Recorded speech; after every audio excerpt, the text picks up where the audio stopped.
Hello everybody, and a very warm welcome to your Alpha live stream of round 8 of the 2023 Club 100 Lightweight Cadet and Junior Sprints Championship, coming to you live from Buckmore Park Kart Circuit, just outside of Chatham in Kent, England. It is a beautiful, crisp November day, and we are ready for, to get the final race meeting of the Cadets and Juniors for this season underway. My name is Howard Mitchell. I'm from Double Dash Motorsport Media. John Ratcliffe is alongside me in the box, and it's our pleasure and privilege to be here to talk you through the action. I will bring him in. Actually, let's bring you in now, John. This is a bit of a driver's favourite, this track, isn't it, here at Buckmore Park. How are you today, sir? It is indeed, yes. Good morning, everyone. I'm feeling very good, thank you. Feeling very, very good. Very excited for today's racing, as you say. A lot of younger drivers here today. My first time being involved with Club 100 Juniors and Cadets. So great to see them out here at Buckmore Park, which is a brilliant circuit, but it is sure to be quite slippery and slidey, at least for these early sessions. It's very cold today, isn't it? It is that. It is that. I think we've got a bit of a forecast coming up. Yes, we do. There we go. The clear skies over the circuit. It's about as good as you could hope for this time of year. True. In the UK, but you're right, it is going to present its own challenges. It's worth saying as well, some of the points that we'll talk about later in a bit more detail when we have the paddock walk, but the sort of traditional Club 100 sprint calendar tends to kick off in Buckmore. That's not the case here. They had an academy day at the start of the year, which is part of the sort of junior and cadet Club 100 package, where we don't have racing for the first couple of scheduled events on the calendar, if you like. It's to give new drivers a chance to get their eye in, returning drivers as well. But it's totally different conditions to that, because it was wet during that academy day. So interesting challenge for the drivers today. Speaking of which, we've got the first bit of track action for you there as we look ahead to our first qualifying group. It's Group A for our cadet lightweights.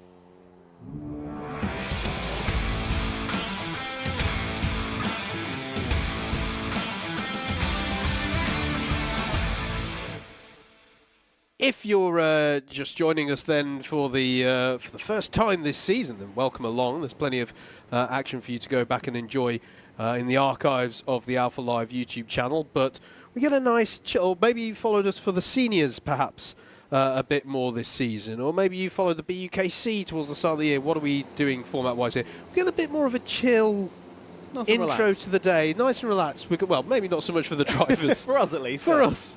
We're in a nice warm comms box as well. We are. Don't say that. The camera crew can they hear can't us. Hear us. They can't hear us. It's fine. So, hey, I've done my time out on the camera point in the freezing cold. This is very true. Very true.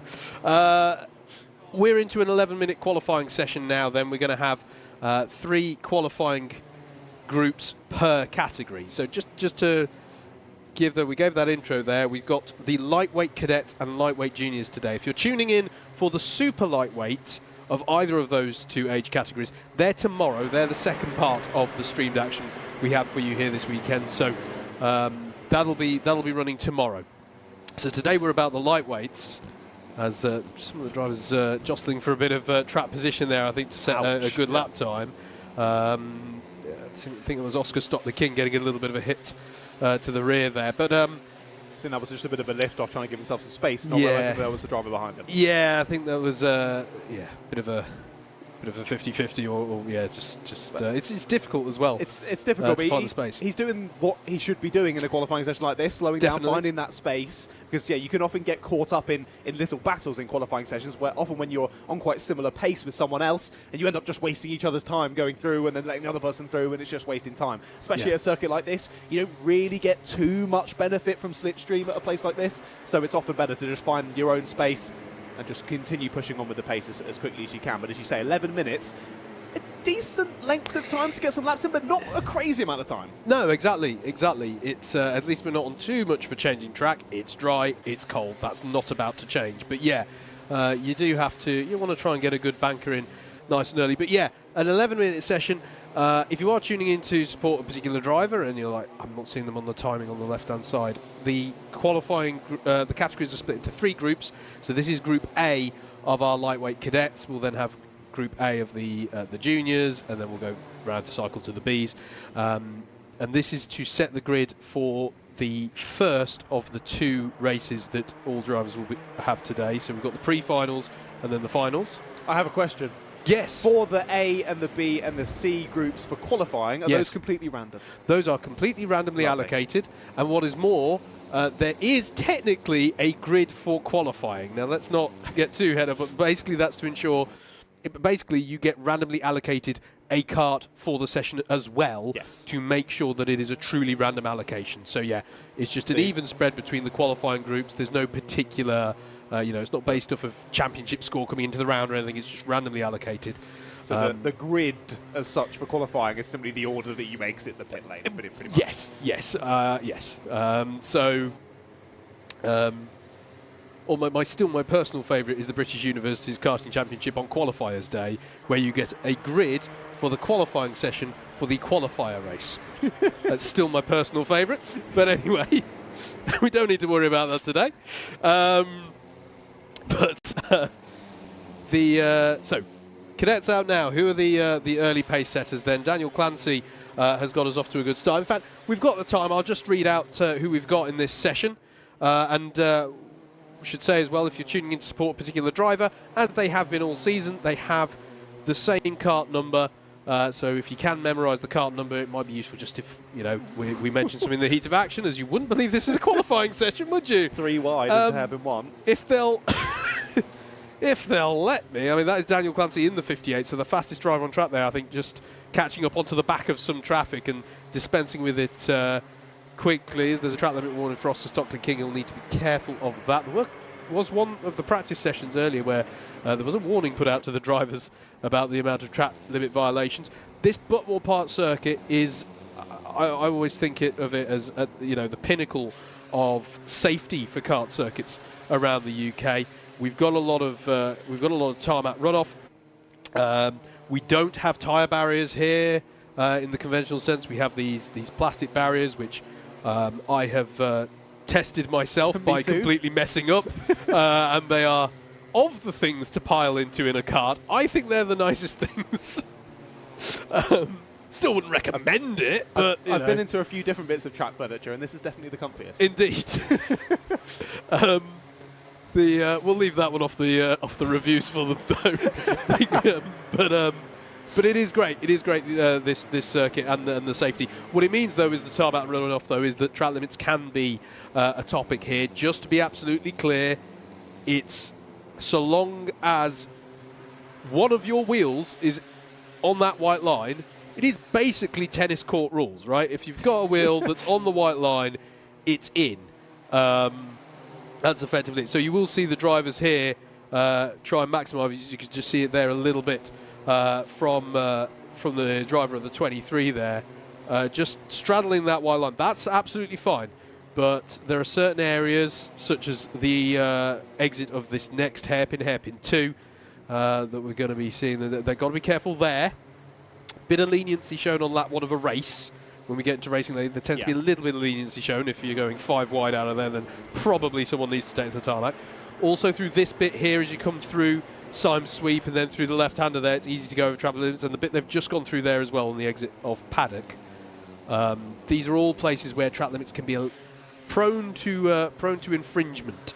Yeah, it can be quite a magnet for track limits here at Buckmore because, as you say, with those runoffs, you see them as a driver and you're like, well, it's tarmac, so I could use it. I'm going to gain pace from it. But yeah, if the shooters are watching, then you will be given a warning, and then 3 of those you get a penalty. And I think we've already seen one of those come through in this qualifying sessions for Harvey Dowler. He's got 3 times track limit warnings, so the number 69, a penalty already in this qualifying Improvements in time. I'm determined to read out the entry list for this session in a sec, but times are coming in. Jack Shelley a moment ago set the fastest lap of 49.392, but it immediately got beaten by Blake Salvin with a 49.158. Blake in a bit of a... We'll get on to the championship stuff as we go through these sessions, no doubt, but at the sharp end of this championship, so we wanted to set good pace. Just to run through it then, drivers in this session are the 12 of Christian Gonzalez-Runda, the 13 of Jacob Brown, the 17 of Reece Cranston, the 23 of Jacob Lammas, Charlie Williams in the 25, Matthew Lederer in the 30, Blake Southern, who we just mentioned, in the 33. The 43 is James Finley. Then it's Oliver Peterson, the 44. Theo Brandon, the 47. The 52 of Oscar Stockley King. Ryan Rapini in the 56. Daniel Clancy in the 58, who set the early pace. Jack Shelley in the 64, who's also found some good pace out there so far this session. Thomas Barker in the 65. The 66 of Aaron Hayward. The 69 of Harvey Dowler. Bly Gregory in the 82, Henry Eaton in the 98, and the 101 of Cooper West. As I say, if you're tuning in for a particular driver to support them, don't worry. They'll probably be in groups B or C. I will say, though, there is a notable absence just before we get to the sharp end of this session, which is talking about championships. We've already determined, we've already got our champions for the categories that are racing today.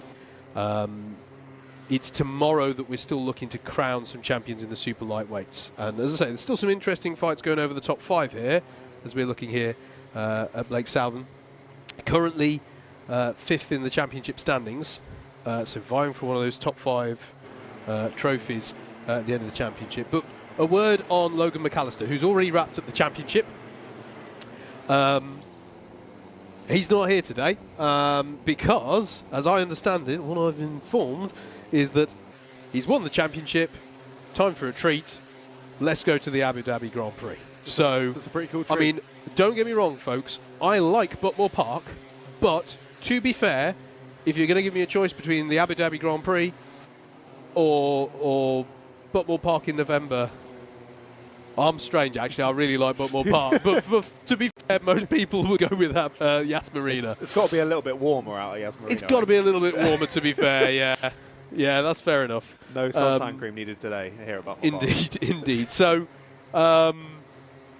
he's not sort of just gone, right, I've wrapped up the championship. Let's see you later. Yeah. It is for a very specific reason that he's not with us today. I'm sure he'll be tuning in on the live stream, though. Maybe, yes. Do please let us know in the comments. That'd be great. But it does mean, of course, as it always is the case when by definition that he's wrapped up the championship. He's had an extremely successful run this year. Only once falling outside the top 2 in his run to the championship. Hence why he has it already wrapped up. Obviously, that's opportunity, right? There's the opportunity there for other people to compete for that win. And we have got, as I say, plenty of championship scores to be settled. Coming into today, Miles Harrison is second in the championship. Elijah Hazelwood, is third. Jake Anders in fourth. And as I say, Blake Southern is in fifth. But there's a few other drivers out there who mathematically can get in on those top 5. Jamie Warner, João Gabriel Castro, and Max Winfield and Matteo Ehrenfeuchter, I think perhaps mathematically a bit out. And thank you very much. The checkered flag is out for qualifying session, and one of those drivers has opened up their campaign exactly as they would like to have done, which is Blake Southern, a 49.158. Setting some good pace out there to take provisional pole. Yeah, while you were chatting, Jacob Brown went within 0.5 of a second of Blake there. Very, very close was Jacob. Just couldn't quite pit Blake there for the fastest time in this session. But of course, it's all going to be amalgamated across the 3 qualifying sessions. So he may still be P2 overall, but we'll have to wait and see what happens in the following 2 sessions to see where the grids are all going to shake out for the pre-finals later on. But as we know with CLUB100, nice fast throughput, so we're going to go straight on to our next qualifying session very, very shortly, and by that I mean pretty much immediately.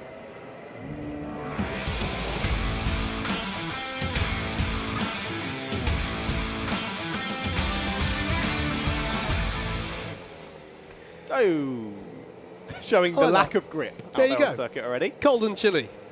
That's what you got to deal with, and it's worth saying as well, in some categories, because we're in different carts here between the cadets and the juniors, so you're not getting into a cart that someone's just pulled in that's already got warm tyres. That cart's been sat there for the last 11 minutes, getting colder.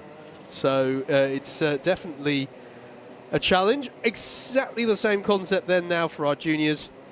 These drivers aged 13 to 18 out there, and first qualifying group 11 minutes to go. Indeed, yep, do all the same again. Slightly faster karts these and slightly older drivers, as you say. Number 38 there, already flying round, if my memory doesn't tell me wrong. And there you go, you can see his name on the back of his suit. It is Max Patworth there in the number 38. He's definitely someone to watch out for. Max very fast. I know I've been watching him in the Rye House Pro Karting Series this year alongside Dan Munro, who's already wrapped up the championship in this. Both very quick drivers to watch out for today, for sure.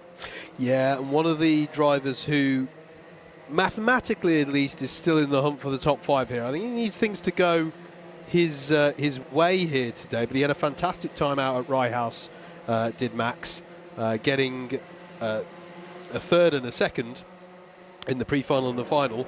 Should stress, we'll say the terms pre-final and final. The championship points are the same in both. It is 130 points for winning either of those races, and the scores decrease so on and so forth down through not just the A group, but it goes to the B and the C. In fact, I'm not sure we've covered that. That's it's effectively one finishing order, isn't it, in terms of points? It is. It's just that it's not the best idea for us to throw 60 karts on track at the same time. It would make for a good streaming action. Oh yes, but yes. But yeah, we see right. For BUKC, we see, what, 32, 34, 36 on occasion, and that can be pretty spicy in and of itself. I think doubling that, and you're in for quite a bit of chaos. So yes. I think what we're looking at today, a highest of 22 karts on a grid, I think that's a good number. We'll get to 24 once we've promoted. We'll have the double. Yeah, when we get to A. Yeah. Okay, yeah. We'll explain that as we go through the day. But yeah, biggest grid, sorry, of 24 karts. It's still a decently sizable grid. And that's a very important segue, because what we're looking for here, just to be clear, folks, is the top 18 times across all of the groups will form that pre-A final grid. The next 20 drivers will form that pre-B, and then the next 22, or the remaining 22, I should say, of the maximum 60 car entry in both categories forms that C grid. There are opportunities for promotion, or repechage, as it's called in the regulations. I still love that word. Yeah, it's a great word. Which we'll get to in due course, but ideally, you don't want to have to worry about promotion. You want to get that lap time in to get yourselves up there comfortably into the A grid. Although I suppose the most cost-effective way is to get promotion. It means you get a free race effectively for your entry fee, but it's a risky one. It's a risky strategy. But there we go. Early pace then is Max Patworth still. Rory O'Regan. Just putting in a 46.630. Maybe slightly different tactics here, John, with maybe the drivers pacing themselves a little bit. Oh, as I say that, O'Regan goes for a move there to get by on Alexander Grace. But generally, they're sort of not as fussed about backing off. They're sort of using each other to pace themselves, I think. No, yeah, Rory's been flying through the pack. I think that's also partially, I know I was saying earlier about finding the space and getting those good lap times in. But if you think I've got the pace here, I sort of know what I'm doing. If I can find a spot at one point, then just keep your pace, and you can use the time as well, because obviously, as we get into the pre-finals and the finals later on, the drivers won't have done any racing yet, so you can use these sessions to start building up on your racecraft, especially if it's a circuit that you've not been to before at all, or one you've not been to for a while. You can try and put some moves on in these qualifying and the earlier practice sessions as well. Just get used to that little bit of racecraft before you then move into the craziness of the race starts going into the pre-finals later on. Absolutely. And I don't want to give away all the spoilers for the paddock walk that we did this morning, which will be playing out in the lunch break, which is at the end of all these qualifying sessions before we go racing in earnest. A lot of drivers who haven't raced here, perhaps less so slightly in these junior ranks, but still plenty of drivers we spoke to having to use the practice sessions this morning, and to a certain extent now these qualifying sessions, to get their eye in on this circuit, which I think is quite a technical circuit. You know, there's a good lap around Buckmore Park and Buckmore Park. So we having for your roast dinner later, mate. Buckmore Park, and then there's I've killed my own point now. There's a good lap and there's a great lap, and I think to find it's the old the 80-20 rule. You can get to grips with the circuit, but then to refine it around here, I always found was quite a challenge. Yeah, I think you can certainly get to a point, and then breaking through that is a challenge. But I want to see a Buckmore Park logo where someone has edited a pig in behind the seat. That's what I want to see. I don't think Buckmore they'll Pork. thank me for that branding idea. No, I love it. I love it. I love it. Halfway through this session then. And time's still very, very close at the top. I mean, in the cadets, we saw a couple of drivers very close at the top, and then it sort of get a little bit more disjointed as we went down, some slightly bigger gaps, whereas here, super, super close. What is it? 3.5 tenths of a second splitting the top 5 in this one, so really close. Absolutely. I will just do my register call if you're in for supporting a particular driver. So in this session, we've got the 5 of Ben Foden, the 9 of Brady Pollock, the 14 of Dan Hillier, Harley Hillier in the 15, Hudson Gordon Huntley in the 22, Abik Miju in the 24, Marcus Allen in the 27, Ruben Marmalock in the 28, Tom Smith is at the wheel of the 31, the 37 of Christopher Wilkinson, the 38 of Max Patworth, who we've seen setting some of the early pace here, Rufus Marsden in the 41, Oliver Armiger in the 42, Rory O'Regan currently the pace setter there in the 48. JJ Hind in the 56 as well has been posting some good times, currently in 5th place. The 57 of Christian Barber, Henry Lopes-Gracie in the 69, Alexander Grace in the 73, Aaron Asarkas in the 77, Ian Ansari in the 82, Callum Costley in the 84, the 88 of Caleb West, the 100 of Hayden Lowe, the 164 of Jude Kelleher, Charlie Foster in the 189, and the 192 of Ollie White. That's who's on track at the moment. I have another question. Please. So I know in the British Universities Karting Championship that when you go on to the next season, the number that you have is the finishing position of your team from the previous season. Is there any of that in this championship? Can I read anything from the numbers, or is it all completely random for the season? I'm putting you on the spot now with this question. are the top lower, like the lower numbers? Because I know when in British Kart Champs say the top 10 are all seeded because that's where they came in the last championship. I want to say it is the top 10, and thereafter it is the order in which people register. Okay. Okay, gotcha. Don't quote me on that. We'll double check that. But I think that's how it works. Sorry to put you on the spot with that. No. It's a good question. I'm pretty sure that's how it's worked for seniors in the past. I don't actually know if that system's been introduced for juniors and cadets. Okay. Obviously, by the nature of like the BUKC, the very nature of these championships means we get a natural turnaround of drivers as they move on to different age categories and stuff like that. But I want to say that's how we work that. Yeah, it's a bit easier with the BUKC because obviously the team stays the same. It's just the drivers who are changing in and out, whereas here you're racing for yourself. You're not racing for a team, so a little bit more challenging. Quite. But no, okay. I also wanted to mention as well, you may have seen on a couple of the camera shots of a kart going around that doesn't have a number on. That's not some random driver that's forgotten to put the number plate on their kart. That's our kart tester who's racing around today. That's Dante Dillon, British Indoor Karting Championship champion. And he's very, very quick and can also fit in a cadet kart. So I think that's why he got the call up for this role.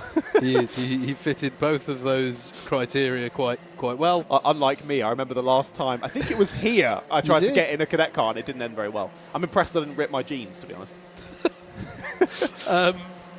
So yes, I'm sorry, I've just sanity checked what I said. I think it is the top 10. The example here being Ben Foden, who's in the number 5 car and finished 5th last season. Gotcha. So yes, top 10 will be offered to carry their number across. You don't have to, I don't believe, and then it's just the order that people register. Speaking of which, 2024 registrations go live for various Club 100 championships next week, i.e. starting on Monday.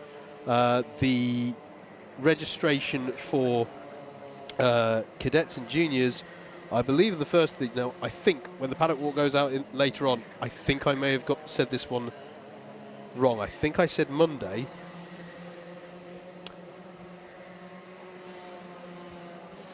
I still think it's Monday. I was going to say the suspense is killing That's what me. I've got in front of me is Monday. So yeah, I think I it's remember Monday, Andrew saying Monday for cadets and juniors, and that's excuse me. I've got in front of me here cadets going live at midday on Monday, and juniors go live at 5 p.m. on Monday as well. But check Club 100 social media for the exact details of that one. We are in the dying moments of this session, though. Max Patworth, current pace setter, as there's a great lap there from Ruben Marmelock to take that up. These are the two fastest drivers on track then. Thanks, John, for picking that up. Yeah, Rory O'Regan and Max Patworth lying astern here on the track. Is that going to help or hinder them? I don't know. They'll be able to work together. At least it won't be too much of a hindrance, but they're coming up on traffic as well, so I wonder if they'll struggle to improve this time around. Yeah, I think going on to what seems to be the final lap of the session for them, it's going to be a difficult one, being sat behind a couple of slower cars. No, but Rory's gone faster. He's gone faster than Max Patworth, and this is going to be a challenge for Max to try and get another tenth of a second on this final lap. He's going to get blocked here by a couple of karts, including Rory himself. Yeah, indeed. 45.799 then from Rory. Nice lap in these cold conditions, and yeah, neither of them are going to improve this time around with those drivers in front of them. Can somebody else then improve? What can Ruben Marmelock do? What can Alexander Grace and JJ Hind do? Checkered flag is out, and they've not improved. So, well, we're just waiting. Yeah, Ruben Marmelock's come across the line now. So that is going to be provisional poll. Obviously, we can't declare the poll yet because we've got to have two more groups go out first. But fantastic opening run there for Rory O'Regan. Yeah, no one improving on that last lap, I don't think. So all staying the same. But yeah, impressive from Rory there to just sneak out that slight bit of pace on that last lap, despite Max following him. Because I would have thought Max following him sort of can keep to the rear of his car and could continue on the same lap time. But Rory just was able to sneak it. Absolutely. Already out on track then. It's Group B for qualifying from the cadets.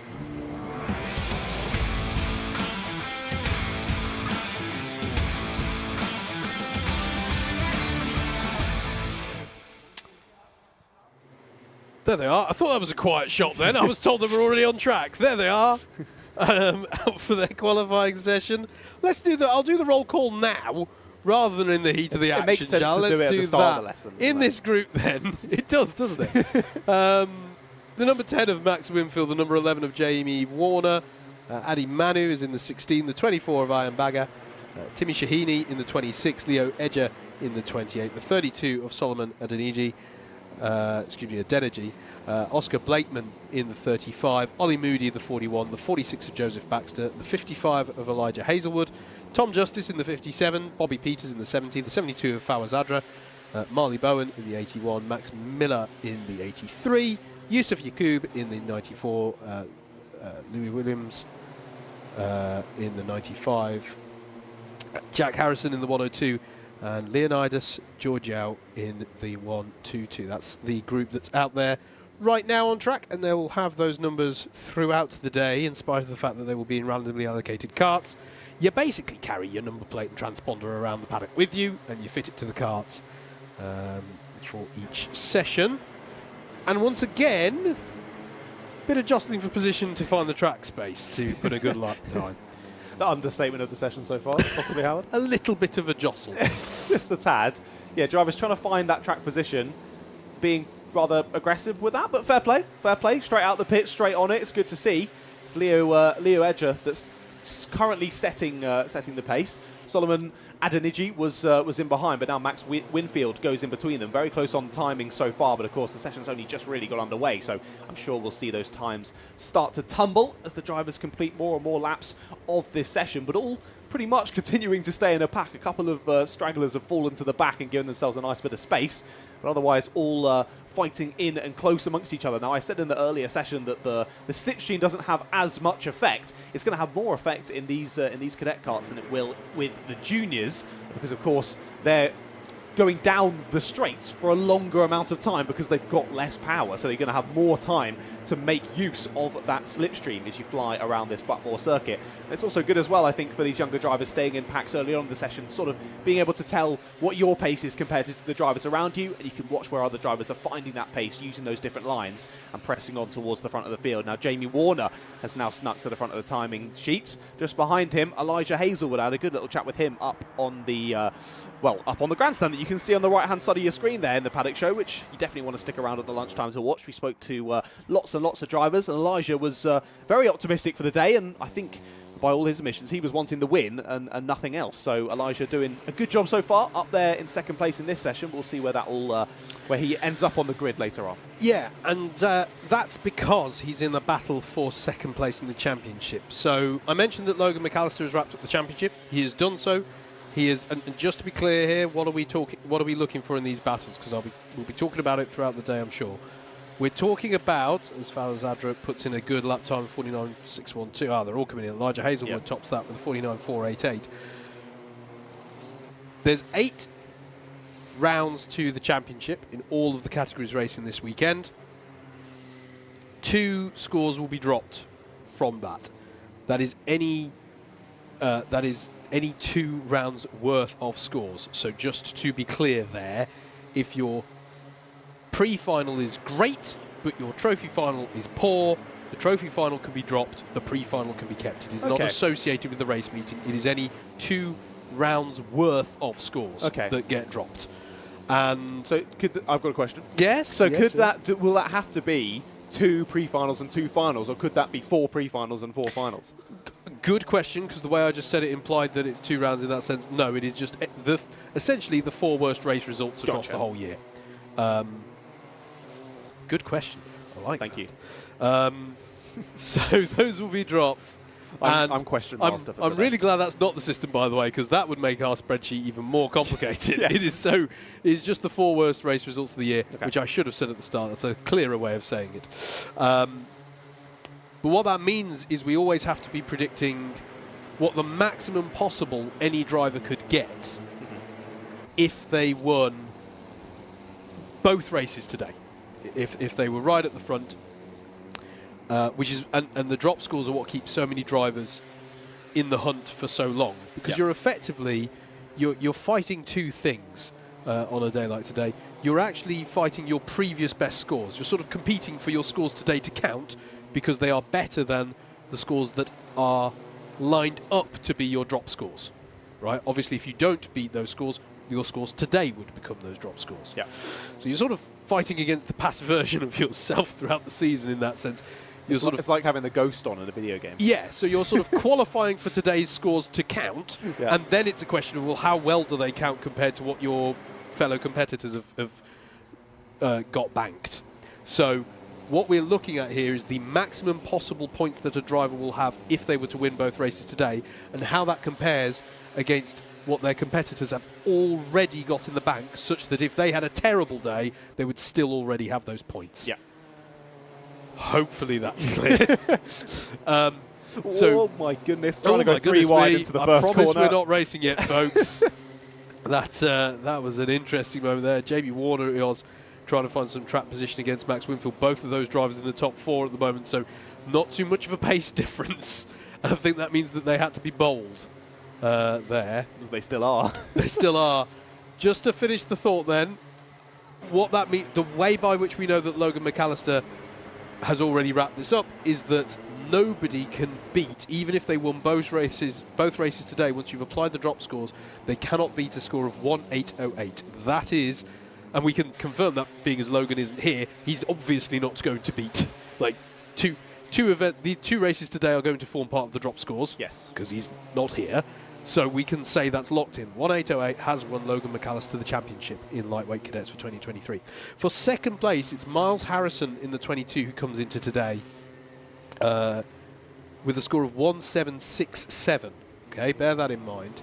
When you were talking to Elijah and he's saying, I'm going for the win, the reason for that is that if he were to win both races, he would be on 1.780. So that's 1.767 versus 1.780. So he can take that second place off of Miles today if he scores well. And I'll be keeping tabs on that throughout the day once we get into the racing. But there's several drivers in that position where mathematically they can do it. So we're looking for who will be in those top 5 drivers, and there's actually 9 drivers who can make it into that. Blimey. So that's the sort of battle that we're looking for. So your top 5 coming into today: Logan McAllister, who is fixed in that position; Miles Harrison, Elijah Hazelwood, Jake Anders, and Blake Southern. Those are your top 5 coming into today, with drop scores applied. but Jamie Warner, João Gabriel Castro, Max Winfield and Matteo Ehrenfeuchter can all get there mathematically. And such is the nature of the drop score. For example, if you take someone like Matteo, who's actually coming into today 16th in the standings, it's like, well, how can he move up quite so much? How is he in the hunt for 5th place? But someone like Oscar Stockley King, we can say, is already not in the hunt for the top 5, even though he's positioned higher in the championship. That's to do with how the drop scores work and what you've already got in the bank. I'm not confused at all. I'm very sorry, ladies and gentlemen. I'm trying. I'm trying. What it does mean, the complexity is worth it, though, because, A, it gives us an exciting championship fight that generally allows the championship to stay open until the end. I know the 2 categories we've got today have got it wrapped up, but that happens. It's more often than not that we don't have that we do have a championship battle to the last round, which is the case going into tomorrow's running. And it also means that a driver can have a competitive season even if they're not able to attend every single round. Life happens, and it allows people to have a fully competitive season. Maybe there's budgetary constraints. Maybe it's just, that big family holiday that's planned. Whatever it's, school exams, whatever it is, it still allows these drivers to compete. So it's a good system. It's great. It just means that I have to give a small maths lecture when we get to the final round. No, I think that is the biggest point. Like you say, having that sort of thing involved in the championship like this, with a club championship, you've got to give those sort of leeways to not being able to come to a round for some issues, some budgetary constraints, things like that. To still be able to be involved with the series and have a championship fight, even if you can't quite make it to every round, is a necessity at the level like this. So it's brilliant to see it involved, but does mean that you have some explaining to do. But I think you explained it very well, mate. My head is about to explode with all the information you've just given. It's an interesting definition of explaining it well. We're in the last minute of this qualifying group. Elijah Hazelwood with a 49.277 is currently the fastest. Now, what are we looking at, you might ask, in terms of what he has to beat? So Blake Southern's best time from Group A was a 49.158, so no one's beaten that yet. The cut-off for the top 18 in that last session was a 50.763. It looks to me we're roughly in that place as well. Actually, the top 18 of this group. A little bit. Although I need to redo that maths because I don't need to look at the 18. I need to look at the top 6. Yes, that's what I was thinking. Because it's 6 across 3 groups. So wipe that from your memories. Checkered flag is out, and Elijah Hazelwood's time has not been bested, even by himself on that last tour of the circuit. So a 49.277 from Elijah is going to put him towards the front of the grid, but it's still with Blake Southern that pole position for the A grid. Indeed, great final time there from Lewis or Louis Williams. Do you know? Of the number 95. Sorry, Lewis. Apologies, or Louis. I haven't had a chance to confirm that. Mr. Williams. Great time from them in that last lap. I think they jumped up a good 5 or 6 positions there into P6 in that session with a 49.4. But incredibly close times in that one once again. But continuing with the fast throughput, we'll go on to group number B for our juniors.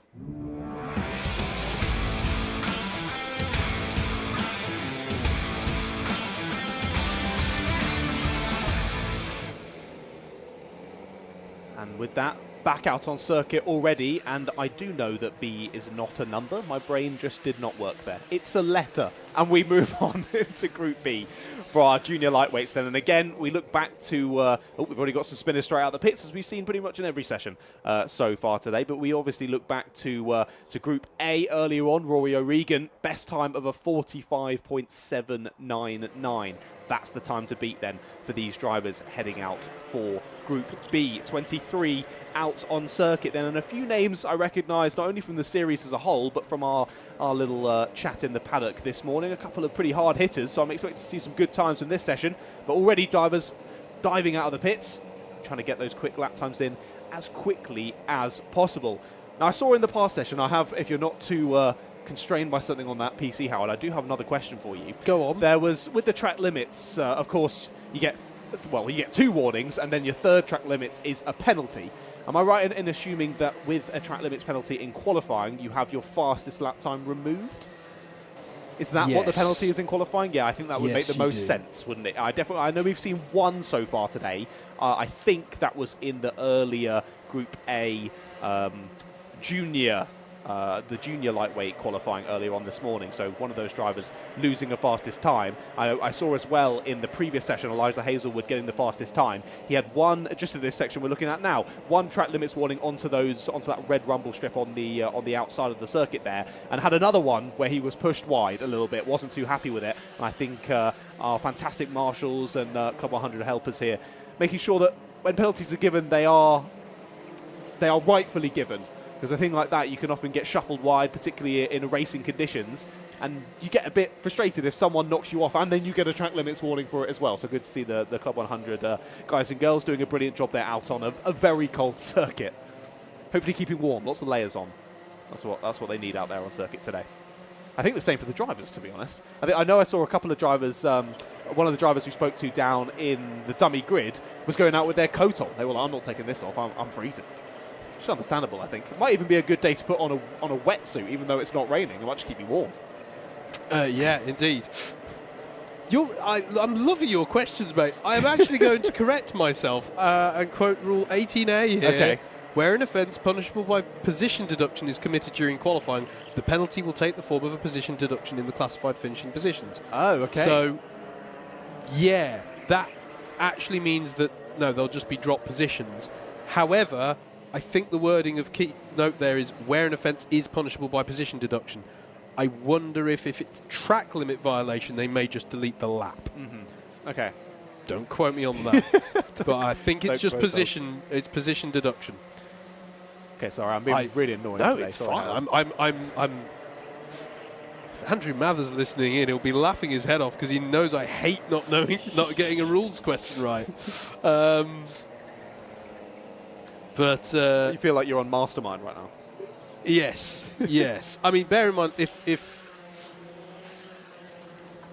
let's say that the driver's cut out a part of the circuit, that would be an exclusion offence, and that obviously puts you at the back of the grid. Yeah, turns out it's position deduction.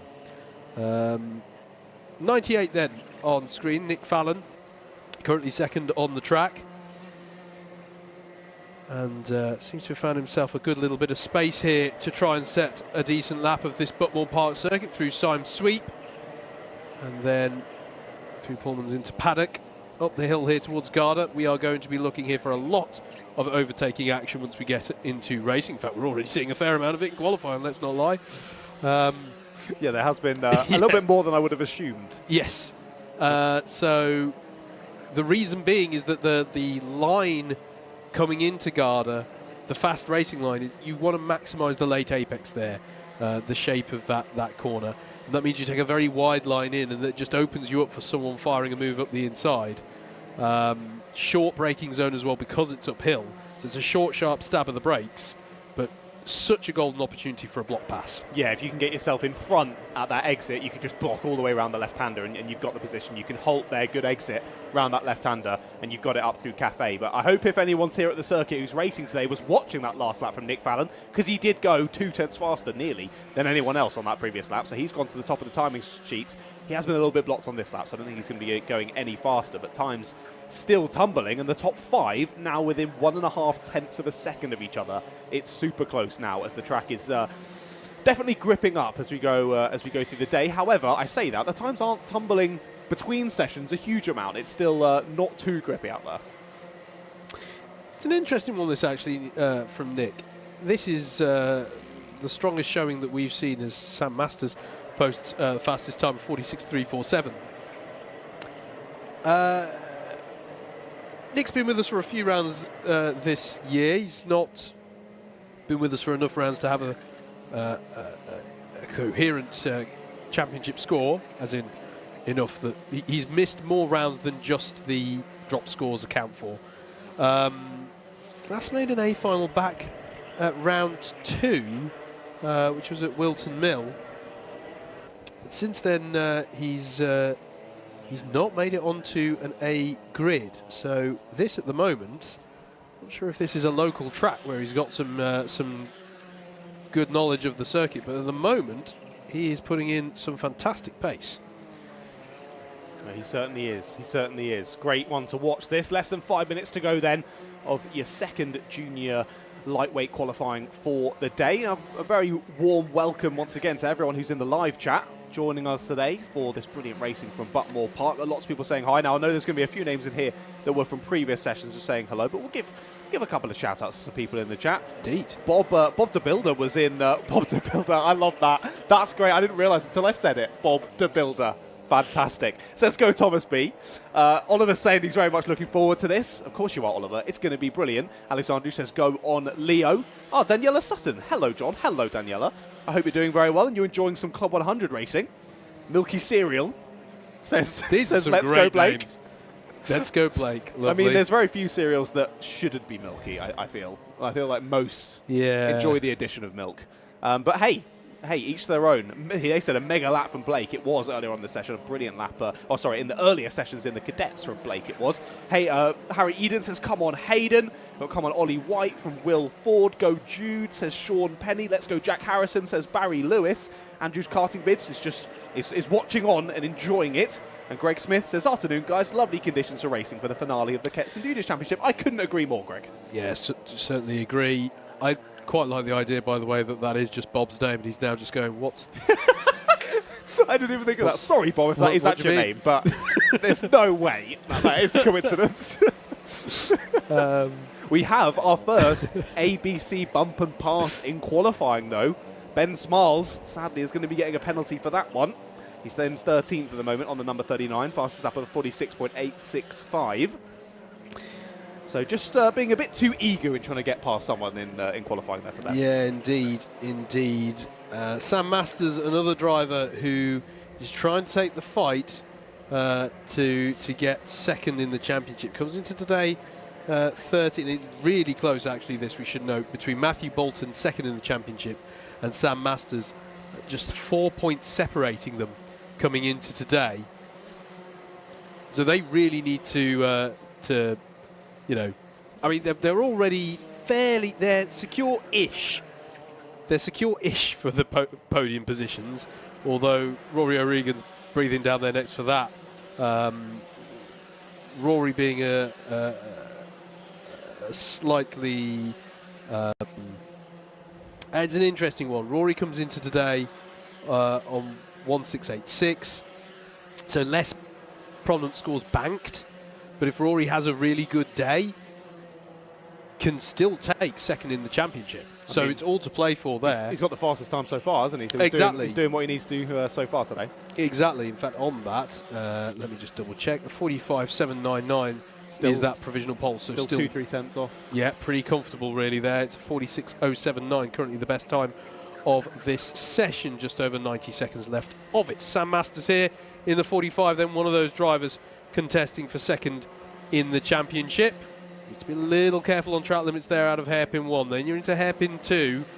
It's fun first sector at Buckmore Park. And then the sweep down the hill here. Everyone I've talked to loves this section. Through the S's in the middle, down through Symes Sweep, a blind corner as you approach it, then through the left-hander into Paddock. That sequence we've just seen him go through, for me, is what makes Buckmore Park. I love that sequence out the hairpin all the way down the hill. It's brilliant, isn't it? It just flows so nicely. It feels right. Yes. When well, maybe not when we're driving it, but when people do it well, it feels fantastic. So, no, what a brilliant section of corners here at Buckmore Park. Now, we are following Samuel Masters there. We did briefly cut to Matthew Bolton, who's just ahead of him in third place overall. Now, I spoke to Matthew in our Paddock show just before we went live this morning, and we're talking about how much we love this circuit. It's here. Brilliant job from the Alpha Live crew to switch over there to the number 67. Now, coming down through this section, we were saying how much we love it. I was talking to Matthew, and he was saying how much he does not like it at all. He hates the bottom section of this circuit. He says, I've got decent pace here, but I just don't enjoy it. I can't seem to... It doesn't feel right when I do it, he was saying on the chat. But he seems to be doing a good job. Only 2.5 tenths off at the moment. But yeah, Matthew in the 67. Not his favourite circuit to come to, but still looking like he's got some decent pace. I can get on board with that. I like GYG, but I'm terrible at it. I have to say, though, if this is what he's like at the tracks, I'm not too keen. Like, decent job there, Matthew. Checkered flag is out, though. None of the top 4 have actually taken it yet, though. They're on their last run then around the track. Here is Matthew Bolton in the 67 trying to improve. There was a driver there just in the pit entry off to driver's left. Nick Fallon has crossed the line. He hasn't improved, but he still holds that fastest lap of a 46.079. It's only these two that can really do anything, isn't it? These two are watching. Samuel Masters and Matthew Bolton is going to lead them across the line. Yeah, they're going to be some of the last drivers to cut across the line. As we're looking, can he improve? He goes over to driver's right. That's to push and try and set as good a time as they can. But there was a small improvement there from Sam Masters at the last there, but not enough. No, indeed, not quite enough. We'll quickly switch over to our final cadet lightweight qualifying session.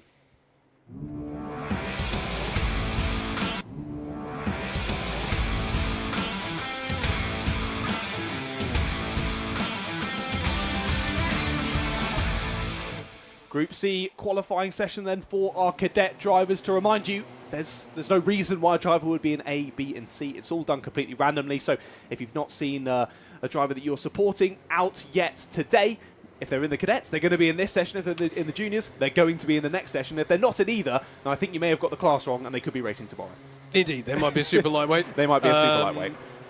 Let's just go through them then. The 8 of Mason Turner, the 14 of Hayden Adams, the 15 of Tabitha Meller, Oliver Sanderson in the 20, the 22 of Miles Harrison, Quentin Verjeur in the 31, Oliver Harrod Atfield in the 37, Zane Perry in the 39, Alfie Lambert in the 42, the 48 of João Gabriel Castro, Jake Anders in the 53, the 61 of Joey Mims, Matteo Aaron Feuchter in the 62, the 63 of Dmitry Borovsky, James Wall in the 79, Joseph Mills in the 90, Louis Davis in the 103, Hassan Iqbal in the 116, Dhruv Raut in the 119, and Elijah Dush in the 123. That's the drivers in the...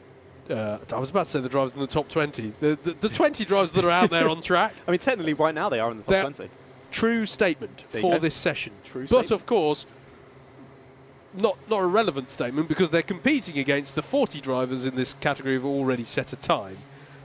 So just to remind you, the provisional pole time still held by Blake Southern from Group A, a 49.158. And I'm just looking to get a little bit of an idea for what will get you into the top 18. I think you want to be setting something like a 49.6 to be getting yourself into there. I'm just going to sanity check that against Group B as well. Yeah, a 49.6 should see you on to the A grid. Here we're looking for the top 6 effectively from each group. Well, the top 18 across all the groups. On average, of course, that would mean it's the top 6. But obviously, if one group are slightly faster in general, then that's not it. But yeah, 49.6 should get the job done. No one on that time, that pace yet, but obviously they're just getting their eye in around this circuit, getting the tyres back up to temperature again as they navigate this Buckmore Park circuit. Yeah, I have sort of noticed through these sessions that it seems they'll come out the pits and we'll chill for a minute. Then suddenly they'll all go a lot faster, yes, and then we'll get chilled again at the end of the session. It doesn't seem to be a constant improvement of pace through the session. It seems to just be a big dump somewhere midway through, and then it tapers off near the end. I'm not sure why that is. Yeah, I don't know if that's the natural characteristic of if they're trying to find some trap position. Maybe it's like warm-up phase and finding trap position. You get that lap in the trap position, and then obviously those who are slightly faster will catch up on those who are still trying to find some pace, and then they all sort of trip over each other. Yeah. In a manner of speaking, towards the end of the session. I don't know if that's the nature of it. Yeah, you want to slow down, don't you, to give yourself a bit of space. But then equally, if you're quite a bit faster than some of the other drivers around you, you keep finding you catching them up. At one point, you're just going to go, "Oh, I'm not going to wait anymore. I'm just wasting my time. Let's just try and overtake them." Yeah, it's tough. It's always tough to take that gamble really and go, "I'll back off to find space." 20 karts on track. Not the busiest that this Buckmore Park track can be, but still not. It's not exactly sparsely populated. And then the other aspect is that because this circuit is a blind track, you've got this higher part of the circuit, and then, when you're down at the lower part, you haven't got that many vantage points where you can see, if I back off, it'll pay off because I can see that gap there. The only real time you get to see that is when you're coming out of Garden. You could look and see who's coming down out of Simon Sweet. But to be honest with you, that covers such a large proportion of the lap that you'd be talking about backing off by quite a way. By the time, frankly, having backed off, by the time that's come to catch you up, people could have rearranged themselves anyway because of pace difference. So it is a difficult circuit to make those judgments. Yeah, it's going to be a difficult one. And of course, the only real vantage point anywhere at the circuit is going up in that grandstand. And I'm going to assume that no drivers today have any comms on or anything where they're being told, okay, back off to this bit because there's a bit of a gap here or anything like that. It's all every man and woman for themselves out there on circuit. You've got no assistance from outside help, any parents, any mechanics or anything. It's just get out there and set as fast a lap as you can. Could be worse. You could have me as the pit crew. I'm sure when I've done Endurance Championship once, the my erstwhile colleague, Mr. Mather, has, I think, had a transmission from me once that was like, yeah, you can back off if you want. It's up to you, really. Which is really helpful, useless thing I could say as a race engineer. That makes it even harder to make the judgment call. This is Matteo Ehrenfeuchter in the 62, currently the pace setter in this session, a 49.541. So he's in that cut-off pace that I spoke about for getting yourself onto the A grid, but at the moment not threatening, not quite on a par to threaten that pole time set by Blake Southern. I think I'm going to need another go on that pronunciation. Ehrenfeuchter. Ehrenfeuchter. Okay, I will make sure I get your name correct today, Matteo. So, through Garda, you can see there the late apex that we're talking about. And the reason it's important is we've already spoken about the one sort of sequence of this track, which is down from the hairpins down towards Paddock. This is the second part, back up the hill. You want to maximise that late apex through Garda so it can carry you all the way up to this point here where Matteo's turning into turn 1. Indeed, yeah. It's definitely critical in these cadets, maybe less so because you're taking less speed out of Garda. But yeah, particularly in the juniors, if you don't get that line right, it can chuck you onto the rumble strip on the outside. And it's one of those rumble strips, so when you hit it, you bounce so much, it throws the cut off so much that you're immediately chucked off into the runoff on the outside and you lose a lot of time. So yeah, getting that turn-in point correct is pretty key. It's particularly like you were saying, with that long run up through Cafe to the first corner, there's a lot of time to be gained there just from acceleration alone as you go up the hill. Yeah, absolutely. Absolutely. This Simon Sweet, possibly my favourite corner, one of my favourite corners on the calendar, frankly. One of two blind corners here as you go down the hill at Simon Sweet, and then the other corner that Gabriel Castro is just coming up with two here. Cafe corner, also blind, because there's the crest of the hill. And there's a cafe, to be fair. That's where it gets the name. They haven't thought of a way of making that see-through just yet. Yeah, it's a good job, you know. It's a good job. They had this corner called Cafe. They were like, we really should build one here.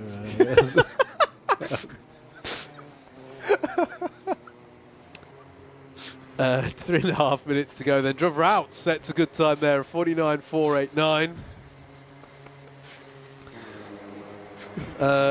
So that's definitely good enough for the top 18 at the moment. You were right there. Such a bad joke. It was brilliant. I loved that. Hey, it's the dad jokes. Ehrenfeuchter was a new fastest lap as well, 49.406. As a reminder, provisional pole is a 49.158. So still a few tenths shy of that, but it's a good showing from Matteo. And you may remember that he was one of the names that I mentioned at the top of proceedings who can mathematically get himself into that top 5. He can only clinch 5th by my maths, because the 5th place, his maximum possible score if he won everything would be 1649, and it's 1641 at the moment, the benchmark for 5th in the championship. I'm talking here, set by Brady Pollock. Why am I talking about the top 5 more so than the top 10? I know there are drivers out there who are looking at top 10, and I will try and give updates on that as well. Top 5 is sort of a traditional achievement within Club 100 because it means you'll get a championship trophy. Trophies are awarded for the top 5 in the championship here in Club 100. So that's kind of why we sort of traditionally focus in on that in Club 100. Which is slightly odd. So it is understandable that you may be a little bit confused if that's the first time you've ever heard that one, because obviously I'm very much used to being the top 3. Yes, so, indeed. But also really nice to see as well, particularly with younger drivers, getting that appreciation of a good championship result and that encouragement to continue on. Indeed. You say that, they do that for the seniors as well. It's kept my hope alive in a few seasons. Hey, the big boys and big girls need it too. We need some encouragement. So yeah, good pace by Jake Anders, a 49.306. The times, as you say, John, we've entered this phase, haven't we, where the drivers, if they've found some space, are improving. Now the times are tumbling. 49.247 from João Gabriel Castro. Well, I had said that they didn't really seem to improve in the last part of the session, so they're very much proving me wrong with this one, as yeah, both João Gabriel and Jake go faster there. Still not quite close enough to challenge for pole position for the 3A final coming up shortly. Of course, what do we have? Yeah, 2:49.1s that were very, very close. Still on 49.2 for João Gabriel Castro in this one. Yeah, so that time takes him ahead of Elijah Hazelwood's best time from Group B. Yes. Although it's worth mentioning that Group A was generally a bit faster. So Jacob Brown, well, a bit faster. So Jacob Brown set a 49.214 in that session as well. So I think we're talking top 2 rows there. And as I say that, Zane Perry puts in a great lap there, a 49.222 for the driver of the 39. That's a tidy lap. To be fair, so did Matteo Ehrenfreuter. I gave it a good go. Matteo will get better through the day. He was only 0.06 of a second slower than Zane Perry on that last lap. So really, really close at the top of the timing sheet. So this one, but still not quite able to get into those 49.1s. 10 seconds left to go on the clock then for Cadet Lightweight qualifying in 2023. Let's see if anyone can go that little bit faster. A 49.208 from Matteo to end off his session. I think he's got just enough time. I think he just managed to cross the line there before the checkered flag came out. So he might get another opportunity to go even faster. More drivers going faster. João Gabriel Castro, 48.993.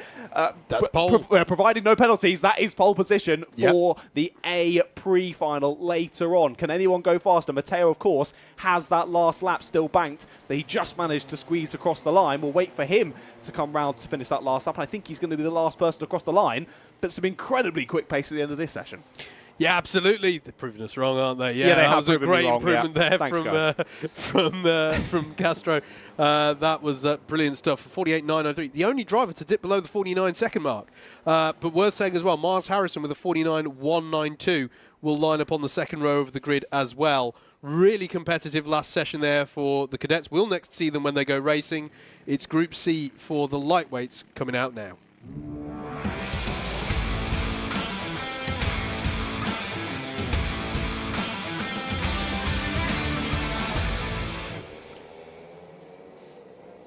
So the drivers coming out for their C qualifying session. Sorry, that's me talking whilst trying to get up the list of drivers in the session at the same time. Lewis Davis is out in this one in the number 8. Harry Collins in the 13. The 16 of Daniel Munro, who's already signed, sort of sealed up the championship previous time out at Ride. Toby McAllister Brown in the 23. Nathan Khan in the 25. Edgar Armendariz Bocanegra in the 26. George Partridge in the 30. Leo French in the 33. Harry Clark in the 43. The 44 of Tomino Colavecchi.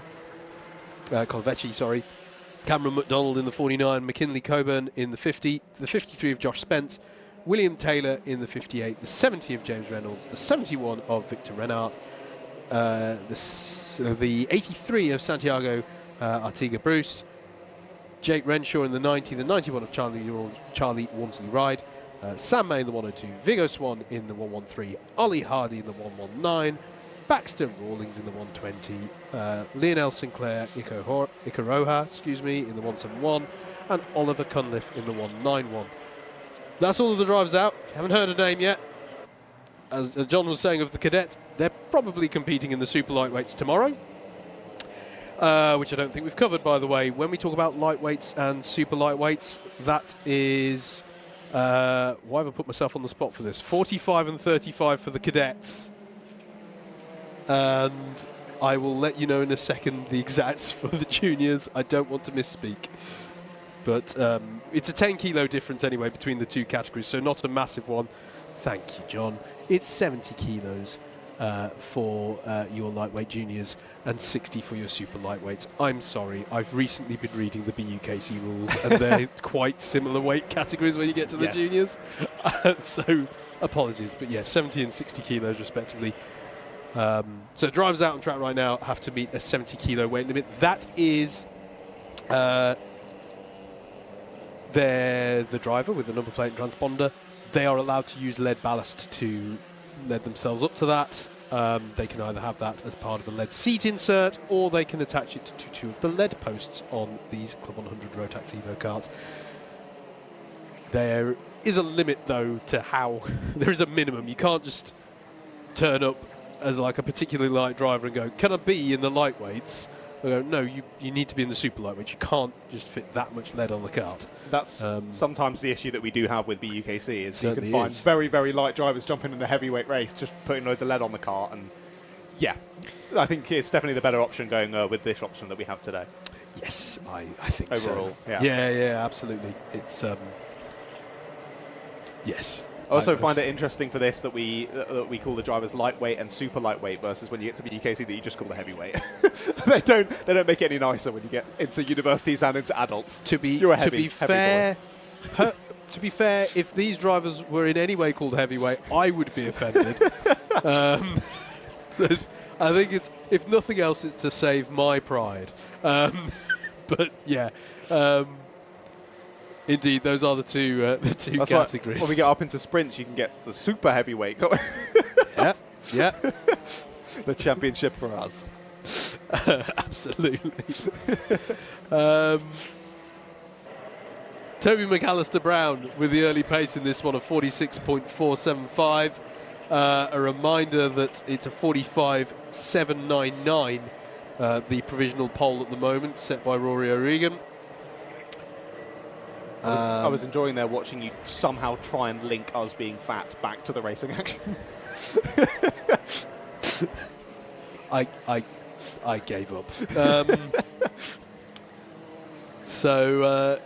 Yeah, that's the time to be a 45.799. I'm just having a little look through for what they need to reliably get themselves into the top 18. So that 46.232 from Lewis Davis is probably good enough. Yeah. If you can do a 46.25, that sort of region, obviously it's difficult because it's a moving target with the drivers still out there, but that kind of ballpark should be good enough for you to get onto the A tier grid. Lewis Davis now with the fastest time of a 46.232. We saw him first lap before they even set any times. Lewis Davis was going for a spin down at hairpin 2, so he's got all the spins out the way, and now he's putting down some good pace. Indeed, he is. It's the best time to have a spin, really, is in a practice or qualifying session. It's not going to impact you at all. Just continue on and try and set another lap time. In the race, it matters a little bit more if you have one of those spins. Certainly does. Just a little bit. Certainly does. Leo French now to the top of the times. Towards the top of the times. Second fastest lap there. One of the drivers who is in competition for the top 10. And even top 5, you can still mathematically do that. Comes into down a 1.596 on the points. One of the other reasons I have to say why I'm not tracking who can make the top 10 quite as diligently is because so many are still mathematically in with a shout that it's a little bit difficult to cover all the possible permutations there. It makes it a lot harder for us, but that's brilliant. When you're involved in a series like this, you've got a lot to fight for because of how open the rules are on that sense with the points-wise. So, fantastic.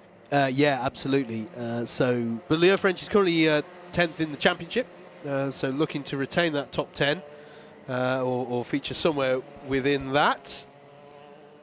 And I'm just checking, actually. There's not too many drivers who can deny him of that. There's about 3 or 4 drivers out there who could still nab a top 10 spot.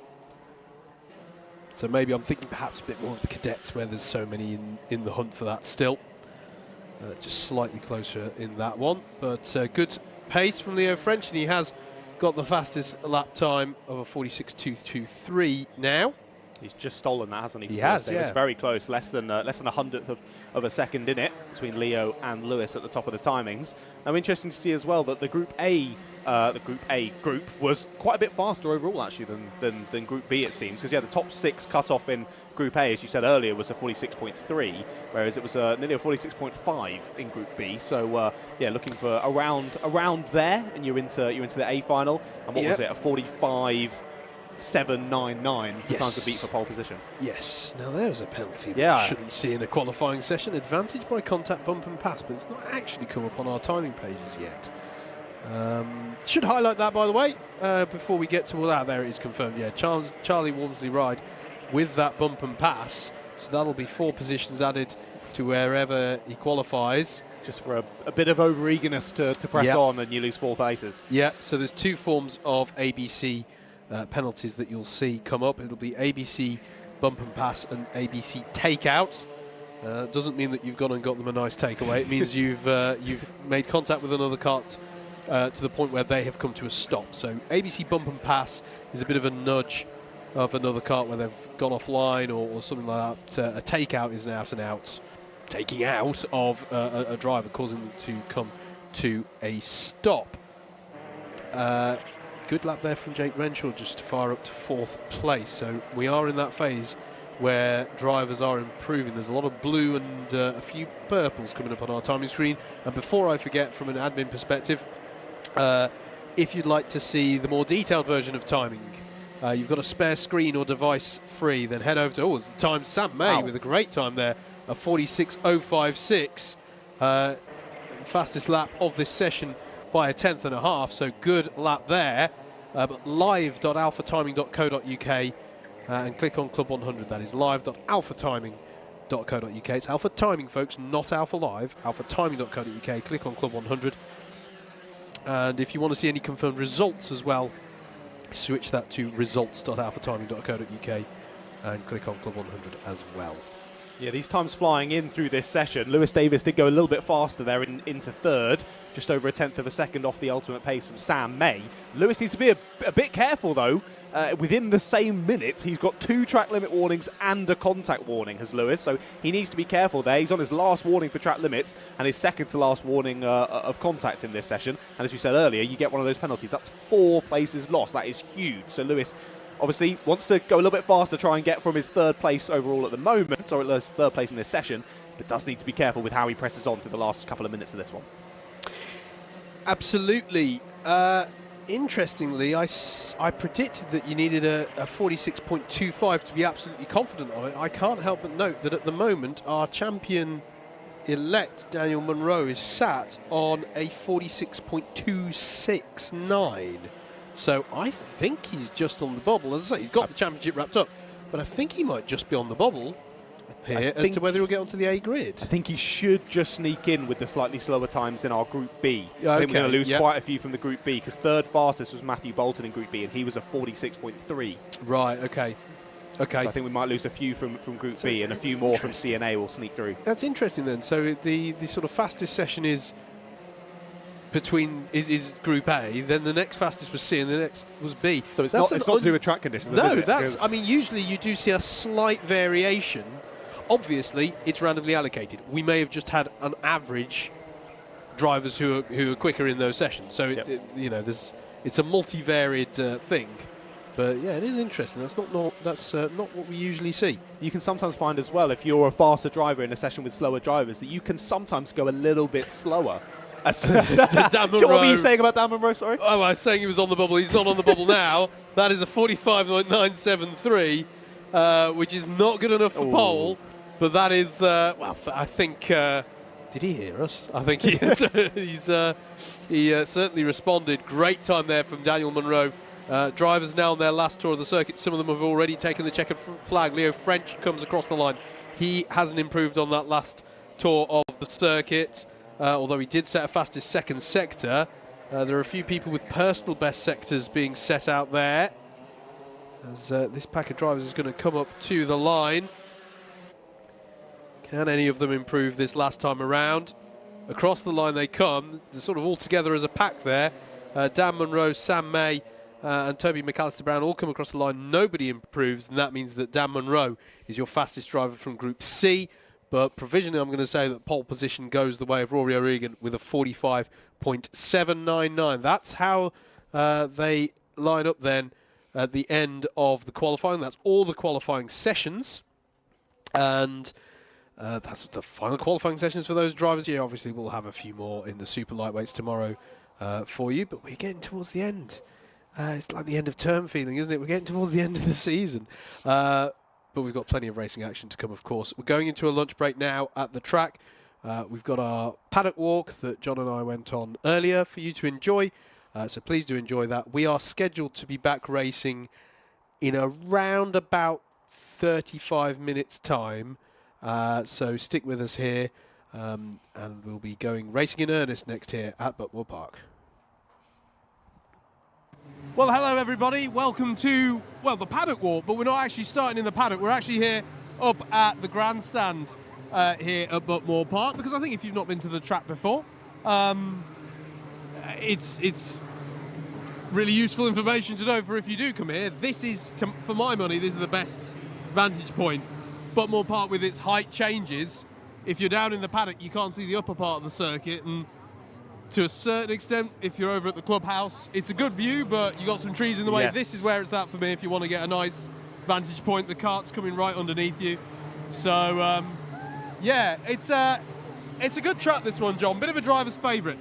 It's amazing, isn't it? As you say, vantage point up here is perfect. Bit of foliage in the way, but otherwise you've pretty much got a clear view of the whole circuit. I've spoken to a couple of drivers just on the way up here, all very excited for this circuit, one that's very well known on the British karting scene. And yeah, great to see the juniors and the cadets take on such a challenging circuit today. Yeah, absolutely. Trying to get out of the way of everyone, trying to enter and exit the grandstand. It was my big brain idea for us to start in the grandstand, but because it's the best vantage point, it's also quite popular. Everyone's here, yes. Hello. We've already got to say hello to us. Let's go. Let's get some drivers' thoughts. Who have we got? Who have we got? Me. Hello. How are you, Mark? I'm good. Good stuff. You okay? I'm going to talk to everyone behind you as well, Mark. But how are you today? I'm all right. I'm feeling good. Hopefully, I can get a good race this weekend.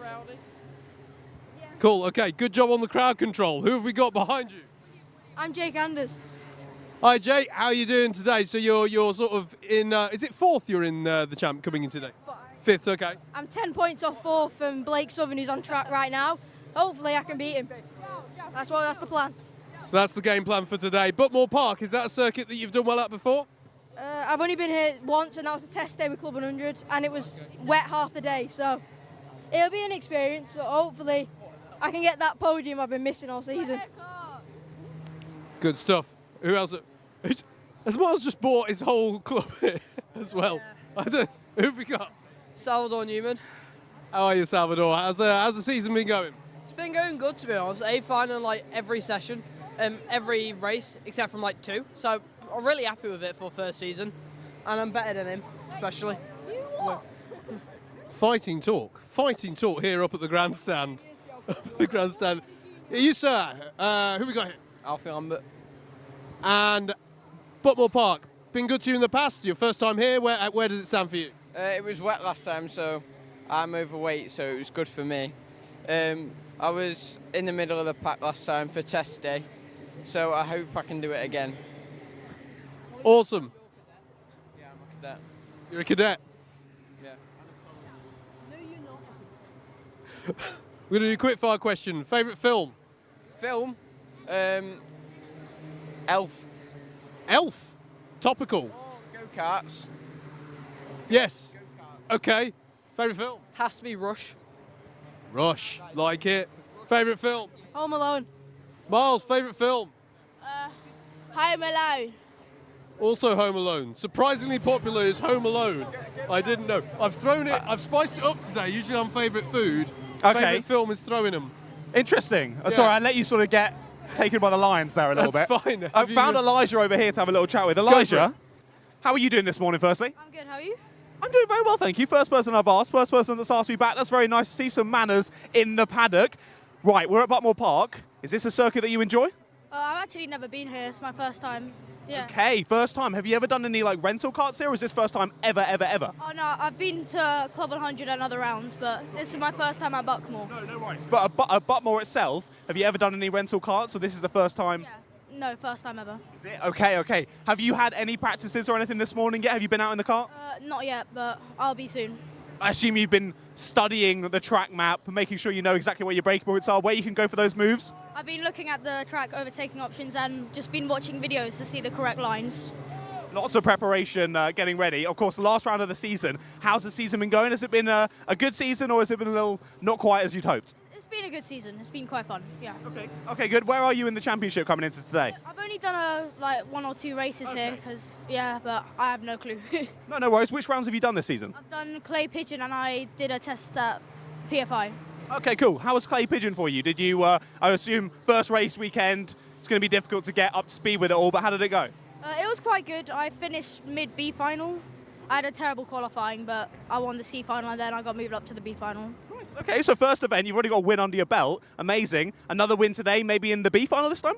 Yeah, hopefully. I'll try my best. Amazing, mate. Well done, Elijah. Good luck. Thanks very much. You're still getting pushed I'm now in around the way, a little bit on the stairs. I'm now in the way of the camera operator. Who we got here? I'm not actually racing today. Okay, you're in a race suit. You're looking quite convincing. What are you here for? Just coming here to do some testing, but hoping to get here next season. Awesome. And what's your name? Ayrton Lima Evans. Fantastic stuff. So you like? Have you been out yet? Or I've already been out today. and what did you think? Yeah, really good karts. Absolutely loved it. Brilliant stuff. So eyes on 2024 maybe. Yeah. Brilliant stuff. Well, we hope to see you. Hope to see you then. Right. I'm thinking. Where's John? I want to grab behind Elijah me. Hazelwood. Elijah, Go come for and it. join me over here. Get some space.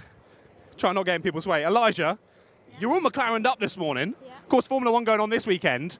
Are you going to do a typical Lando Norris performance today and get second place, or is it the win you're on for? The win, definitely. Of course. So I know obviously I had a good chat with you at the karts and events and things. Have you been using some simulation software to get up to speed with Buckmore today, or do you know it pretty well already? Yeah, I have been doing some practice at home, but this is my home track, so yeah. So a late roll out of bed this morning then, you're pretty close? Yeah, it was better than some of the other ones we've had to do. Yeah, I can imagine. So you're feeling rested, you're ready to go, and the win's on the cards? Yeah, definitely. Amazing, mate. Well, good luck. One last question. Where on the circuit do you think it's best to go for an overtake here? Garda. Yeah, Garda? Yeah. That's what we're going to be watching then later. Elijah sending it down the inside at Garda, yeah? Yeah. Amazing. Well, good luck, mate. Have a good day. Thank you very much. There you go. Sends at Garda. That's what we're watching out for. Absolutely. I really hope I managed to mute my microphone before I fell down the grandstand then. I did hear it with my own ears. So I think let's leave them to it on the grandstand. Okay. Thank you. We're going to go through a walk on the very scenic perimeter path of Buckmore, it's by the lovely. way. Make sure you don't take a wrong turn or you may get lost. I won't, yeah. But you can go for a bit of a walk around the top. It's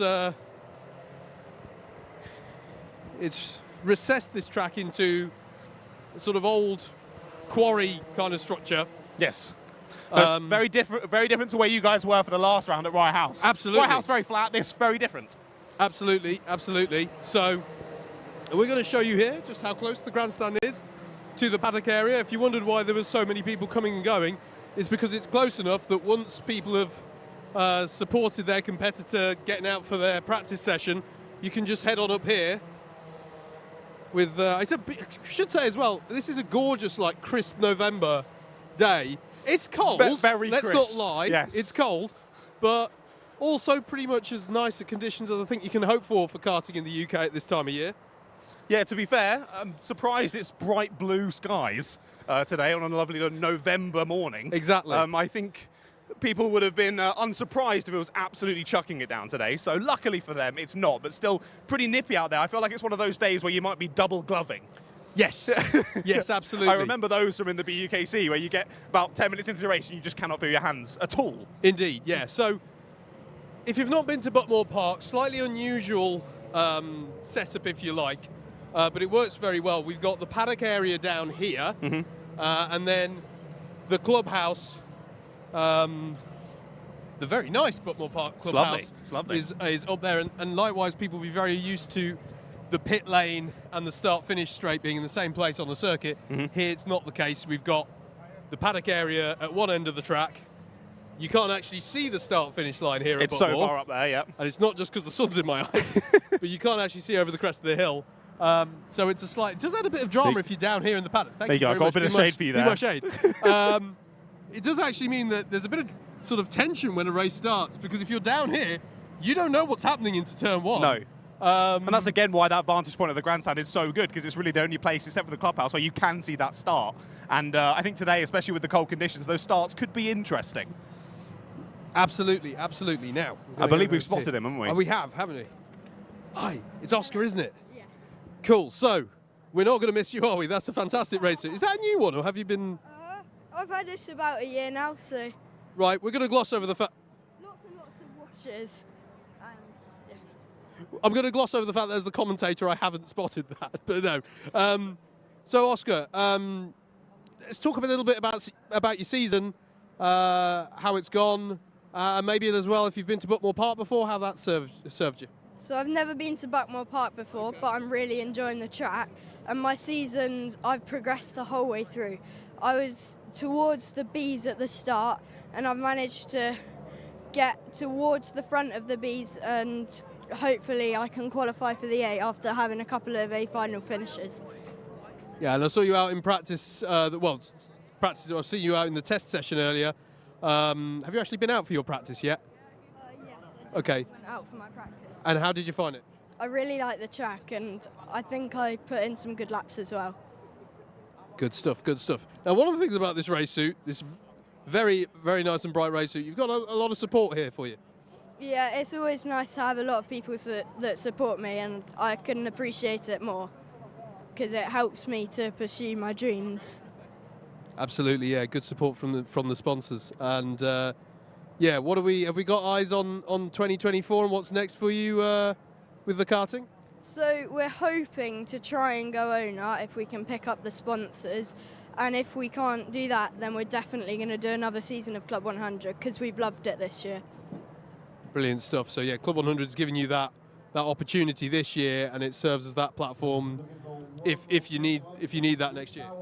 Definitely, and it's like owner driving without owning the car. It's so good, and it's really good for learning as well. Brilliant stuff. And is this Mum? Can I just bring you Mum? I'm always keen to get the parents' perspective as well. The Club 100 experience, how's it been for you in 2023? Stressful. Really stressful. I'm always glad when the race day's finished. It's like seeing your little boy amongst that lot. It's quite frightening, but yeah, he loves it. He lives for it, so yeah, it's good. Brilliant stuff. And I suppose at least no kart repairs. I maybe shouldn't say that if owner karting is being considered, but that's the amazing thing with Club 100. It's just brilliant. You just turn up, do your racing and go. It's so good. Yeah, there's no stress of setup or anything like that. So yeah, it's really good. Brilliant stuff. Well, Oscar, you've been racing really well this year, so have fun out there today. I really like this track. I'm not very quick, so I've got no good tips, but I like driving it nonetheless, so you have fun out there. It's the fun that matters. Awesome stuff. Cheers. Hello. Hello. Right, I've got two people behind us who want to have a chat with you, but I'm quickly going to grab someone first if they haven't run away. Okay. They've run away. Oh, Matthew's over there. Right. Camera, follow me. Matthew, you tried to run away from me, Matthew. Where are you gone? No, I'm just over here. Hello. Right, good morning, Matthew. You're suited and booted already. I am. Ready and raring to go? As much as I want to be here, this track does not agree with me. No? No. You had some bad experience at Buckmore? Well, I've had some very good pace, but just not very enjoyable pace. Right, okay. Why so? This last sector is not the way I like it. Okay, understood. It doesn't agree with me. Fair enough, but you got good pace round it, you just don't like it as much. All right, you know, if the pace comes, then we'll see. But had a 12-hour race and I was pretty quick in that, and even then, by the end, I wasn't happy. Okay, fair enough. So even with lots of experience, still not your favourite. Positivity. Positivity for the Paddock Show. We love it. Right, Matthew. Okay, you might not like it so much. What's the goals for today? Well, I'm in mathematical contention for third. Okay. But my rivals in fourth, Max Papworth, is very impressive, to say the least. And And my rival in third is also very strong, so going to be hard, certainly. Yeah, it's going to be a tough one. Now, I know Max from some racing at Rye House, and he is rather quick, isn't he? So you've got your work cut out for you, but I think you can do it, mate. I'll give it my best shot. Well, good luck, and we'll see you out on circuit. Thank you. Lovely. Cheers. Thank you very much. All right, where's my fellow commentator gone? He's over there. Sorry, I was having my own little chat over here. We've got James, haven't we? Yeah. Sorry, James Finley. Yeah, that's right. It's all right, that was my mistake. So, we haven't spoken to you yet this season. Yeah. We're here at Buckmore Park. Tell us the story of your season. So first round, it was a pretty good round. First round ever in a two-stroke. So wasn't expecting anything. But managed to get first in my group, so 6th on the A final. First rolling start, so it was pretty bad. I dropped down to like second to last, just stayed there the whole race. Then final got up to 10th. That was my best race all season. Most of the time I've been top 5 B final, and also been chasing you guys around all seasons, like I said. So, but yeah, it's been a pretty good season. Mainly just like an introduction. But next season, hopefully we'll learn the tracks more, learn the kart more, and yeah, hopefully we can do a bit better. So you mentioned it was your first time in two strokes. Has this season of Club 100 been your first competing in a championship, or what background do you have in karting? So I did a little bit of 4-stroke rentals at a place called Daytona in Surrey, but before that I'd only really ever done a little bit for like birthday parties and stuff, and happened to be pretty good at it. So then we were like, oh, I entered the championship, and yeah, and then went quite well. Came 3rd in the championship and won a few races and stuff in like second season. So, but other than that, I really haven't done much. So 2024 will be my 3rd year of karting, so decent experience by then, but yeah. And that means you've had to be learning the tracks each time, presumably. So have you been doing a particular technique when preparing for these things? Yeah, I think YouTube is very helpful for it, like just watching onboard laps, like Super GT, things like that, because he races Club 100 obviously, so, you know. But yeah, things like that are really helpful, and then get your bearings, and then obviously just drive it, and then learn the track a bit better. Now, you've already been out today on track. How have you found this Buckmore Park circuit? Definitely top 2 tracks, I reckon. It's so good. It's like it's really fast, and it's just flowing. It's got a good mixture of turns as well. Like it's got chicanes, slow corners, fast corners. It's great. Love it. It's a good mix, definitely. It wouldn't be a proper interview if I didn't give you a quick fire question. Favourite film? Oh God, I'm already failing. Probably Rush. Good answer. And I should say, being as you've chased us all season, is there anything else that you wanted to say? No, not really. That's fine, mate. Plans for 2024? Club 100, and we're going to do a bit of Forest Edge in Inters. But yeah, hopefully it'll be fun. Sounds good, man. You have a good day, yeah? Cheers, thanks. Lots of drivers wanting to chat today. Lots of drivers lovely. wanting to chat I've today. got Santiago over here who wants a little chat as Go well. for it. We're going to drive over here to Santiago. Hello. Good morning, mate. How are you doing? Good, how are you? Yeah, I'm doing pretty well, thank you. Now, I know we were going to have a little chat to speak to the legions of Spanish fans who'll be watching the live stream today, supporting yourself. Correct, that is correct, yeah. Yeah? Well, who've we got that's watching at home? Well, we've got Nan, we've got Uncle, and then we've got down in Stoke-on-Trent. Lovely. Got all the family there as well, but obviously we've got part of the family in Spain as well. Awesome. No, fantastic. Well, fantastic to see all of them watching from wherever they are in the world. But we'll focus on you for a minute. How's the season been going for yourself? Is this one of your first rounds of the season, or have you been doing it all the way through? I've been going all the way through. I've been doing all right. Last race wasn't too good of a race. Obviously, I got taken out, but throughout the season it's been going pretty good. And the Buckmore is a really good track, and obviously I've been here before, and it's a really fast track, really nice, smooth track, and hopefully if I do good today. Okay, cool. You've got a bit of experience around Buckmore already, then? Yeah, I have. I came here for me the test at the start of the season, so. First time racing here, though, is it? Yes. Okay. First time racing here, yeah. Okay, cool. So you know how to set some quick lap times. Where do you reckon? I assume you haven't been out yet today, have you? Yeah, I went on the testing this morning. Okay. And I've done some all right lap times there. So. Okay, nice. Have you seen any particular spots on the circuit where you're thinking, yeah, that's where I'm going to send my moves? Well, I can see going down the chicane, down the hill. There, I'm a bit faster than everyone else there. I can see obviously I'm gaining on people there. But I can see up top, round the bend, round that one apex. I was overtaking people over there, so hopefully I can try to sneak up on people. Lovely. Is that the first couple of corners you're talking about? Yeah. Lovely. I feel like they may be a little bit slippery this morning. Of course, we've got the sunlight on us down here. Up there, a lot of tree cover. Could still be a little bit slippery. Yeah. Well, in the testing, it was a little bit slippery, but obviously with all the karts running and warming up, it should be all right by the time we get to racing. Yeah, cool. Should be a little bit better. So some cheeky moves from Santiago. That's on the prediction list for today, is it? Yeah, it is. Nice. Some cheeky moves. All right, good. Well, cheers, Santiago, and good luck. Thanks very much, mate. Have a nice day. Oh, he's behind you. He's behind you. It's like a panto. He's behind you. Well, we are getting towards Christmas. So, yeah. That was brilliant. Good I like to that. have. Yeah, we're just on a bit of a session changeover now, so we'll let the drivers who need to get into the kart do so. I do know... Interesting, some experience around the track there, which I haven't found with most of the interviews we've done so far. No, that's true. I've had a couple of drivers who are sort of like, first time here, or maybe have done a test session or something, but yeah, a lot of drivers actually having raced at Buckmore, but I feel like that's more understandable if they've done other things. Buckmore is a circuit that a lot of people do go to. It's that, plus it's very easy for us to get into the mindset. Very often, in the seniors, we start here and finish here. That's a sort of traditional Club 100 calendar. And if it's not part of the sort of official calendar, there still tends to be what they call a little season opener event here. But it's important to bear in mind that's not the case for the juniors and cadets. Their first 2 rounds were at Wilton. Yes, to race Wilton based. So, yes. Yeah, racing around Buckmore Park is actually a first. We talked a little bit about the cold as well, just whilst the drivers are changing over.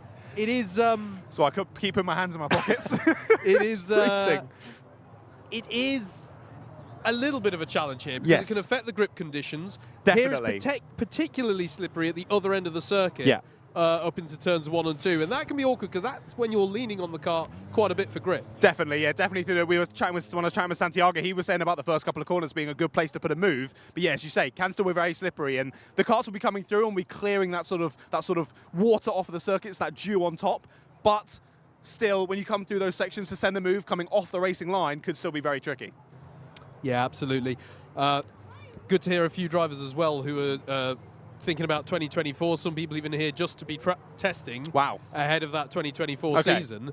Worth bearing in mind that the registrations for, I think, all things Club 100, certainly all things Club 100 sprints, go live over the course of next week. I will probably say this. Fingers on buzzers now. Yeah, it's Monday, I believe, for the juniors and cadets. But social media will have all of the official times. It's literally different times on different days for different categories, so that they can the website can deal with it and all of that. But if you are interested, club100.co.uk, check it out, and also give the office a call as well. They're always really helpful. With any queries that you've got. I'm thinking if we just sort of, can we mosey on across just to show where the karts are getting ready? Where the karts are getting ready, where the drivers are getting ready in the karts. The karts are already ready because it's Club 100. Those drivers were terrified, mate. They thought you were going to pounce on them and you didn't, and they were very relieved. I know. It was interesting to hear a driver say they've been trying to chase me all season for an interview. Most of them, that's very unusual. Most of them have been running away. So this is a little Bambino track here. We're actually stood on technically a little go-kart track. If I go and stand over there, it's the only pole position I'll get in my life. But this is basically used as the dummy grid for this. So we've got some drivers. I wonder if we're going to be able to... I mean, might as well grab them. Go across? They can't get anywhere. They're sat in a car. They can't run away. So let's see what we can do. I've never seen Howard Mitchell run. This is amazing. Let's be cheeky. Bertie, can we have a word? Bertie Breen, Buckmore Park, have you been here before? You competed before? Competed last year at Club 100, but I hadn't raced in that long, so it wasn't a very good performance. But And if memory serves correctly, you're still you're in the hunt for that top 5 coming into today, at least mathematically. I hope I'm remembering the tables right there, but have you got your eye on anything in particular for today? I just want the top 10 in the championship, really. It's quite a close battle for the top 10. I'm 8th at the moment, but there's only a couple points in it. So I'm trying to just keep that top 10. Brilliant stuff. Well, you have a good practice session out there and have fun with the racing, yeah? All the best. Let's go back. We're gonna be annoying for Laura. We're gonna go. Who have we got in the number 86? My name is Yasin. And how has your 2023 season been going? Or is this your? I don't think it's your first time, is it? No, it's not my first time. It's been alright so far. Season's not gone to plan, I don't think. But hopefully today we'll see some good results. Hopefully, yeah. Is today your first time around Buckmore? No, it's not actually. I did a academy day here before, so yeah. The academy day. So today's the first time going racing, yeah? Yes, I think so, yeah. Good stuff. Have fun out there. Have a good one. Okay. I want to go have a little chat to the person in 62, if that's all right. Go for it. Go for it, John. Go for it. Hello, sir, in 62. Oh, hello, Claudia. How are you? How are you this morning? I'm good, thanks. How are you? Lovely to see you. You feeling good for this morning? Oh, I was coming over to ask about the coat. Are we keeping it on for the session? Maybe. It's very cold today. It's so cold, isn't it? Very cold. Now, how do you think that's going to affect the driving? Of course, it can get a little bit slippy, can't it, under the cold conditions? Definitely, it can get. I went out for the test sessions before, and it was quite cold and slippery out there. So. Okay. So you've already been out this morning, then? Yeah. Okay, so you got a little bit of experience in these conditions. What are you thinking moving into today? Are you looking for those top positions in the A final, B final, C final? Where are we thinking? I'm just sort of hoping to do the best I can. This has been a quite tricky track for me in the past, so hopefully I can just do the best result I can. Okay, what experience do you have before then? I've done Club 100 here before a couple of times, and yeah, that's all I've done here, but hopefully I can do better. Okay, cool. So you got a bit of experience. You still got a bit of time to get up to speed with the conditions, but you're feeling good overall, I hope. Yeah, feeling good. Well, best of luck, Claudia, and we'll see you out there on track. Thank you. Lovely. Thank you. Have a great day. Claudia there in the 62. Wish Claudia the best of luck. Well, oh, he's down there. I've got Dan in the 81. How are we, Dan? I'm very good, thank you. How are you? I'm good, thank you, sir. And how's your 2023 season been going? It's pretty good. I've gone to all of them except one, but my best position so far is like A final, and that was at GYG. So yeah, the first time there was pretty good. And were you here for the academy day for Buckmore? Yeah, I was. It was pretty good. It was wet though, so a lot different today. Yeah, quite different, but still quite cold though. Have you been out for a session already, or is this your first time going out? No, this is my second time going out today. So. Okay, how did you find the track earlier? Certain bits were quite cold, so a bit slippery, but the rest of the track's quite dry, quite fast. So yeah. Awesome stuff. And we got plans for 2024 yet? I think I'm going to carry on this. I'm probably going to try and do something else as well. Maybe with Yasin at Sandown and other stuff as well. Brilliant, who we spoke to a moment ago. You have a good day out there, Dan. Cheers for talking to us. I think we're getting close to time, sir. We are. We have to. Well, firstly, we're getting close to the time because I reckon Gel's about to blow a whistle Yeah. and all these carts are about to move. We're going to get taken out, yeah. But yeah, I think when you're watching this, we'll be on the lunch break and we'll have just had the qualifying and we'll be about to go into racing in earnest. Which that's the other thing. Those drivers who were here for the academy day, still that first time racing, that it's going to be a different experience having all those carts barreling into turn one. I know we've already spoken about turn one, but let's not jinx it. It takes it up to another level. Certainly with that, I have to say as well.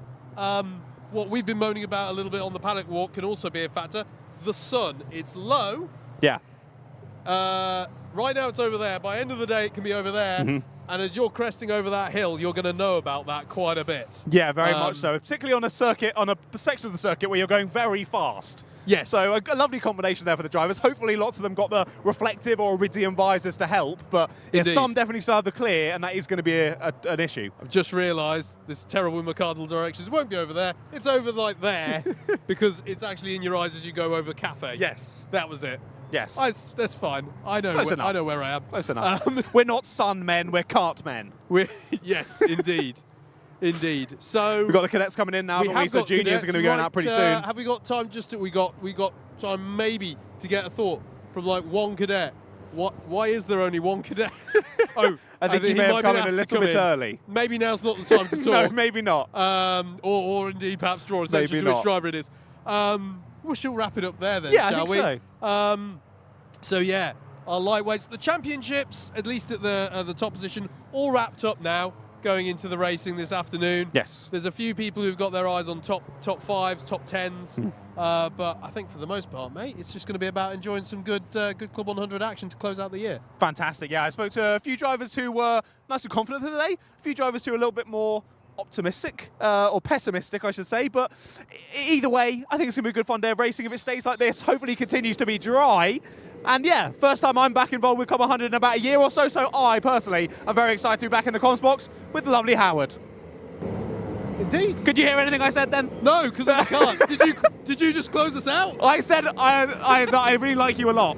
Oh, thank you, mate. It's been a pleasure to do another paddock walk with you, sir. Right, in that extremely professional fashion, let's wrap it up there. Join us soon back for when we'll be having some racing.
Well, hello everybody, welcome back to live coverage. Do hope you enjoyed that pre-recorded paddock walk that we were able to go on earlier in the day.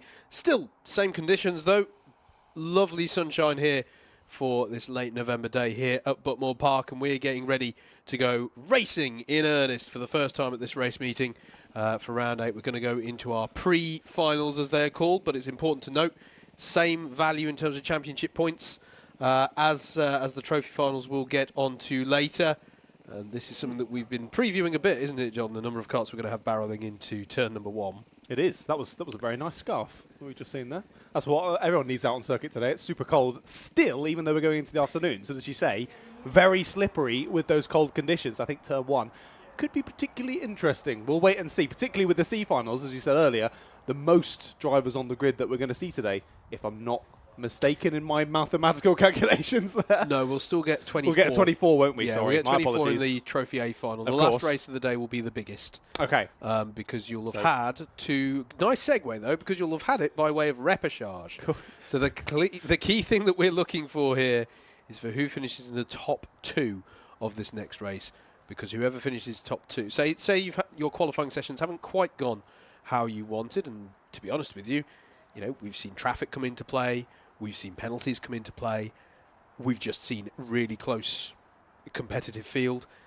You may on balance expect to be a part of that C final, on a B final grid or the A final grid. If you're not quite where you would expect to be or hope to be, well, I suppose everyone hopes to be in the A's, but if you're not quite where on balance you would nominally expect yourself to have positioned, there is the opportunity to make up spots, make a promotion into the higher grids. And it's the top 2 from each race. So the top 2 from C go to B, the top 2 from B go to A, and we will repeat that phenomenon in the trophy finals as well. So that's what we'll be looking for. I feel we may as well do the housekeeping for C final, pre-C final even, as they're getting in the cart. So let's look ahead now to our first race of the weekend. It'll be the pre-C final for our lightweight cadets.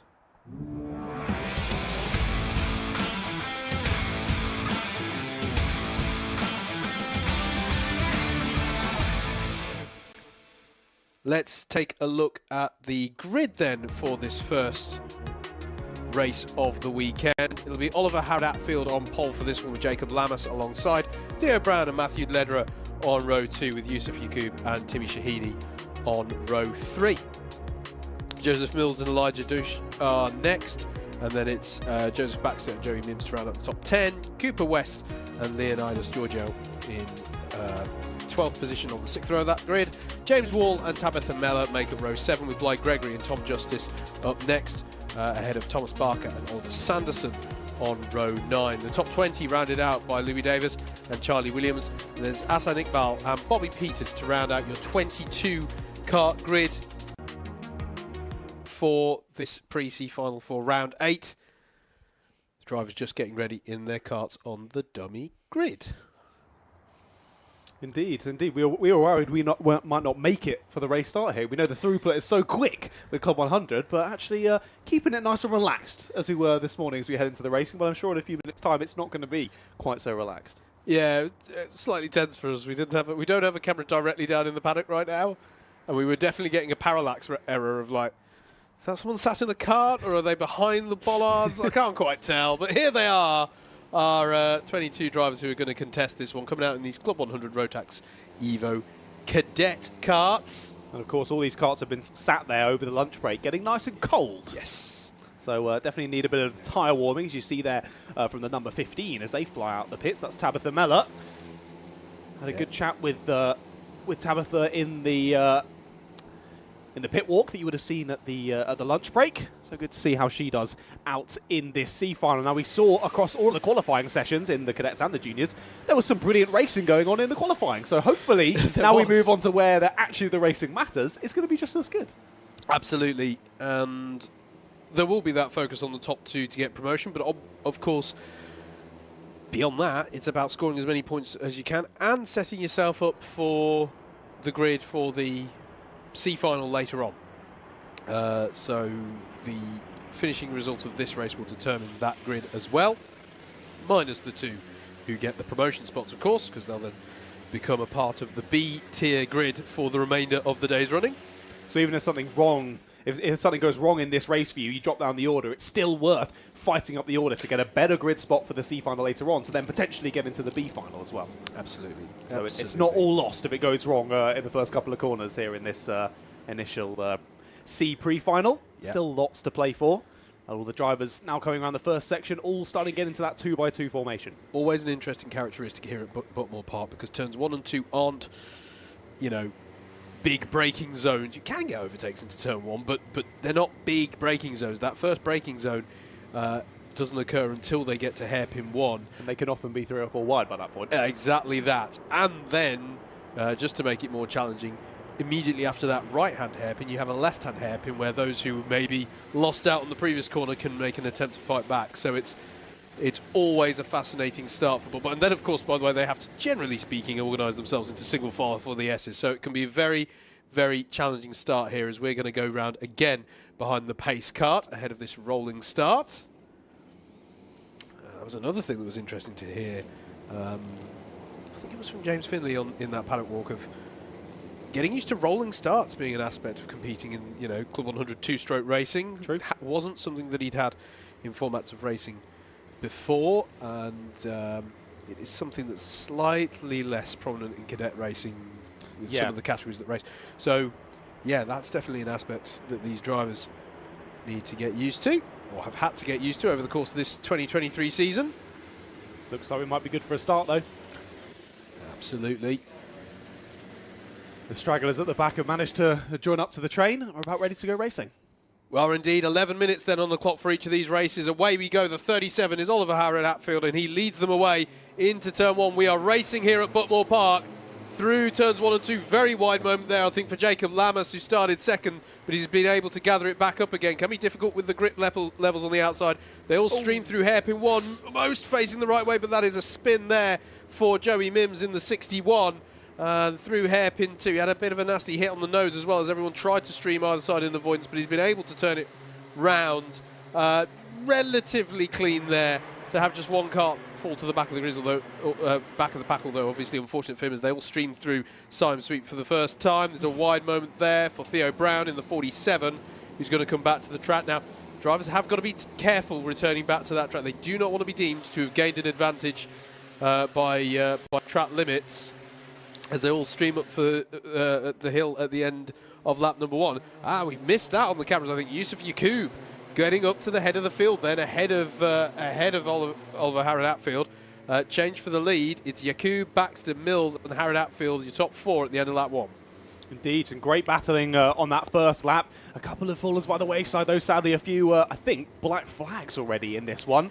For the number 61 of Joey Mims, the 122 of Leonardo Giorgio, and the 103 of Louis Davis. So a couple of drivers making up some big positions, particularly Yusuf now at the front of the field. A couple of drivers just getting caught up in that melee at the start and finding that they're falling afoul of the rules. So we've got one driver off going backwards down that fast left-right section. And I think a couple of drivers taking avoiding action, going a little bit wide there. Hopefully, none of them found the barrier on the exit just out of the camera shot.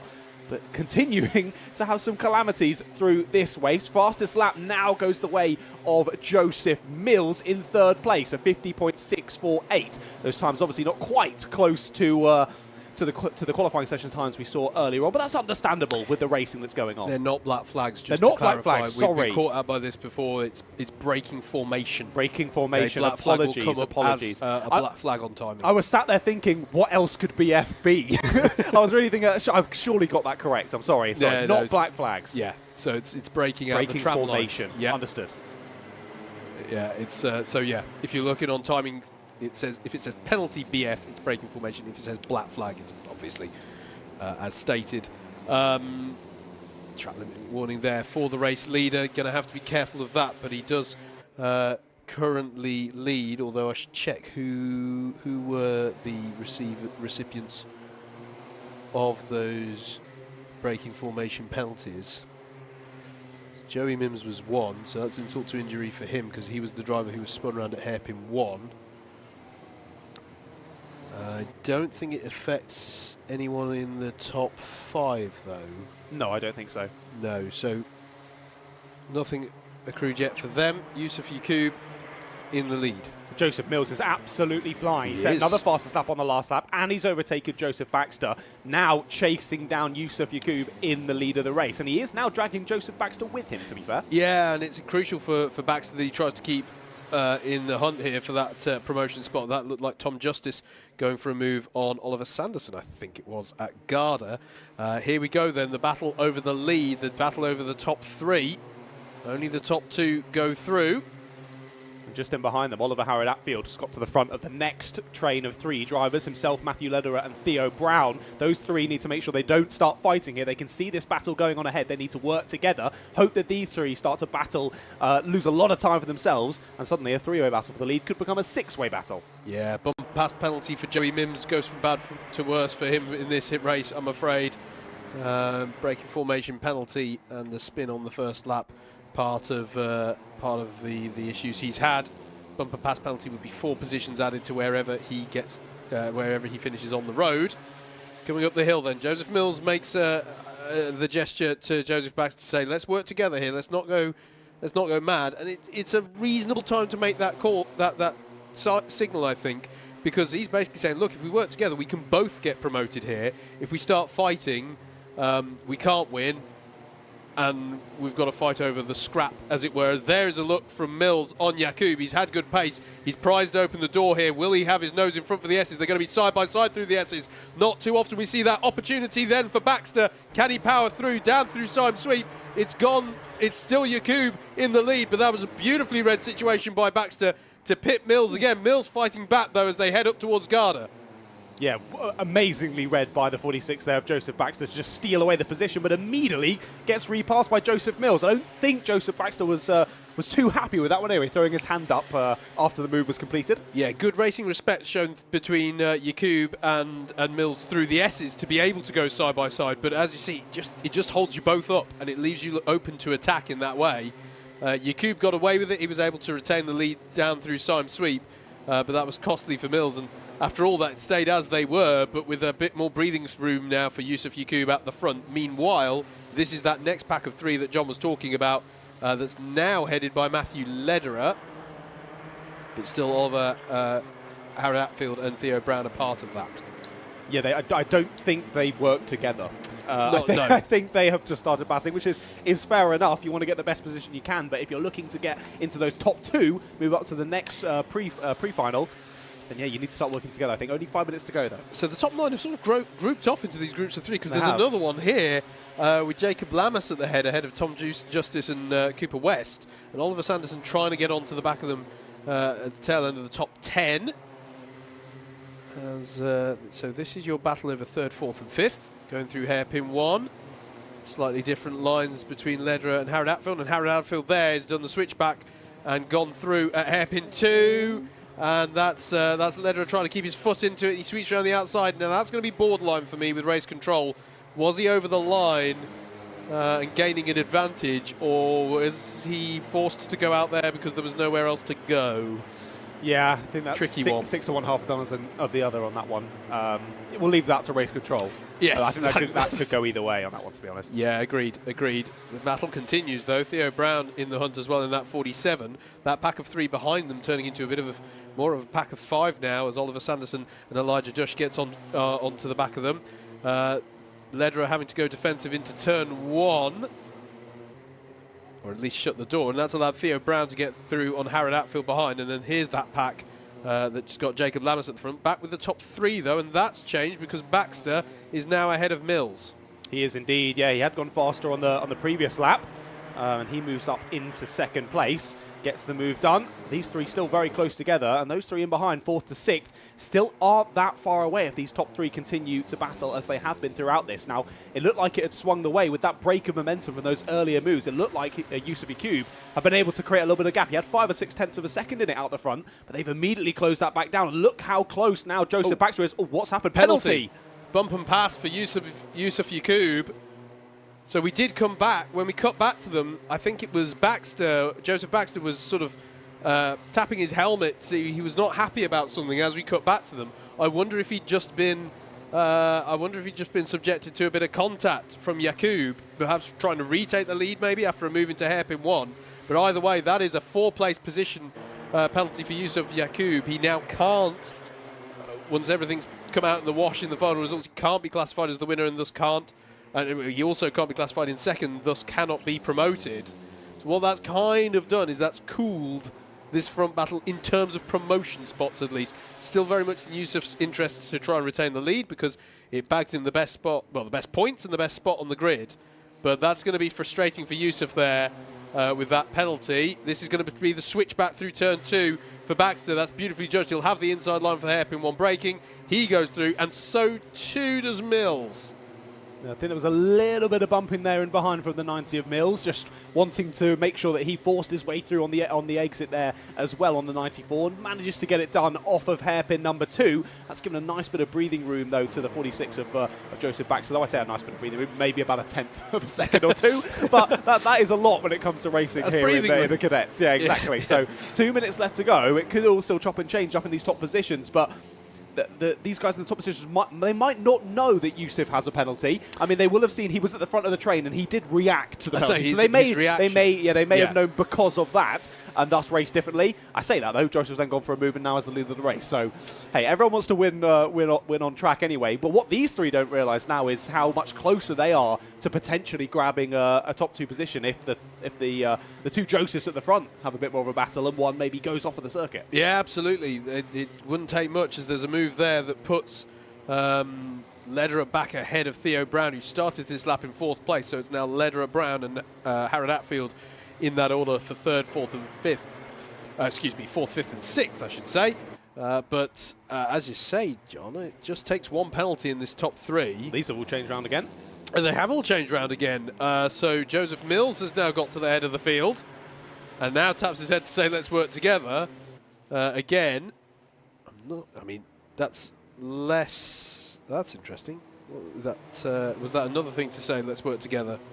I thought for a second he was gesturing him through, actually, for a moment. But I thought that might have been, as they came up over the crest, Joseph Baxter gave him a little bump from behind to say, yes, I will work with you. And it was the thumbs up in response. Yes, that makes more sense. That makes more sense. And it does make sense, really, for them to... I mean, they just need to bring this one home, to be perfectly honest. I'm sure Joseph Baxter would like the win. I'm sure if the opportunity comes, he wouldn't mind coming. But we haven't actually seen the last lap mod. It'll be the next time around, I think, that we see that. And there's a move from Jakub. So Yusuf Jakub there into Paddock. That was a bold move there on Joseph Baxter. So Jakub's now up into 2nd place. So Joseph Mills is still saying, let's work together. I wonder if he's... I wonder if he knows he's gesturing to a different driver now, because they're battling away. Jakub is going to go defensive fairly late. Well, half in defence, half in attack. He cuts underneath, and he's through here, bearing in mind he can't get that promotion spot, but he'd love to win it on the road for pride anyway. Is Baxter going to go for a move on Mills? No, because Mills has cut to the inside to try and prise open the door, but Jakub has closed it off. Yeah, Mills really thought about that one, didn't he? He was aiming to put the cart there, and suddenly there was another cart in the way. Managed to get it stop and not make any contact. So good control of the brakes there from Joseph Mills, now in 2nd place. But yeah, I can understand that from Yusuf. You know you've got a penalty. Well, I'll just go for the move for the lead then. I want to win it on track. Yeah, the battle then between these top 2. And bear in mind, they don't want to get a penalty because otherwise it'll go the way of Theo Brown. This is sort of the battle for, if we've got it wrong, who gets the promotion spot. Great little battle that's being had. Checkered flag is out, though. Coming up the hill now, then across the line. Who's it going to be? It's Yusuf Jakub. But bear in mind, that's only on the road. He has a penalty to be applied, less than 2/10 ahead of Joseph Mills and Joseph Baxter. So it will be Joseph Mills and Joseph Baxter who get those promotion spots. We say provisionally, provided we haven't missed any penalties on the board.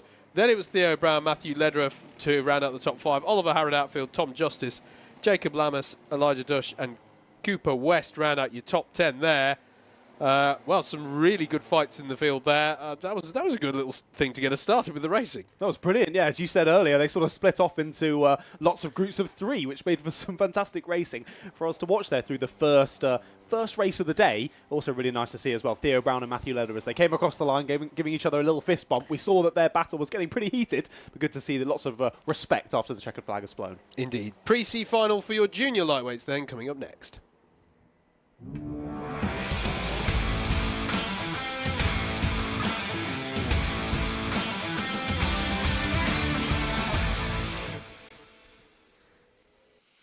Here we are then. I can already hear them coming out on circuit, so let's run you through the grid then for the junior lightweight pre-C final. Charlie Foster and Finley Marshall are on the front row of the grid. Behind them are Baxter Rawlings, Oliver Arminger, then Caleb West and Giovanni Castle-Joseph. They're on row 3. Then row 4 sees Ollie Hardy and Viggo Swan.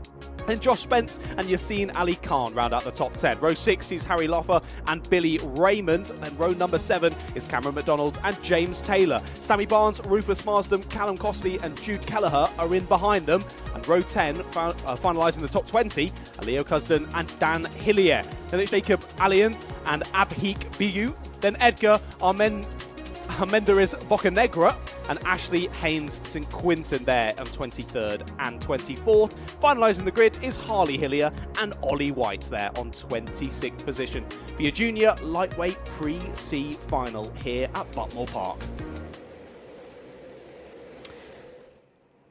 That's how they line up then for this one. And we're going to get, again, 2 promotees from this one. So apologies, this one is the bigger rig. Yes. 26. I was thrown off by that. I was like, have I got the wrong thing? No. It's 26. I think I got my entry number a little bit wrong for our juniors today. My apologies. So yes, this is going to be a significant field. Yeah, this is a large field. You were saying earlier it can get quite busy out there on this Buckmore Park circuit, and with 26 involved, it definitely can. Of course, if you're waiting for even bigger grids, we've got the British Universities Karting Championship starting early next year. Those grids, 34, 36 karts, that can get particularly crazy at a circuit like this. So make sure you keep an eye on the Alpha Live socials throughout 2024 for lots more racing in these Club 100 karts. And make sure you subscribe to the Alpha Live YouTube channel as well so you don't miss any of that action. It looks like, I think, we might be going round once more before we get this underway. Yes. No, we're not. We are going. My eyes did deceive me. We are off and racing. And to the inside already is Oliver Armiger. He's taken the lead of the race. Someone's gone very wide. And you get out on that red stuff on the outside, there's absolutely no grip. And they're going to drop a number of positions down the pack. Your pole sitter, Charlie Foster's having to settle for second at the moment as he is under a bit of pressure from a driver in behind. I think that was the 120 of Baxter Rawlings. Yes, it is. Who's in there. So the top 3 still there in the top 3, but they're switched around ever so slightly. Oliver to the lead and Charlie to second place. Yeah, indeed. As they stream through, yeah, a bit of a wide moment then. That's a bit of a wide moment for Oliver Armiger. I think it was Baxter Rawlings as well as he's getting overtaken once again into Garda. The 88 of Caleb West flies through up into 4th place. Absolutely great start though for a relatively clean start for our C final grid as they come through at the end of the first lap. Then Oliver Armiger then leads Charlie Foster and the pole sitter down to second, and then Giovanni Castle-Joseph in third. Good little battle as well forming early here. Caleb West there in the 88 ahead of Baxter Rawlings and Josh Spence, who goes for a move on Baxter, but I don't think he's going to make that one stick. It's one of those things, in order to put on a move in the hairpin two, you have to take a tighter line. And it's because of the nature, the sort of box nature of the corner, the other driver can actually hold the line around the outside and actually carry more speed through the corner, as that was Charlie Foster defending against Castle-Joseph into Garda, and I think managed to keep that one for now, but Castle-Joseph might have a better run up the hill. Looked like he had a good run through Senna, but it stays as they are for now. Yeah, close, but not quite close enough though. Yeah, we've got... lots of changes though. A few drivers. We've had something happen to Finley Marshall on that lap. He's dropped down the order, and also a costly lap of some description for Viggo Swan, down to 19th place. A lot of drivers moving up. As we're looking here then at that battle over second place, and well, we might, frankly, as that's somebody coming in. Coming the pits. I don't know. Jude Kelly has been shown a penalty for breaking formation. As they stream through Garda. Don't know if that's someone who's had a kart issue. Oh, very wide moment there coming through Senna. That's 3 wide into Cafe. I think that was Cameron McDonald going very wide there. New fastest lap of the race from Baxter Rawlings. Look at this pack of karts. I promise we haven't glued them together. This is the battle from about 9th down. So Billy Raymond is the 72 who's at the head of this lot.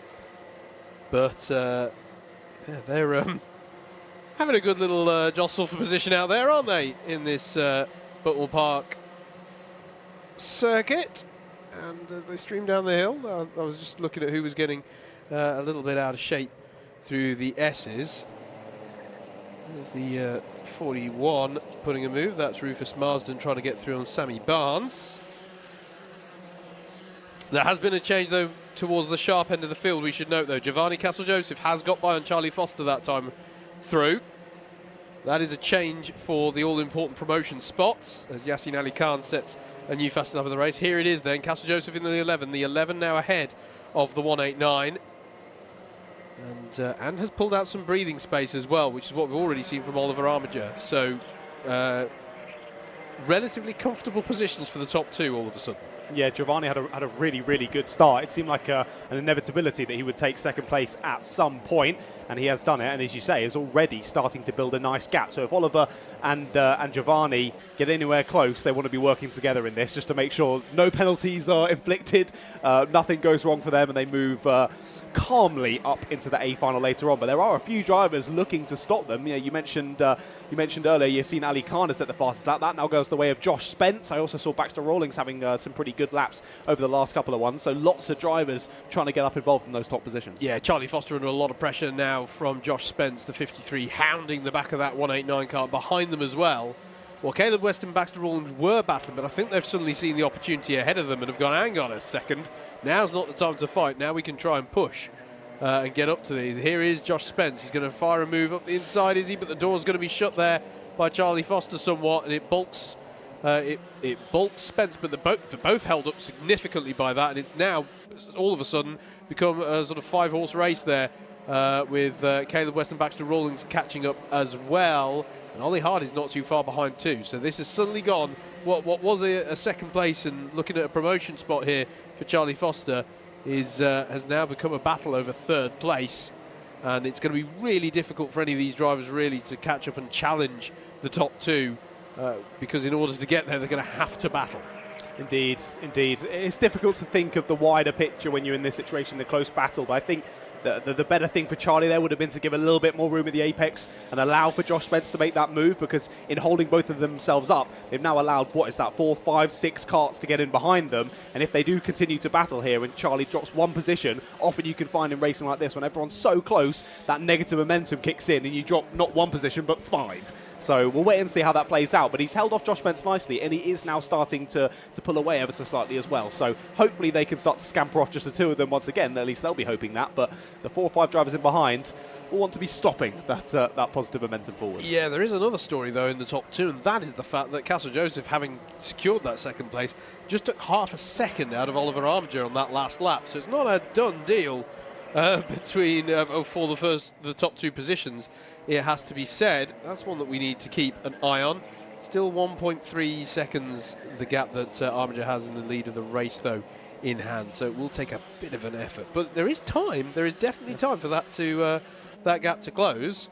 And I suppose for Charlie Foster or anyone else in this pack, if you can't catch up and pass the top two, the best you can do is get to the head of this field and hope there's a penalty for the top two, or just secure the best possible spot on the grid, what is effectively pole, for the Trophy C final.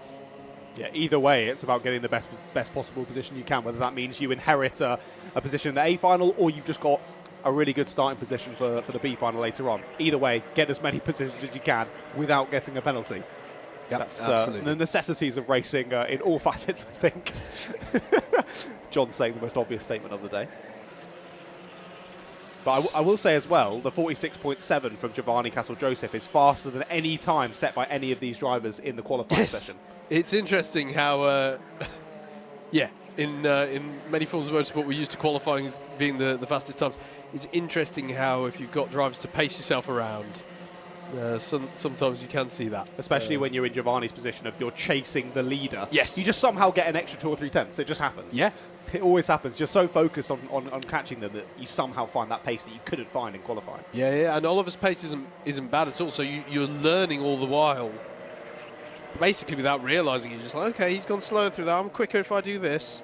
Okay, and then you'll just do it naturally. And then, as you say, you'll just find time out there. And That's often how it can go. I have to say, Charlie Foster and Josh Spence have done a good job of working together. They have pulled out this gap, haven't they? As you're observing. Yeah, fair play to Charlie. My earlier statement was probably wrong, as we've now moved a few minutes ahead. There might be a move, though. Late send to the inside from Josh Spence. Doesn't quite work out there at hairpin 1. And they might find themselves in the same position that they were in a few minutes ago if they continue to go for moves that don't quite work. The 88, who leads the train in behind of Caleb West, could be right on them once again. I have to say, there's a slew of track limit warnings in the background here. Drivers do have to be careful as you enter the closing phases. Quite a few of them are going to be, you know, one track limit infringement away from a penalty, and as if to jinx it, that is Callum Costley with a penalty for repeated track limit infringement. The other person quite close to one is Charlie Foster. Yeah, exactly, indeed, so got to be careful there. Here is the lead battle, and it is still closing up. Another 0.4 of a second taken out of the lead gap on that last lap. Well, that is gonna be a battle before the race is through. Battle for third place going through hairpin 2 now. Can see further back Dan Hillier's had some drama before this race. He's dropped back several positions there. He's now in 24th place out of the 26 runners. I say 26 runners. Yes, everybody is circulating now. We did see somebody pulling to the pit lane, but everyone is now out on track, as that's a move there by Josh Spence, on which the move is closed. I don't know about it. Charlie Foster, again, I thought he was maybe just saying no, go through there, but I don't know. It's an interesting one. Josh Spence is doing these moves into Garda from quite a long way back, but it almost looks like Charlie's natural line through Garda is to take a slightly shallower line than most do. Such that they just converge much sooner in the corner. Yeah. So Josh hasn't got enough of his cart alongside for Charlie to go, okay, you're making a move.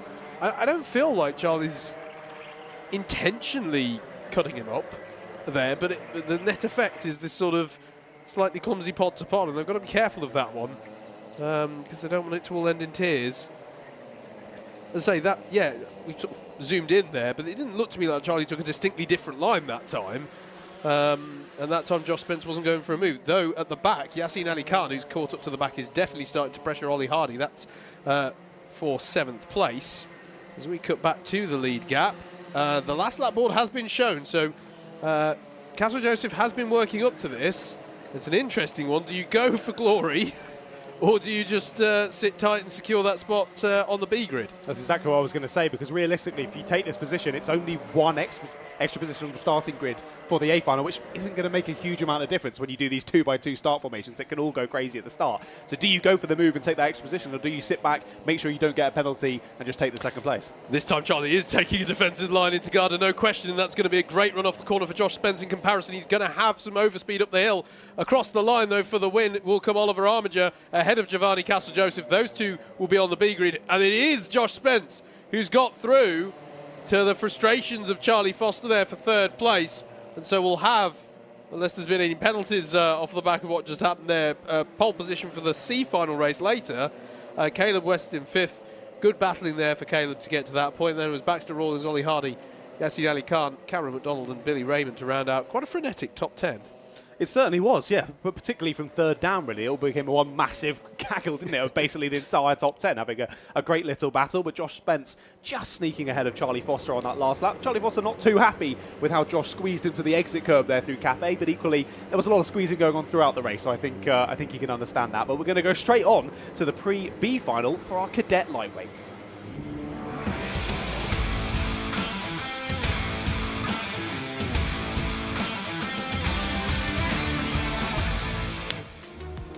Let's take a look at your grid then for this pre-B final for round 8 of the Lightweight Cadets Club 100 for 2023. Reece Cranston will be on pole, Ian Bagger alongside Aaron Hayward and Ryan Rapini on row 2. Ollie Moody and James Finley are on row 3.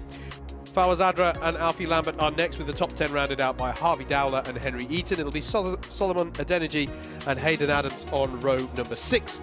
Row 7 is where we find Oscar Stockley-King and Max Miller. Dimitri Borowski and Oliver Peters are on row 8. Adi Manu and Christian Gonzalez-Runda are your 9th row of the grid. Mason Turner and Oscar Blakeman are next, and then confirmed as our promotees from that pre-C final. The two Josephs, Joseph Mills and Joseph Baxter, round out a 22 kart grid. of which the top 2 will once again get a promotion, this time onto the A grid. We've had two Josephs rise up from the C final into the B final. Will we see 2 Josephs rise up from the B final into the A final? It's unlikely, but you never know. We have seen it happen. I don't think we've seen it happen in juniors and cadets, but we've definitely seen that in the C finals. Yes. The C final, the seniors. People racing up from C all the way to the A. That's an impressive feat. It is a very impressive feat. It's. I mean, it tends to mean that you've been a little bit wide of the rules in qualifying, or in the case of seniors, in your heat races. It tends to mean some penalties have come your way. But it's you've been taken out by impressive. someone else. Or you've been taken out. Yeah. That's very true. Hey. That's very true. Hey. That's very true. So, or you've had kart problems. Exactly. Rare, but you know, motorsport at the end of the day, it can happen. Which is another reason why drop scores are sort of there. It is a safety net for that.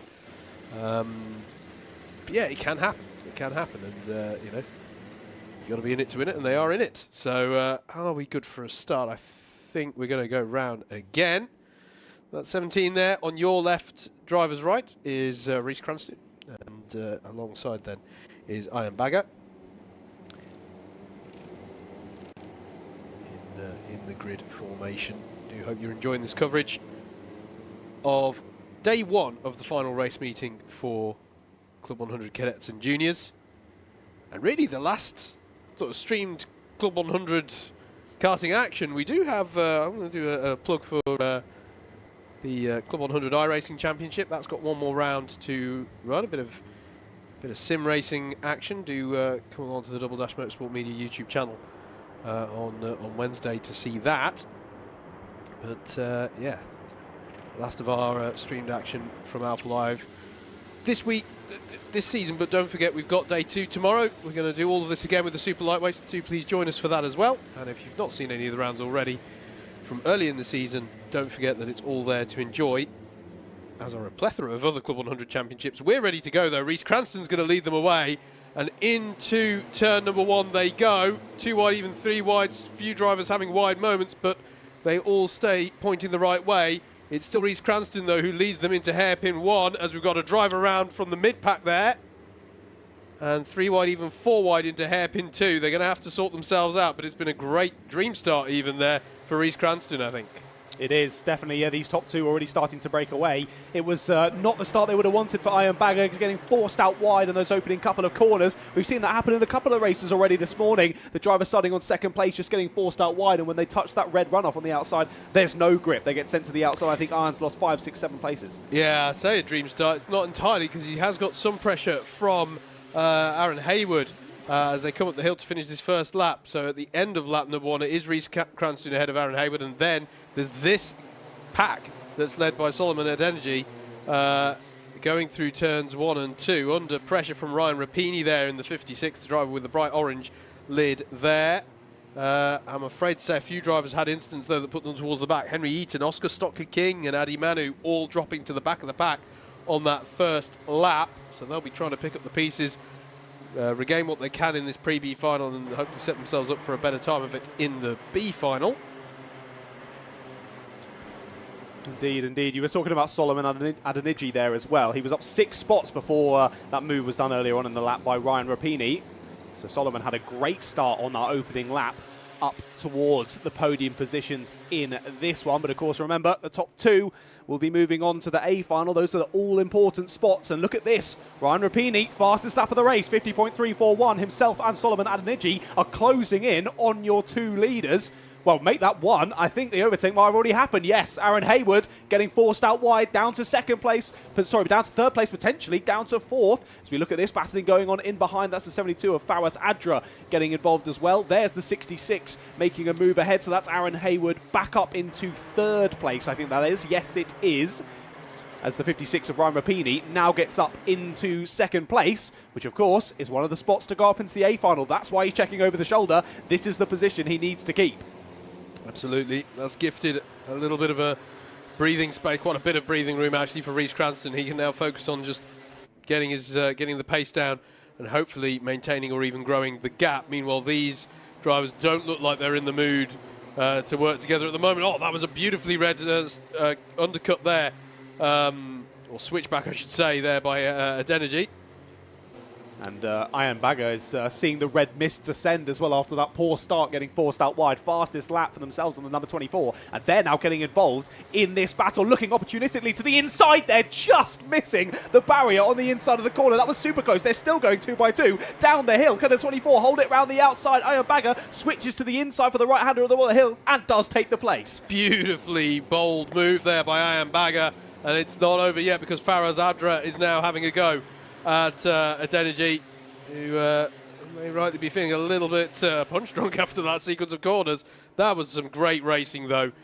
Really good stuff there. Racing Room shown you don't see many people going for an overtake that starts halfway through the S's. No, no, it's not something we see too often, is it? As there's more moves going on down into hairpin number 1. That's James Finley making a move. Yeah, it's Ollie Moody he's battling with. It is. So it's Ollie Moody actually trying to get through. Isn't able to do it that time around. Ollie Moody stays in 8th place. James Finley stays in 7th. But these two really aren't far away from the top 2 positions. Of course, in the last race, we saw the top 2 start to scamper off a little bit, and they were all fighting over 3rd place. This still very much to play for those A final positions. Absolutely. Alfie Lambert there just came into the shot in the 42 Cup with the Alonso-esque helmet there. He leads another very close pack of karts there from 9th down to 13th place. So that's an exciting group to look at there. He's got the 44 of Oliver Peters right behind him, and Christian Gonzalez-Runda, Hayden Adams, Harvey Dowler, they're all part of that pack. And I think that was Hayden Adams putting a move on Gonzalez-Runda. The 14 going ahead of the 12. That's for 11th place. Interestingly, the lead gap coming down slightly on that last lap. Adenergy holds the fastest lap of the race so far, so has got the pace to challenge. It's a little further up then at Iron Bagger with Faraz Adra applying pressure. It's all starting to close in at the front of the field, isn't it now, as we do look back to it. This is Solomon Adenergy leading Ryan Rapini. Both of these two have had fastest laps at some point in this race. Well, to be fair, so has Reece Cranston in the lead. But 2nd and 3rd place closing in onto that rear bumper of the number 17.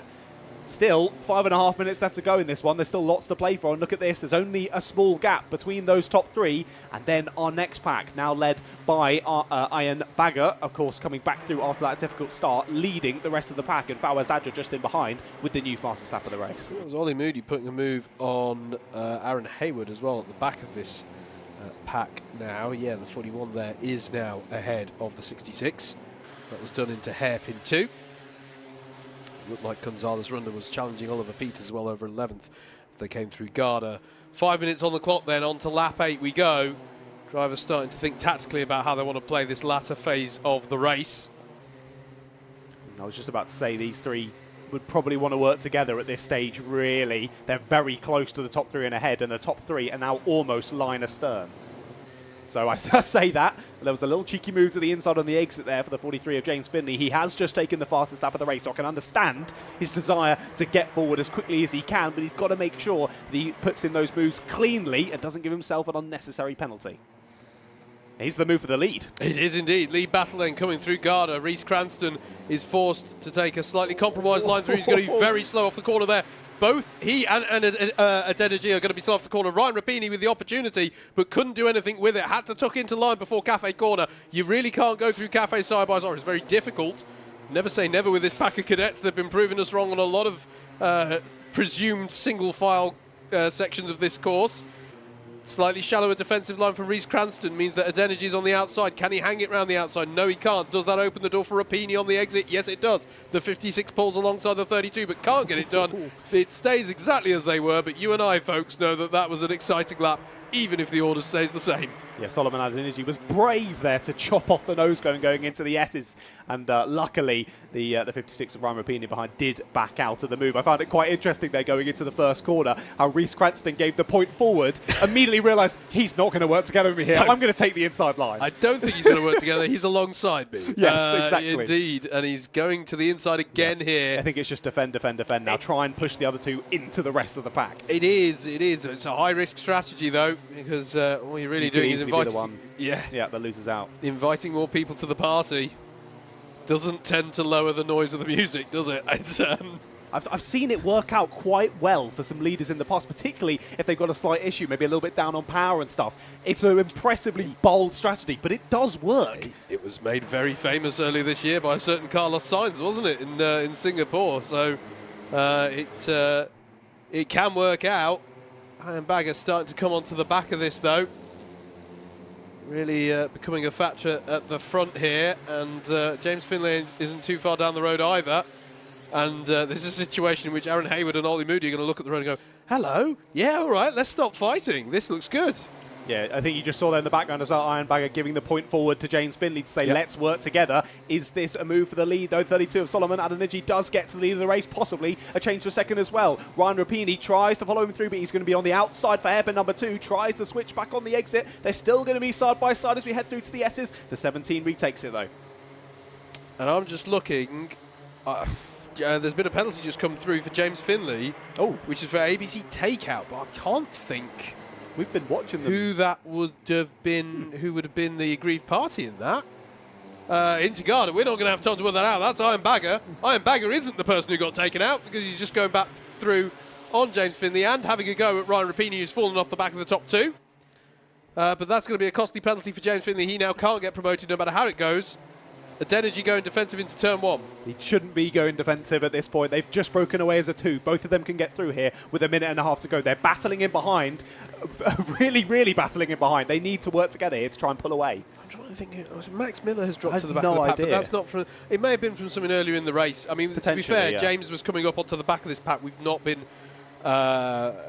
he's sort of transitioned from the second pack in the top 10 to the front pack. So we may have missed something on his journey in that regard. This then the lead battle. Adeniji, Cranston. Cranston's firing up the inside with a block pass into Garda. Still side by side. Adeniji does make the call to slot into position, which I think was the better decision there. Otherwise it could have gone a little bit flaky through Senna. And now Cranston's going to go defensive. And as you say, it's questionable, isn't it? Because it's just going to bring these top 3, although the 3 behind them, sorry. Although, in fairness, they're fighting as well. Adeniji again goes for the move here on Cranston. Last lap board has not been shown, folks, so we're going to get this and at least one other lap of that, of this fantastic battle at the head of this field. Good run off the corner there for Cranston. Side by side, they get through at the S's, or he gets through at the S's. And coming down the hill is once more Rhys Cranston as he started the lap. But there's been change behind. Iron Bagger has got through into 3rd place ahead of Ryan Rapini.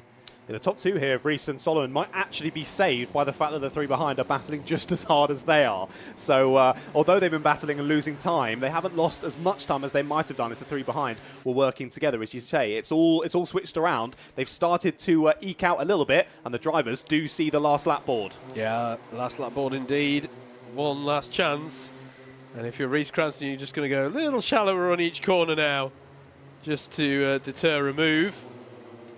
Difficult corner though, hairpin 2 to do that with, because if you go too tight, they'll get a bit of overspeed on the exit. But he's held well there through the first sector, and there's not been any moves either in 3rd down through 5th. Further down the order, I have to say, Joseph Baxter has just got up into the top 10 ahead of Gonzalez Ronda, which means he's had a good run having promoted from the C final. Or pre-C, I should say. Indeed, has a great run. They're still battling as we come up to the checkered flag here. Who's going to hold on to it as we take them to the line? It is going to be the 17 of Rhys Cranston who takes it on the road with Solomon Adeniji in behind in 2nd place. But originally, those are the 2 that you'll see in the pre-A final later on today. Iron Bagger, great run through back through the pack there in that one after a difficult start from the front row of the grid. Takes 3rd place, just misses out on a pre-A final slot, but will have pole position for the B final later on. James Finlay with the fastest lap there in 4th, then Ryan Rapini in 5th. Ollie Moody 6th, Hayden Adams, Aaron Hayward, then Joseph Baxter, and Oliver Peters rounding out the top 10 in that pre-B final. I see what you mean about Joseph Baxter. Great bit of battling through into ninth there for Joseph. Absolutely, absolutely. We're going to look ahead, though, to the equivalent race for our juniors, the pre-B final coming up next.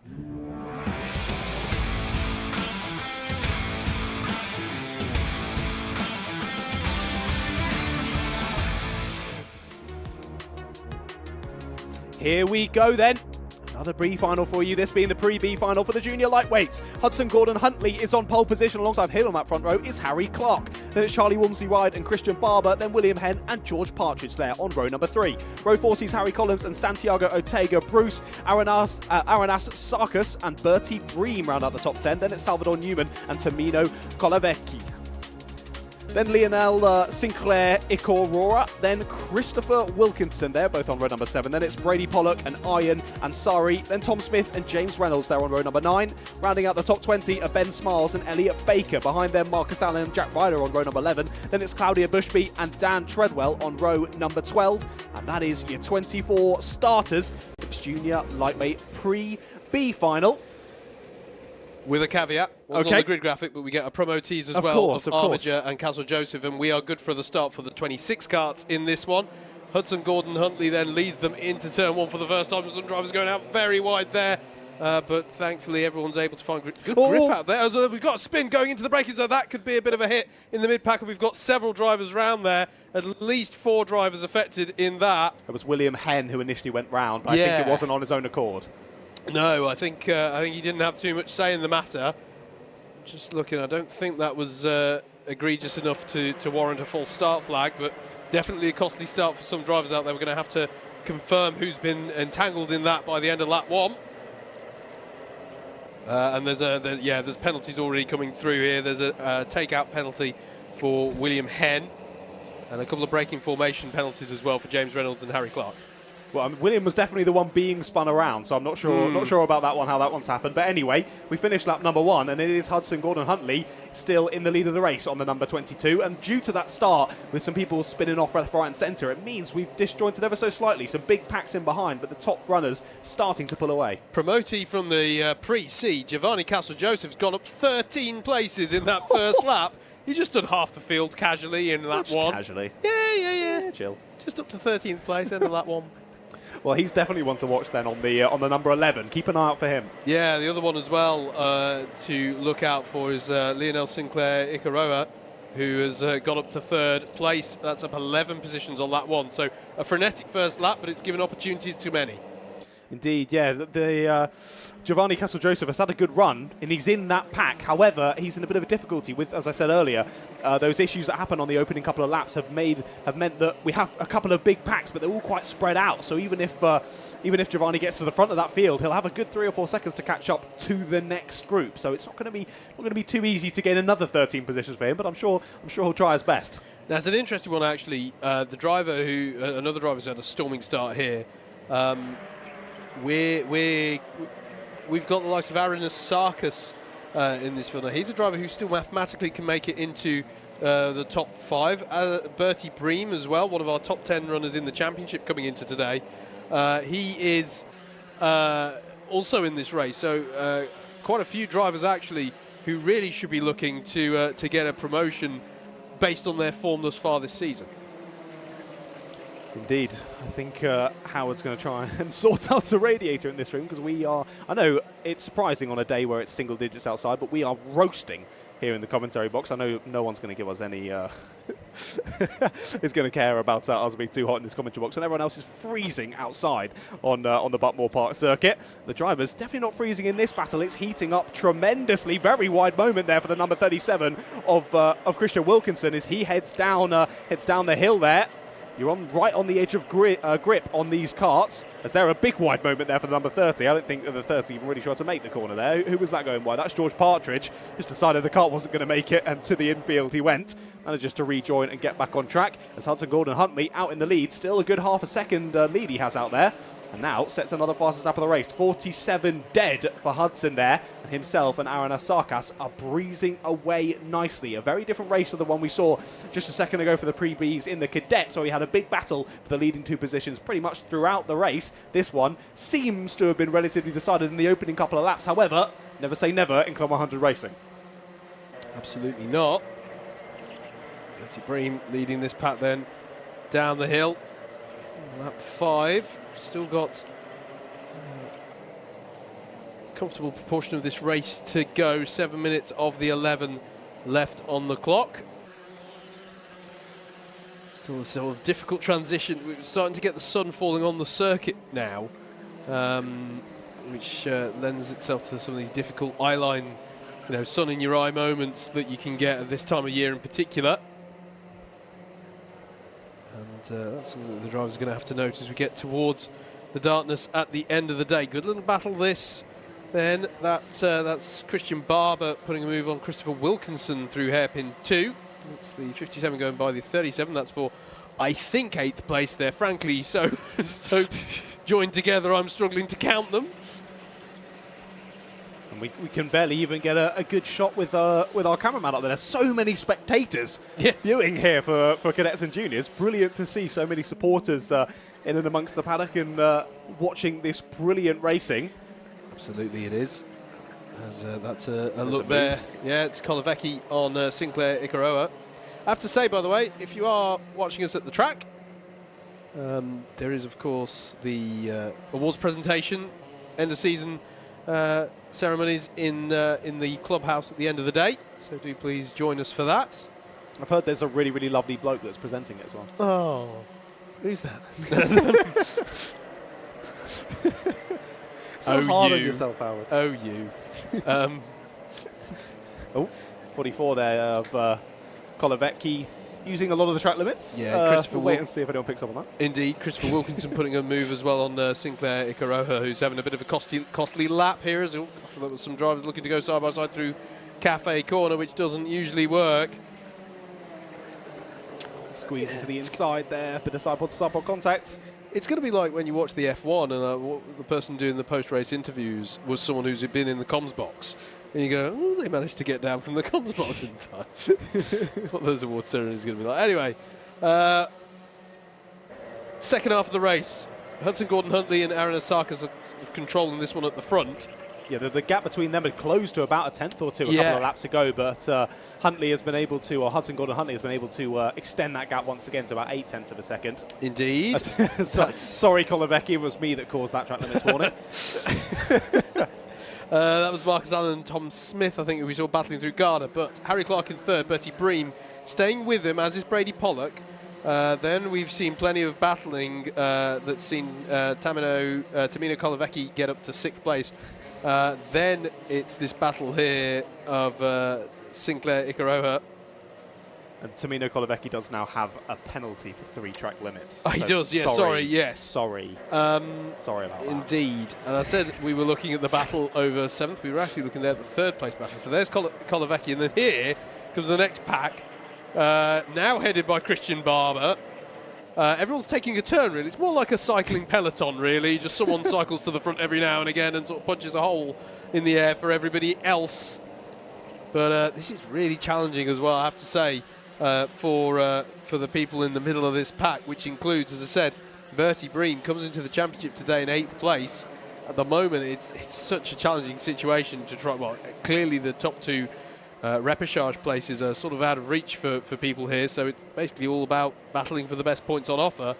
But it's a difficult one here. In a pack this big, you can't really do the negotiations of, oh, come on, let's work together. There's just too many people with their own, their own interests to really get momentum behind those kind of plans.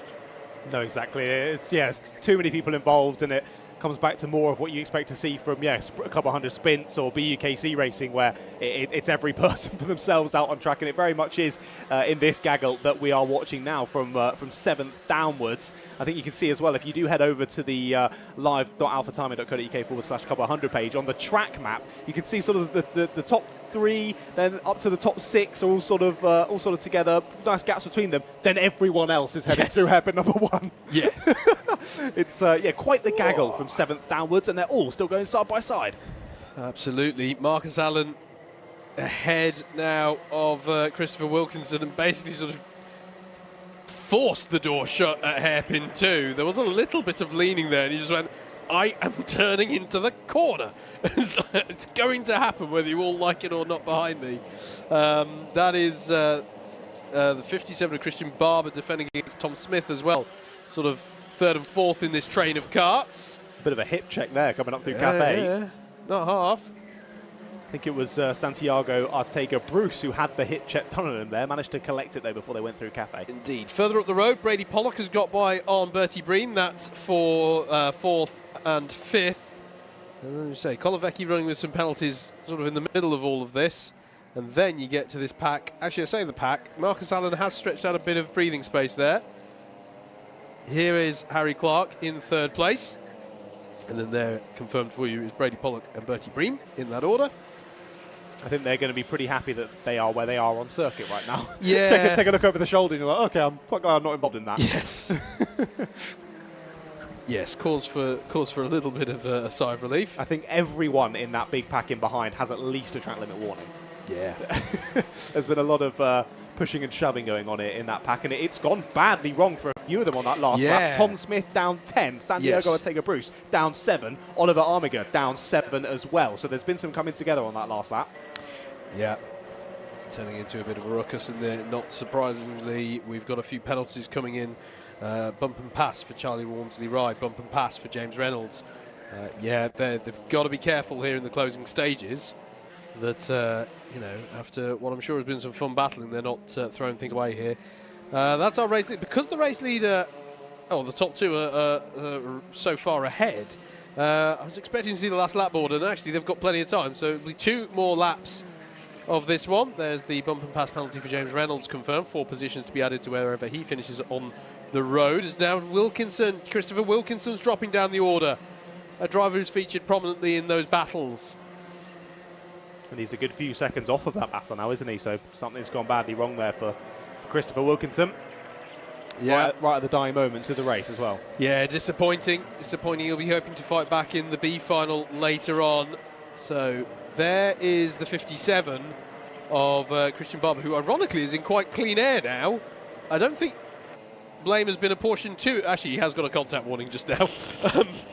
As still the battles go on. That's William Henn putting a move on Dan Treadwell. Henn, of course, recovering after that first lap incident. I'd say a penalty still showing against him on my timing. So yeah, costly race for him. Here's Aaron Asarkas, who will be glad. I'm just checking actually for Aranis. This is the first time we've seen him. I mean, he may have got promotion earlier, but hasn't been outside of an A grid since. Sorry, checkered flag indeed. Sorry, yes, there it is. Hudson Gordon Huntley across the line ahead of Aaron Asarkas, who's not been outside the A grid since round 1. Will return to the A grid with that promotion spot. Harry Clark takes 3rd, Brady Pollock and Bertie Bream are next. Then it's Tamino Kolovecki, but we know how penalties to be applied. Marcus Allen finishes in 7th, Christian Barber in 8th, 9th for Charlie Walmsley Ride, Ben Smiles in 10th, and then the rest of Kent in, frankly, all the other positions. They all came through too quickly. But yeah, blimey, that's just the pre-B final. Plenty of action there to blow over. We're not going to be given the chance, though, because it's pre-A final time for our cadet lightweights.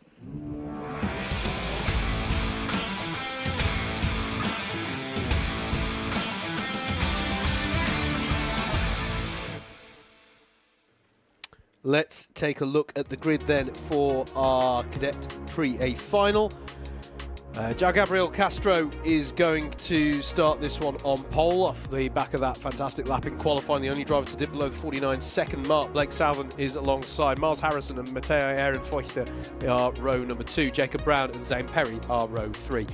Elijah Hazelwood and Jake Anders are next, with Max Winfield and Jamie Warner rounding out the top 10. Jack Shelley and Daniel Clancy are your 6th row of the grid. Marley Bowen and Jack Harrison are next. Quentin Vazur and Drew Rout make up row 8. Leo Edger and Louis Williams are on row 9. And then I'm just going to try and confirm the promotees from our pre-B final are indeed Reece Cranston and Solomon Adeniji. That's how they line up then. The 20 karts contesting this pre-A final. And we are going to go around again, and that's good because we can talk a little bit about championship in this. We've got a lot of drivers, as we say. The driver who is already our champion, Logan, is in UAE enjoying the Grand Prix. Well earned break off the back of winning this championship. It means that the door is open here for winners. We've got a driver off at turn 2. Is that our driver from the previous race? Is that one of our B? I think it might be, you know. Oh, yes, it does look like Cranston, doesn't it? It is. That's exactly who it is. Yeah. I think you might be right. That's exactly who it is. There's an issue there with the car. That's going to need to be recovered, so I don't know if we're going to be able to go green this time around. Can he get it going again? Looks yes, like he can. Doesn't look like it's going anywhere fast. I don't know, because that's the downhill bit of the track. He might just be rolling. He might just be rolling. There's very little resistance, though, in that CLUB 100 car. It is... potentially the chain, then, if there's little resistance. Maybe, yeah. Yeah, interesting one there. No. It's moving under its own steam. Okay. So not sure what's happened there to number 17, but either way, they're not going to be able to join the back of this grid. Yeah, it is the 17 of Cranston. Yep. It's disappointing there. Especially with the pace that he was showing in the pre-B final. Sad to see. Hopefully he'll be able to come around and jump in another kart. Is he going to have time for that? Not sure. So we're going to be looking here for the Miles Harrison, the Elijah Hazelwood, the Jay Cans, the Blake. They're all in this battle over the top 5 positions in the championship. Jamie Warner, João Gabriel Castro, our pole sitter, can mathematically get in to that top 5. You can still, in theory, get up to 4th if you can have a really strong couple of races today. I'll have to work out all the permutations of that. To be honest with you, there's so many combinations that I'm going to have to do live updates sort of at the end of the race. I'll enter the results from this and hopefully going into the final round of races later on we'll have a clearer picture. Right now, though, those drivers have to, battle for every place here and keep it clean. That is a key one. It has to be said. Very key. We've seen a lot of warnings and penalties come through in the previous pre-finals, haven't we? So if you can keep your nose clean, you're on for a pretty good result, really. Absolutely. Looks like we could be good for a start this time around, potentially. Yeah, Solomon Adeniji there on the last row of the grid. Sadly, Reece Cranston isn't joining him, but note we are going around once again. Still a few more things to deal with before we go racing for this one. Only 3 drivers other than our champion Logan McAllister have actually taken a race win this year. They are Miles Harrison, Elijah Hazelwood, and Blake Salvin as well took a win back at GYG. But so again, opportunity for that list to be added to here.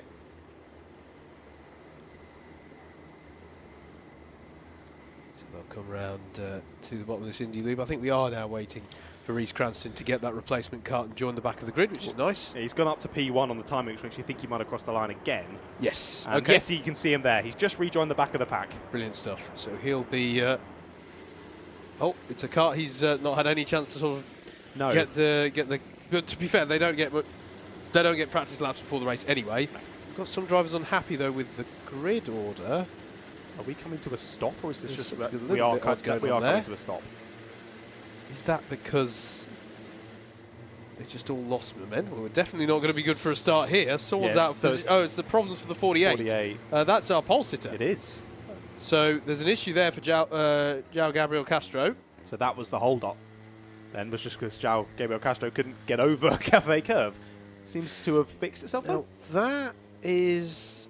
Now, on timing in front of us, that's come up as a false start. But I don't know if that's going to be counted as such. I'm going to have to wait and see. We've got another stationary kart. What a bizarre state of affairs. Just everyone sort of came to a halt on the hill. I mean, it is a hill. I suppose if you are just, just chugging along, then it's cold conditions. These cadet drivers haven't practiced their hill starts yet. No, and that driver is pressing the starter. And the problem is if you hold it on the starter, you're really straining the battery there to try, if it's not cranking.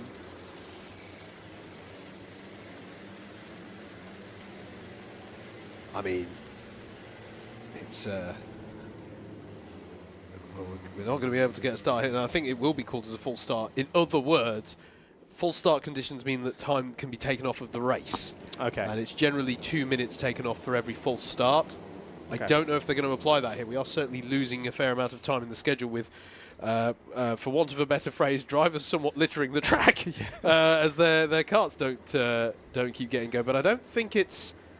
I think it's to do with that stoppage. Yeah, and it was. how the drivers are maybe cranking. We are got thumbs up from the pace car good driver to go there. now. It was Quinton Vazure who came to a halt on Cafe Okay. Curve, it was, but I think Quinton's been able to get going now. Okay, so we will have to double check how many minutes are on. I have to say it's still 11 minutes showing on timing now, and it looks like we are going to be good for a start. I think it was Gabriel Castro needed to pull over because he had kart problems, and it was slowing everybody because they're like, well, I don't want to overtake pole. I think that's what led to that. Anyway, away we go then. Gabriel Castro leads them away. It is still 11 minutes on the clock, so we're going to be treated to the full race here in our Pre-A finals. They stream through 1 and 2. We've got drivers very wide at the back, and a driver going backwards there needs to put the foot on the brake. Crucial that they do that in that situation. That was a little bit heart in mouth, and there's a spin there as well for Max Winfield in the number 10. Driver in the black and green helmet there. It's still Gabriel Castro, though, who leads them out of hairpin 2 on this first lap of what has already felt like quite a bizarre race. It has been quite bizarre already, hasn't it? Interestingly, though, second place we've seen in a couple of other races. Blake Southern, it was in this one, got a great start, held it around the outside and has held on up in the top positions. They're in third position now. It was actually the second row on the outside, Matteo Ehrenfeuter, who got nerfed out wide at the start and has lost 6, 7, 8 positions. So we've seen that in every race so far, just happening either from the first grid or the second grid. Absolutely. Challenge for the lead, though. Miles Harrison looks to the inside into turn 1, goes for the move. It's a bold move from the driver of the 22, and he's got the job done there. Driver who comes into today in second in the championship would very much intend to retain that come the end of the day's proceedings. Blake Southern went a little bit wide there through the second part of the opening couple of corners, but manages to hold on to the position. Jacob Brown isn't able to find a way through, and Elijah Hazelwood is right there with him now as well. So a little battle going on for fourth place, as shown by the graphic on the left-hand side of your screen, though. You want to be up in those top positions. And Blake Southern getting close to the top 2, but he's got to be watching him behind. The 22 and the 48 here are battling. And was that a change for the lead? Or have they stayed the same on the exit there? Who was it that got nerfed out wide? It was a change. No, Miles Harrison is through to the lead of the race. His apologies. Yeah, Miles Harrison has got through indeed. Elijah Hazelwood's got up to fourth place as well, the 55 now, behind Blake Southern. And again, a push for the lead here from Castro.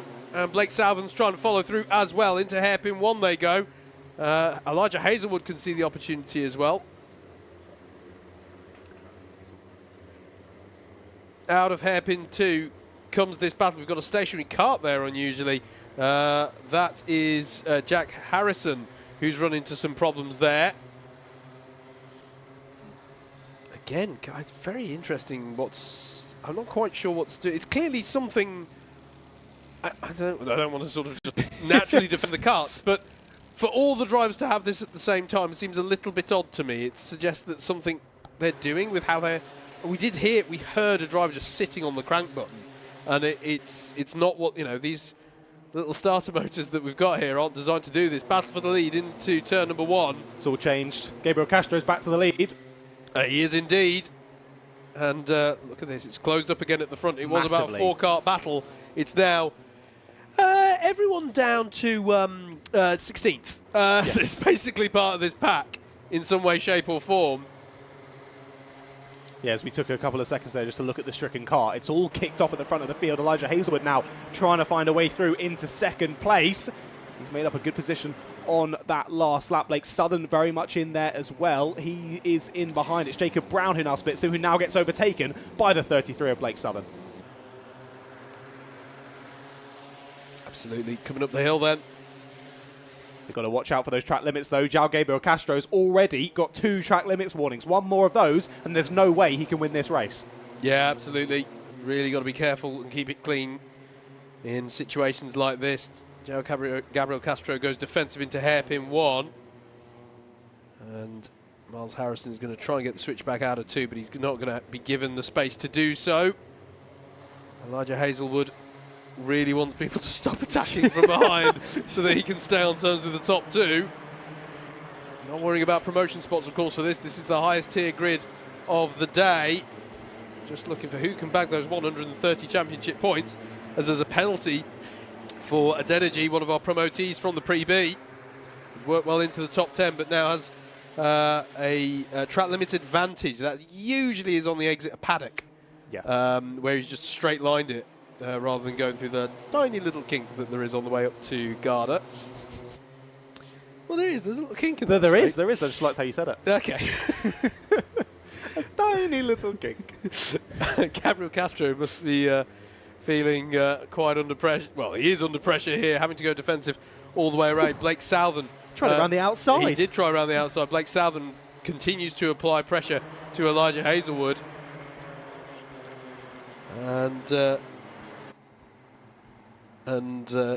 yeah, well, he might, because well, I should say that Blake can't quite overtake Elijah for third in the championship. Elijah has 1 point more than the perfect score that Blake can score if he won everything. But nonetheless, he wants to battle. He wants to have a go at those ahead of him. As Elijah Hazelwood has a look, tries to have a look around the outside of Miles Harrison, but that's opened the door for Blake Southern, who's through at hairpin 1 and will surely hold the inside line. No, he won't hold the inside line. The door's kept open for Elijah Hazelwood, and he won't need a second time of asking to try and reclaim that position. Behind them, that bulks everyone up a little bit. Zane Perry under pressure from Matteo Ehrenfeuchter, the 62, challenging the 39, but they have to stay as they are for now. It was Hazelwood trying to be a bit opportunistic, wasn't it, into the first corner? Maybe a little bit too much. We've got a problem. Issue Problem for the leader. 48. Issue for the leader, and João Gabriel Castro has to pull over to the side of the road. It was chain, I think, because his hand went right down to the chain guard. Well, we saw him have that issue on the rolling up laps, didn't we? We had an issue. He managed to get it restarted. Is that the same issue coming back to bite him, or is that something else? And that is going to be costly. Well, I say it'd be costly.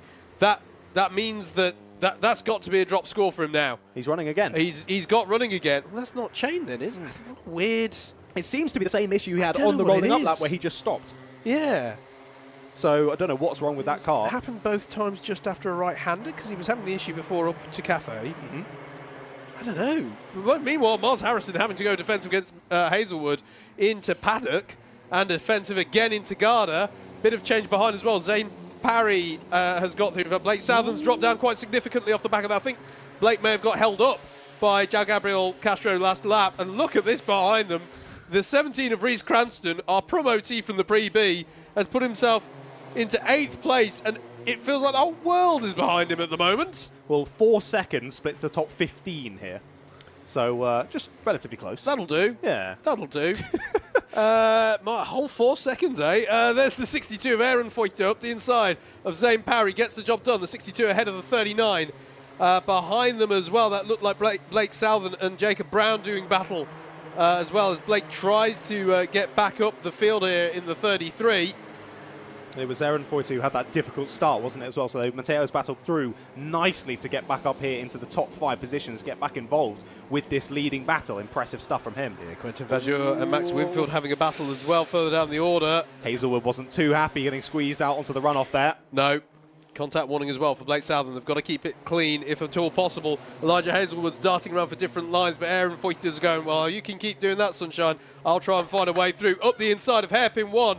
Tries Hazelwood, can't make it stick. He'll be on the outside for the next corner. Look out for Ehrenfeuchter seizing the opportunity. Look out for the 39 of Zane Parry, who gets clipped at the apex and just spins round. And I think he was trying to get the same switchback that Matteo Ehrenfeuchter was trying to go for, and he just ran out of room. In fairness to Ehrenfeuchter, I don't know he knew that there was yet somebody else on his inside as well. But we'll see how that one's called. And there's an ABC takeout penalty there for Blake Southern. So that's going to be costly for Southern as well. We are going to have to do some maths after this, because I think there are some drivers in the top 5, in the top 10, who are having their positions somewhat fixed by these results. Some of their aspirations to get even higher in the final standings might be changing. Now Matteo Ehrenfeuchter's going for the lead. He's prized open the door on Miles Harrison. They're both going to go wide though, and that's brilliantly read by Elijah Hazelwood. And you can hear the crowd going mad about this one. And well, they might. This is a brilliant fight in the Pre-A final. Elijah Hazelwood, who comes into today as the driver third in the championship and wants to hold on to that position, wants to challenge Miles Harrison for second in the championship, has got himself to the lead of the race. Miles Harrison, though, eyeing up a move, is he, on Ehrenfeuchter? No, Matteo shuts the door on him. This is brilliant stuff here from our Club 100 cadets. 2 minutes left on the clock of this one. Jacob Brown and Blake Southern have caught up onto the back of this. Southern has a penalty to be applied at the end of the race. Louis Williams is sort of just sat there in the 95, a little bit in no man's land at the moment, but if these 5 keep battling, he'll be right in there as well. It was unbelievably well read from Hazelwood to get involved in that battle. Late move there to the inside, might get squeezed together, those three in the background. It was the 13 of Jacob Brown that went for the initial move. A little bit too late, had to settle for 4th place. Now could possibly be overtaken by Blake Southern.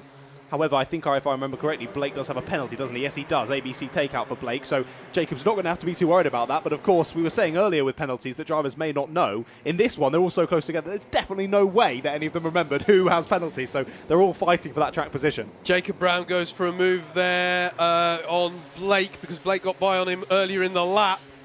This is the first time in the race where we've not had the entire field in one camera shot. It is. It really is. I think we're going to get 2 more laps of this one. Hazelwood trying to drive the widest cadet kart in the country right now. Does the middle. Aaron Foyter trying to find a way through. He's got to be careful though because Miles Harrison is ready to pounce as well. Blake Southern did get by on Jacob Brown that last lap. Has to do what he can now to negate the penalty that's been attributed to him. I think we could see a late dive here from Matteo. He's been super quick throughout the race, and he's looking for those moves. He has been for the last couple of laps. He's just waiting for that optimum opportunity. It's always funny when I come back to watch the cadets and the juniors, the amount of times they're all checking around them. I think they're spending less time looking forward than they are around them to see where everyone else is. It's absolutely. Brilliant. But here we go then. Timer running to 0. Will we see the last lap board? Yes, we do. I'm not sure what the hand is. It yellow flag through the first last lap, or is there a yellow? Maybe. I'm not sure. We'll take a look at that. But either way, full course yellows. full course yellow it is then onto the final lap. So that might nullify these battles somewhat as we head through this last lap. Yeah, absolutely. I'm trying to work out why. I have to say it's not actually showing us full FCY, but there was definitely a static yellow. No, there's a yellow there. It is FCY it's to bring us home FCY. on this one. That will lock in the win. Sometimes that's the way with motorsport. That will lock it in for Elijah Hazelwood. And I wonder, we did see a flurry of contact warnings. One wonders if maybe that was, if nothing else, just to quell some of the some people say slow down. Is there an incident in Cafe? I'm not entirely sure on this one. Elijah Hazelwood, though, will come across the line and see the checkered flag. We've got damage to the barrier, definitely. That's why, then. Don't know if there's a stationary car, but yeah, that was to do barrier repairs, so that makes a lot of sense. Elijah Hazelwood then takes the win for the Pre-A final, taking his 3rd win of the season. Matteo Aaron Foyter in 2nd, Miles Harrison in 3rd, Blake Southern finishes 4th but has a penalty to be applied, Jacob Brown in 5th, Louis Williams in 6th, 7th was Zane Perry, Reece Cranston getting up to 8th, 9th for Jake Anders, Max Winfield in 10th, then it was Leo Edger, Jack Shelley, Marley Bowen, Jamie Warner, Quentin Verjour, Dan Clancy, Solomon Adeniji, Druv Rout, and we already have to look ahead to the Pre-A final for our junior lightweights, which post those barrier repairs is coming out on track now.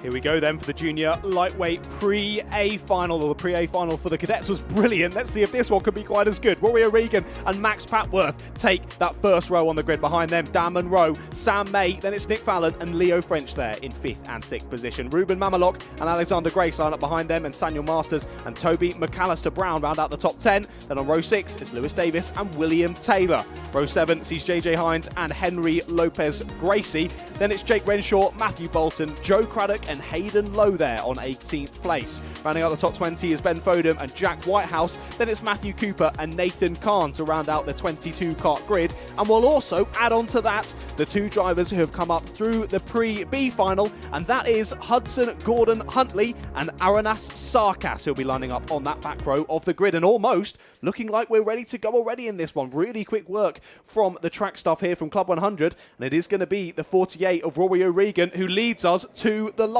Max Patworth, not with a great start on the outside, already dropping down into 4th place. A little bit subdued start there from the outside row of the grid, and Max Patworth's going to lose out because of it as they head down towards hairpin number 1. Late move to the inside from Dan Monroe. False start, yes, you saw from that driver in 3rd, just giving the false start, showing the hand signal that we know for false start. But we are going to go around again and have another shot of that, possibly just from how slow onto the start there the left-hand side of the grid was. Yeah, not entirely sure the exact cause of the false start, but race control seeing fit to reset that one. It was understandable. Everyone behind Max Patworth all lost a good 2-3 positions just from that slow getaway to the line. So I can understand the false start call on there. Yeah. Not sure what caused that initial slow down, but I think the best decision. Yeah, it can be an interesting one. How have the drivers been, feathering the throttle, getting these engines up to speed, or getting them up to, it's full-throated song from them, if you like, and because it's uphill. If you put your foot down and you're up the hill and you've not been giving it a little, you've got to keep it in the right rev range. Yeah, exactly. And if you've not been doing that at all, your Rotax Evo kart, no matter how good it is, that Rotax engine is just going to go. Do a good impression because we're familiar with the concept.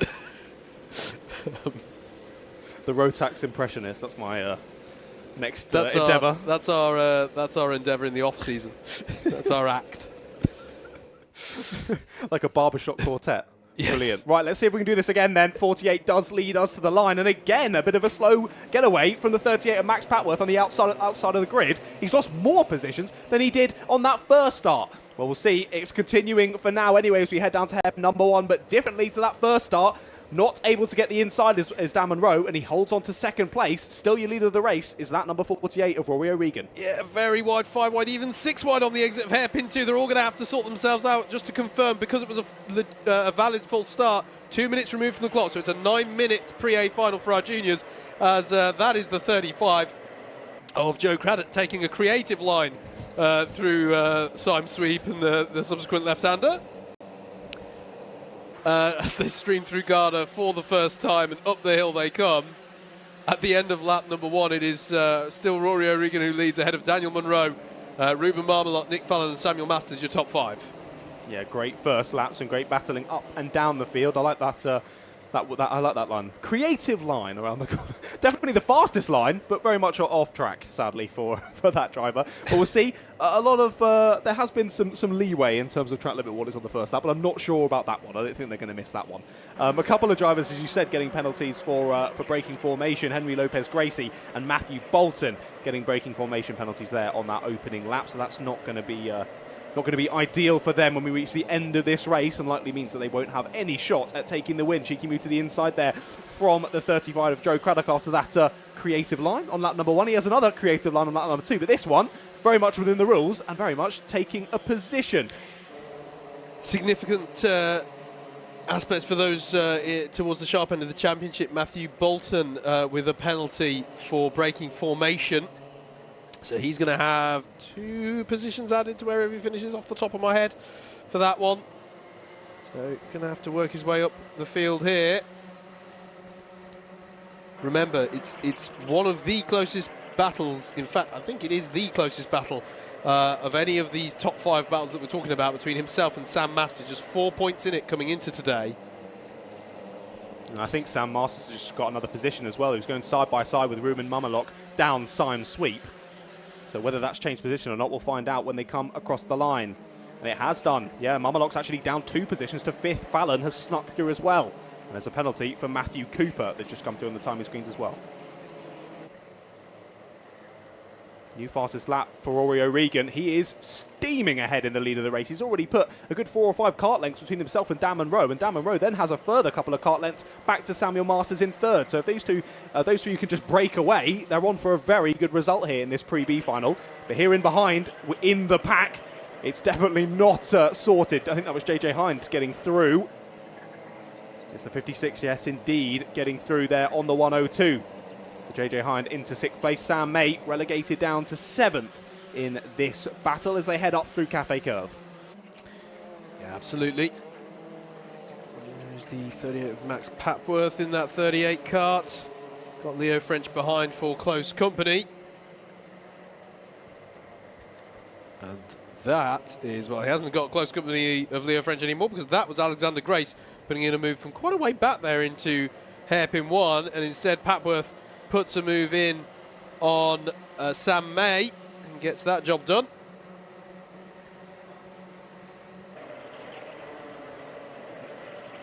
Down the hill they come.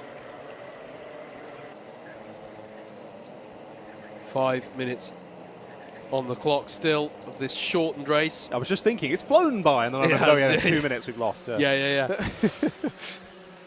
Change for position once again. Ruben Marmalot back into fourth, takes it away from Nick Fallon. And this is the 38 we're watching, that's Max Papworth. And here is the 56, that's JJ Hind. He has been flying this race. New fastest lap goes the way of himself, 46 dead, as he now puts a move down at hairpin 1 on Nick Fallon. So up into 5th place goes JJ. He is pressing on very nicely. It's going to be challenging for him to get any position better than 4th really in this one, just from how the leaders have managed to break away in this race. Absolutely. They have done well there to manage that, as there's a yellow flag showing there at Symes. It looks like potentially someone's gone off at Paddock then. Yeah, that would cover you. Straight back in, so potentially just a spin at Paddock, because I know they like to shut the yellows there, obviously, because it's totally blind as you're coming down into Paddock. Absolutely. That would make sense. Nick Fallon's dropping down the order. Oh, maybe that's it. Maybe Nick Fallon had a spin there. He's dropping right down to the back now. That was the group that just came through before we saw the yellow, wasn't it? So that makes a lot of sense. Disappointment for a driver who showed so much pace, good pace there in qualifying. He's going to have to bring himself back into play in our Trophy A final later on. The last race we'll have of the day.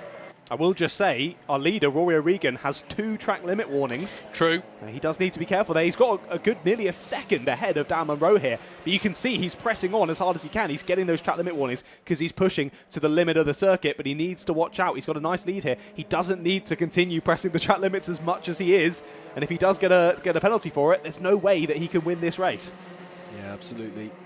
As I said at the top of the stream, apply your tennis court rules. If you've got one tyre somewhere on the white line that delineates the edge of the track, you're okay. So what he just did then, that's fine. Straddle that line, have 2 wheels on the red tarmac on your right.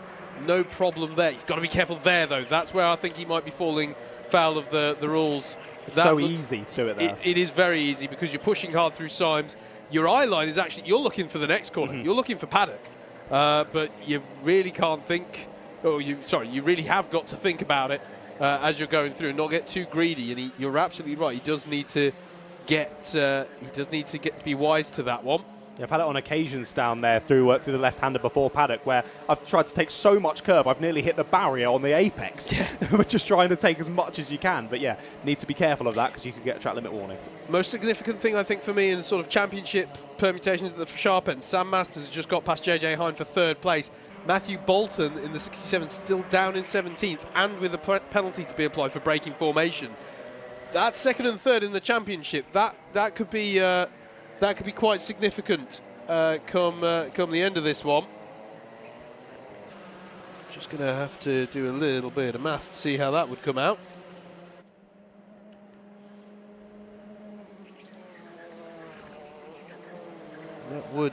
That would put Sam in the pound seats to take 2nd place. And Sam has been absolutely flying in this race. Yep. He's chased down Dan Munro, and on the lap that he was chasing him down, he's done a 45.8. The only driver in this race to get into the 45s, and he's done it by quite some margin. Impressive stuff. He caught the back of Dan Munro very quickly, but hasn't quite been able to put a move on him. Yeah, absolutely. Got to be careful there, though, as well. That looked, again, quite greedy on the apex there. Really got to be careful. I mean, in some ways, he'll be happy sort of pacing himself against Dan Munro. It's relatively calm, as we've been saying, in the sort of top 3 of this race. And, yeah, JJ Hind's coming under increased pressure from Ruben Marmalot. Change for 7th place. Alexander Grace has got by on Sam May and Leo French. That's the battle over 7th, 8th and 9th. It just swept through the back of the shop there. As you could see, as we were looking at Munro and Masters here. And of course, as you said previously, Dan Munro's already taken the championship here, hasn't he? So he's just racing for fun at the moment. He's just doing what he can out there. Sat there in 2nd, he's chilling. Pretty much. He's having a great time. Did win both of the races last time out at Rye House. Impressive. But at the moment, looking at Rory at the moment on for taking first win since Clay Pigeon, round 6. Up the hill then comes this battle of Alexander Grace, Sam May, Leo French, William Taylor, Lewis Davis, Joe Craddock and Jake Renshaw. That small pack there. But this is Rory O'Regan at the front, controlling this one on the final tour of the circuit for this Pre-A final. Is there going to be a look from Sam Masters on Daniel Munro? If he's got the opportunity, he'll go for it. Don't think he's quite close enough, is he? Doesn't want to throw it away. Dan's Munro's still feeling the need to defend, though. He is, yeah. Just does enough to deter the move then.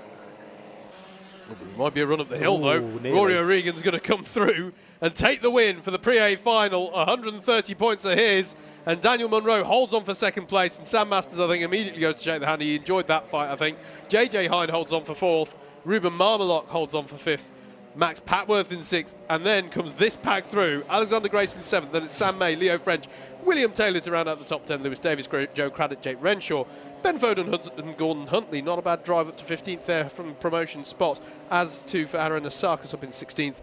Matthew Bolton in 17th, and with a penalty to be applied. I think that's the one that I'll be keeping a note on and putting into the spreadsheet here in the comms box. Jack Whitehouse, Matthew Cooper, Toby McAllister Brown, Henry Lopez Gracie, Nathan Carr, Nick Fallon with disappointment for him, and Hayden Lowe rounding out the 24 finishers of that one. That then was our first rotation of races. We're going to go back round in a moment's time with the C final for our cadets.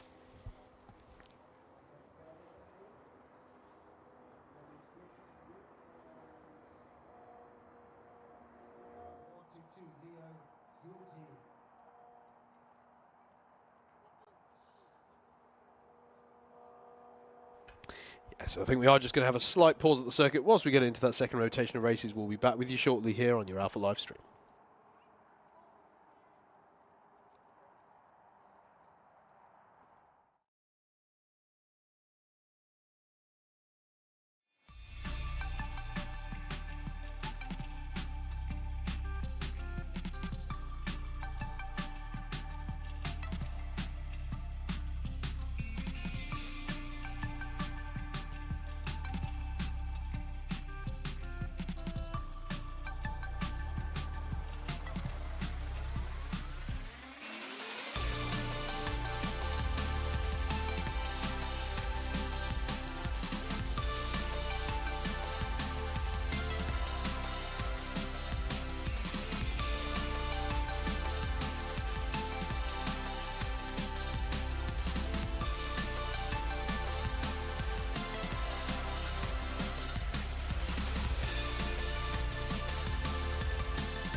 Welcome back then into the second half of the day's racing then for round 8 of our cadets and juniors. We are looking ahead to our C final for our cadet lightweights. And let's have a look at the grid. Theo Brown starts this one on pole. Matthew Lederer alongside. Yusuf Yacoub and Oliver Harrod-Outfield are on row 2 with Tom Justice and Jacob Lamas on row 3. Elijah Dush and Cooper West are on row 4 with the top 10 rounded out by Oliver Sanderson and Bly Gregory. Timmy Shahini and Anson Iqbal are on row 6. Row 7 is James Wall and Leonidas Giorgio. Thomas Barker and Charlie Williams are next on row 8. Row 9 is occupied by Tabitha Meller and Bobby Peters. Louis Davis and Joey Mims round out a 20-kart grid for the C final. Once again then, we are looking for the top 2 who will be promoted up into the B grid. For everybody else, it's about maximising the points in their last race of the season. That's what we're getting around to now. That has, that's flown by. It has. Yusuf Yacoub decided to do a bit of rallying there on the, at the bottom of the hill. Well, he needs to... He's doing the iRacing strat of cooling the tyres on the grass. Maybe.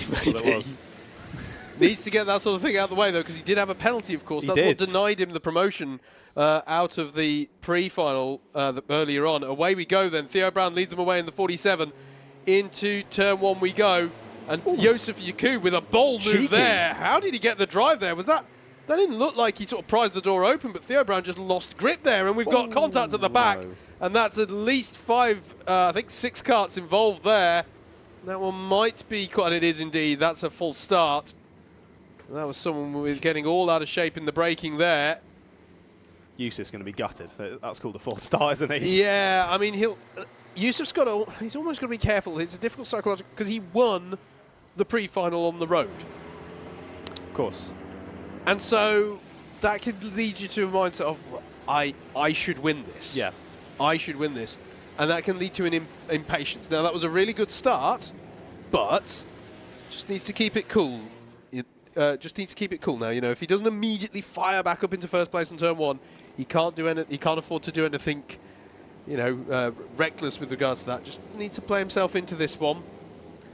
Now I've said that, he'll probably do an exact repeat move and will not look back, but that's fine if he's able to do it. But I'm just saying, it's a difficult position to put yourself in. It's the same as when, you know, someone who's been in the A finals all year finds themselves low down. It puts a pressure on them. We see it as well in the seniors when a Class 1 driver is not in the A final. If they're the only Class 1 driver, they can see it when they do the grid. They're the only driver with a red number plate. And it can really play on your mind of like, well, all things being equal, I should get through. Yeah. If I could just, you know, come on, I've got it within me, and it can put certain pressure on yourself. Yeah, you just got to treat it as any other race. Go into it with a clean mind and see what happens. We'll see what happens here as the drivers lead us to another attempt at the start. Let's see if we can get it underway and racing then. The 47 and the 30 go side by side into the first corner. Round the outside, tries Matthew Lederer, up and under, tries Yusuf Yacoub again, and he's got it done again. That's brilliant stuff. Didn't need to listen to me. And that's where's Theo Brown going? He just didn't turn into that corner.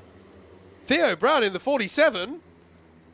Was that going into the pits with a problem? That was so bizarre. Out of hairpin 2 they come. We've got a yellow flag, presumably for a stricken Theo Brown. It is. Yeah, he is, yeah. That was really odd. I've no idea what that was. He seemed fine off the start with traction. Yes, he was under pressure from Lederer and Yacoub through turns 1 and 2, but I didn't see anything to, you know, make me think that, oh, the kart's got problems.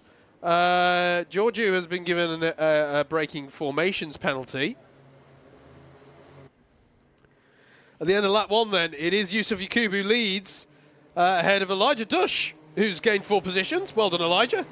Up into second place. Matthew Lederer in third. And that was James Wall, I think, doing battle with Oliver Harrod-Outfield through turns 1 and 2. There's Yacoub, Dush, Lederer, Justice, Shahini. Then I think it's Wall and Harrod-Outfield now, after that exchange through turns 1 and 2. Down the hill they come. And now this is the position that Yacoub is familiar with from earlier on in the pre-final. Just needs to keep it clean. Do not do track limit infringements. Do not, you know, careless bits of contact or anything like that. Just focus on driving the race and you should get the job done. We know that he's got the pace to do that. Elijah Dush, though, has played into this one really nicely. As Tom Justice is confirmed getting ahead of Matthew Lederer. That's for third place. That's this battle here. Justice is in the 57, Lederer in the 30. Jakub is under some pressure from Elijah Dush, though. Fastest lap of the race from Dush last time around.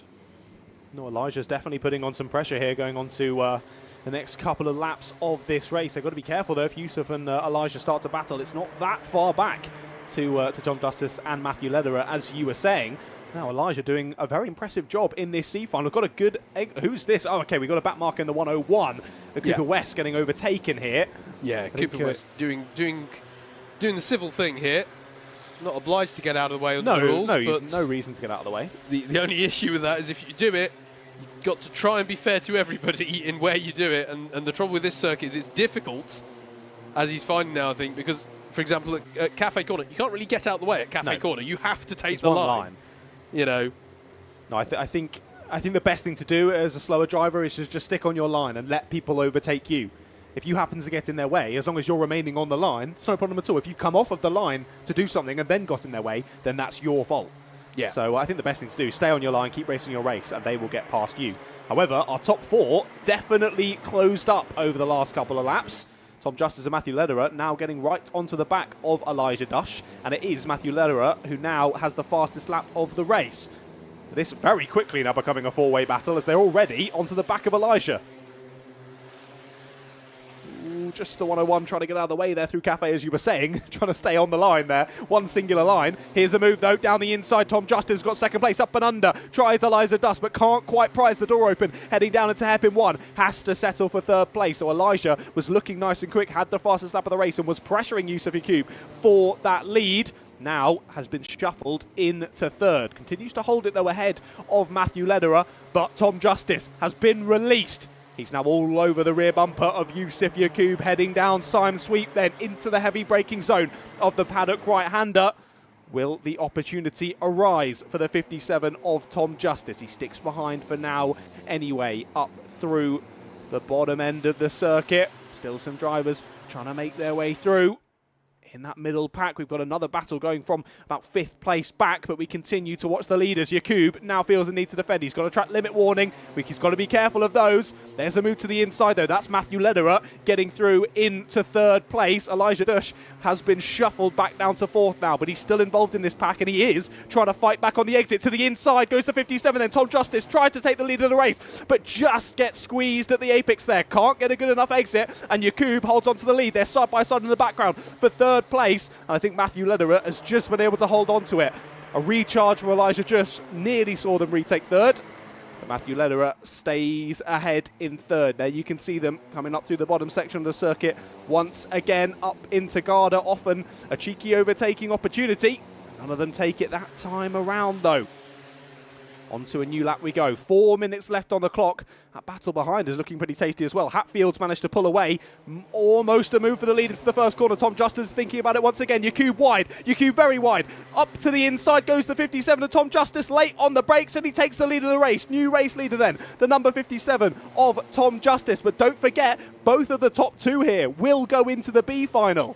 So it doesn't matter for Yakub. If he stays in this position and he doesn't get any penalties, he'll still be up into that B final, but he needs to be careful. Now he's got Matthew Lederer and Elijah Just right in behind as well. This battle of 4 continues through this race. Will it ever stop?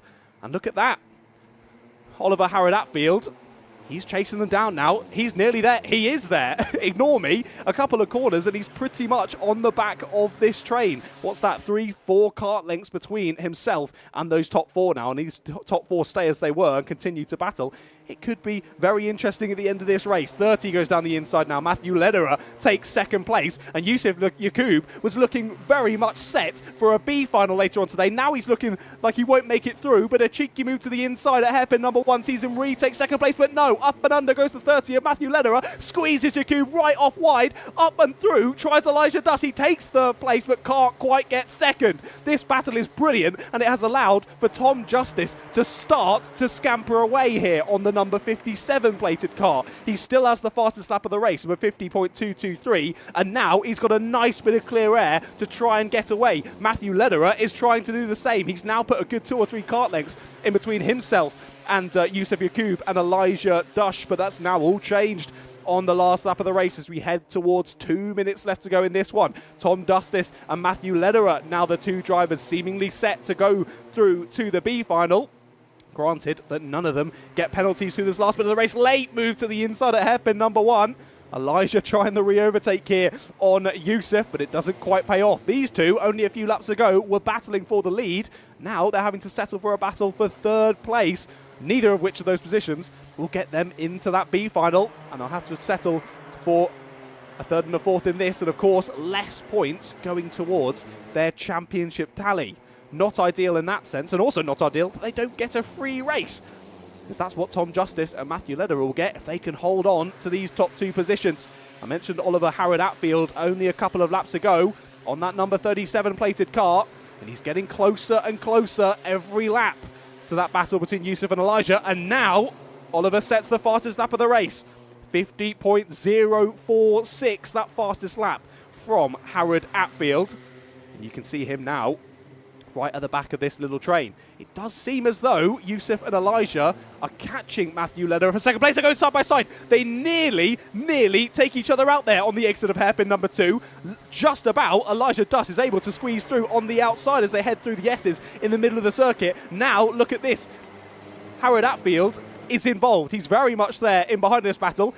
Is he going through? Nope, there's a move to the inside once again from Yusuf Yakub. Yusuf was telling these two behind to work together. They were getting so close to Matthew Lederer, so close to a B final. But it's not going to happen now unless something catastrophic goes on ahead for either of Tom Justice or Matthew Lederer. This is the last lap then. 30 seconds on the clock and they've seen the last lap board. 1,000 metres left to go of the season for some of these drivers if they can't make it through to the B final. Some late moves to the inside and a bit of contact. More contact on the exit. Through goes Oliver Harrod-Atfield, but I don't know what they're going to think about that one. No, sorry. That was Elijah Dush who got through with a little bit of forcefulness at the apex there round hairpin number 1, but either way Elijah does take 3rd place. We'll see what the stewards think of that one as we come through to the end of the lap.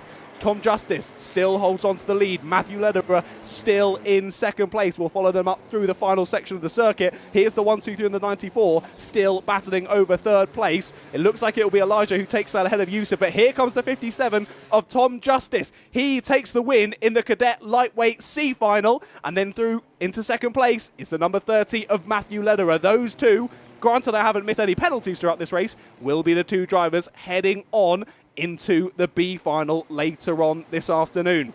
Elijah Dush, nice battling through there on the last lap to retake 3rd position, but sadly will be the first of the rest of the 18 drivers who won't make it through to the B final, and thus that is the end of the season for these drivers who have finished 3rd or below in this Cadet Lightweight C final. That was Elijah Dush in 3rd, then Yusuf Yakub, Oliver Harrod-Atfield, Jacob Lamas, James Wall, Timmy Shahini, Ashan Akbal and Bly Gregory there, finalising the top 10, but it looks like we're already getting ready for the Junior Lightweight C final.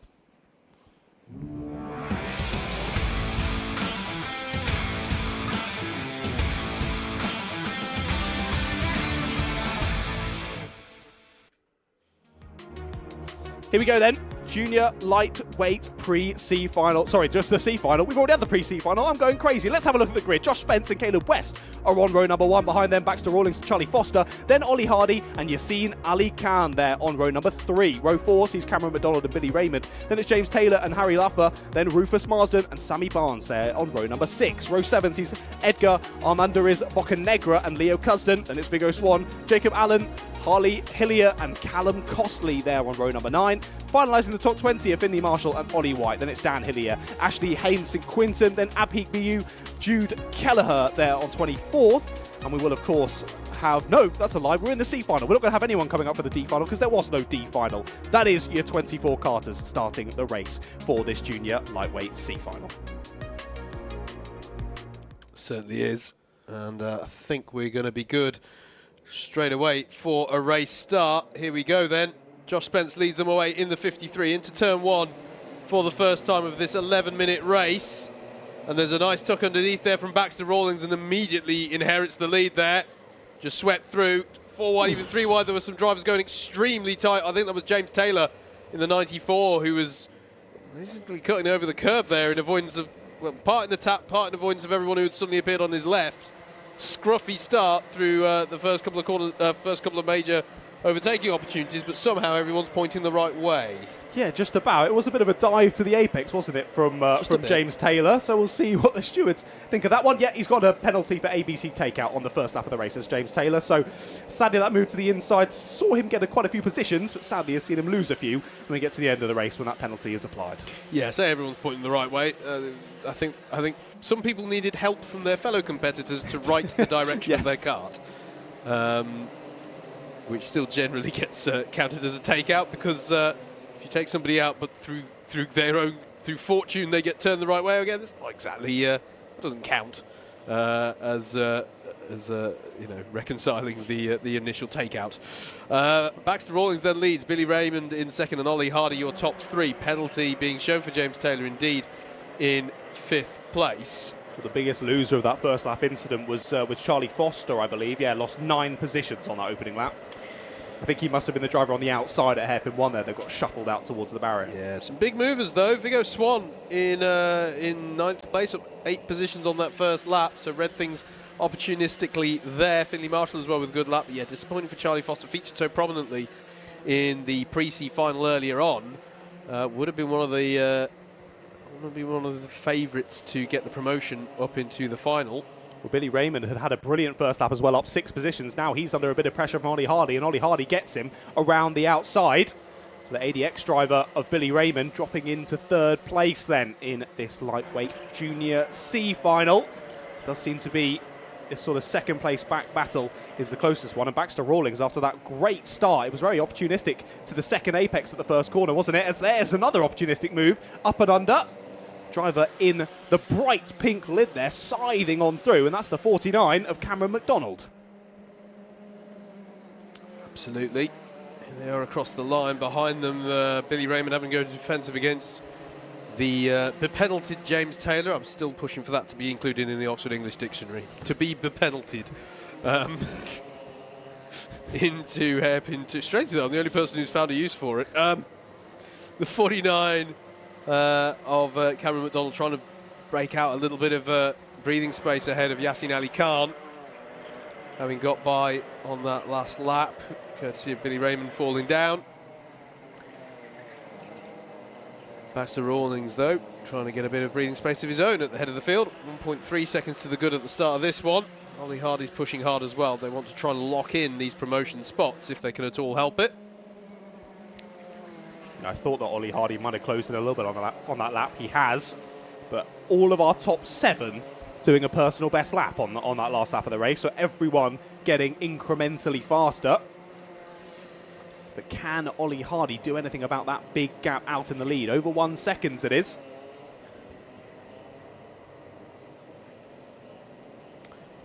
Indeed. Down the hill then they go once again. Simon Sweet. Light starting to fade a little bit here at this Buckmore Park circuit. The sun's sort of done its traverse across the circuit. No longer have difficulty with the sun in your eyes, but we may soon have difficulty with visibility fading. Not to worry, we do have floodlights around this Buckmore Park circuit.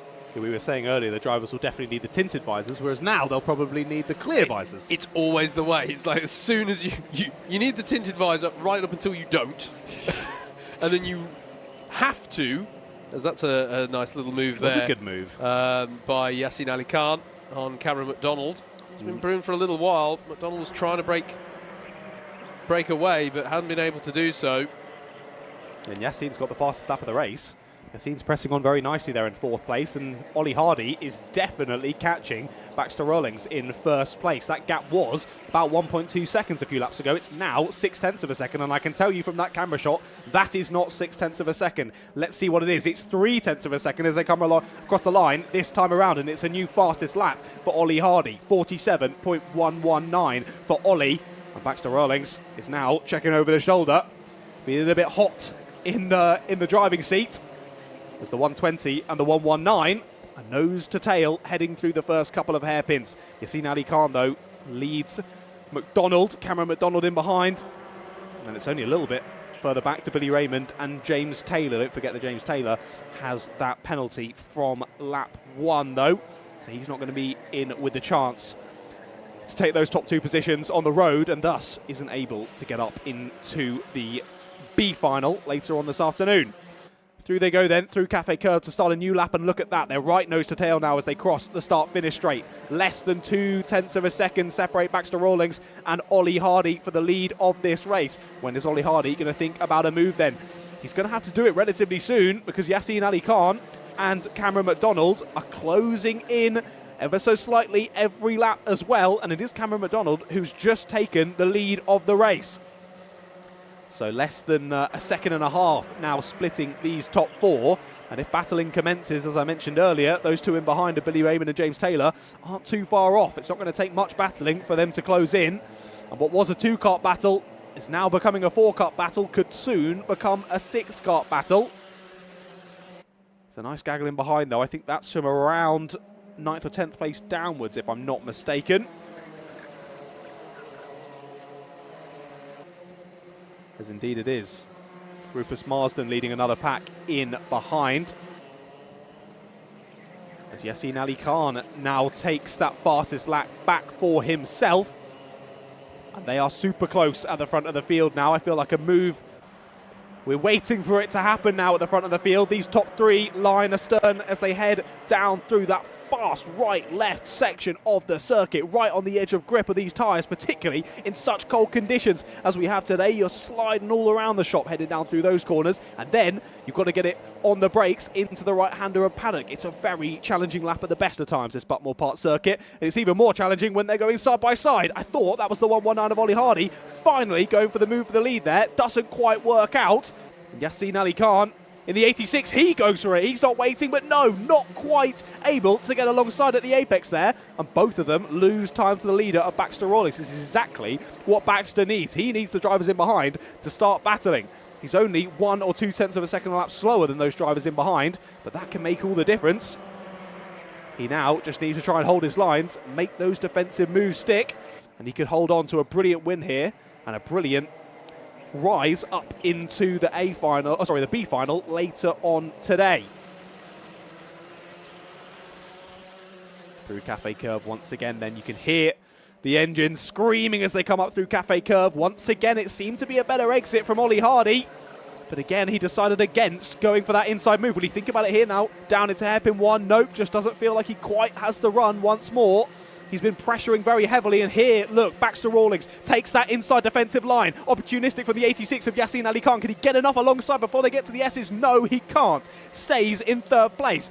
And this side-by-side battling between those 2 now means that Cameron McDonald has closed right back up to this battle. Billy Raymond has extended his gap over James Taylor by quite some margin now. And the battle for the lead now becomes one involving 4 karts with just more than 2 minutes to go. Absolutely brilliant stuff here at the head of the field. It's been super close all race, just no one quite thinking about the move just yet. Yeah, it's always it's always an aspect of sprint racing, isn't it? When you get if a rhythm sets up like this. To be fair, there's not been a lot of drivers being able to settle into a rhythm today. There's been as we spoke about earlier, when you've got too many karts in a pack, you can't sort of get that tactical collaboration effectively in a pack of karts. But when you do get this situation, the question then becomes, okay, when do the gloves come off? When do we trade in and say this is as good as it gets for me, or this is, I'm going to go for the move now because I think I can get it and hold on to it, or I'm going to cash in now because the opportunity is there and I might not get it again. 90 seconds left on the clock. Baxter Rawlings under pressure, and here we go. Ollie Hardy goes for the move into hairpin 1. Beautifully done, textbook move. Baxter Rawlings will be looking to try and get the switch back, but I don't think he'll be allowed the room to do so by Yassine Ali Khan, who now slips alongside. Will have a bit of overspeed. He'll try and keep his foot in. He's got to be so careful as Baxter Rawlings not to squeeze Ali Khan to the wall there. That's just enough room. But my goodness me, that was being heart-in-the-mouth stuff, and what it's given is what we wouldn't have expected to say at the start of the lap, a bit of breathing room for the leader, but it's Ollie Hardy and not Baxter Rawlings as they started this lap.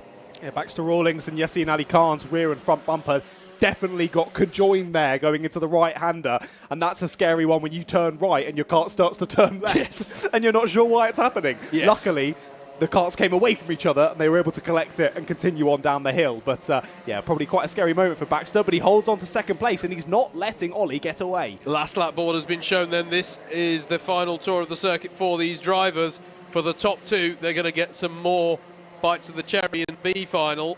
For the other two, it'll be the end of their season's racing in Club 100 lightweights. Ollie Hardy, I think, has got enough to keep Baxter Rawlings at arm's length as they come through Paddock corner, and actually behind them Ali Khan and Cameron McDonald have broken ranks there. So I think that's going to seal the deal for our two promotees. Ollie Hardy will come up the hill to take the win in the C final ahead of Baxter Rawlings. And there is Yassine Ali Khan, who I think is triumphantly hitting his number plate to say, job well done for the season there. Good result there as well. Maybe just job well done for the race. It was a great drive to third place. Just misses out on the promotion, but nonetheless bagged some good points for himself. Cameron McDonald in fourth, and it was Billy Raymond, James Taylor, Leo Cusden, Charlie Foster recovers to eighth. Charlie will be disappointed, I think, but has driven well today. Finley Marshall and Vigo Swan ran out the top 10 for your lightweight C final in the juniors. Next up, it'll be the B final for cadets.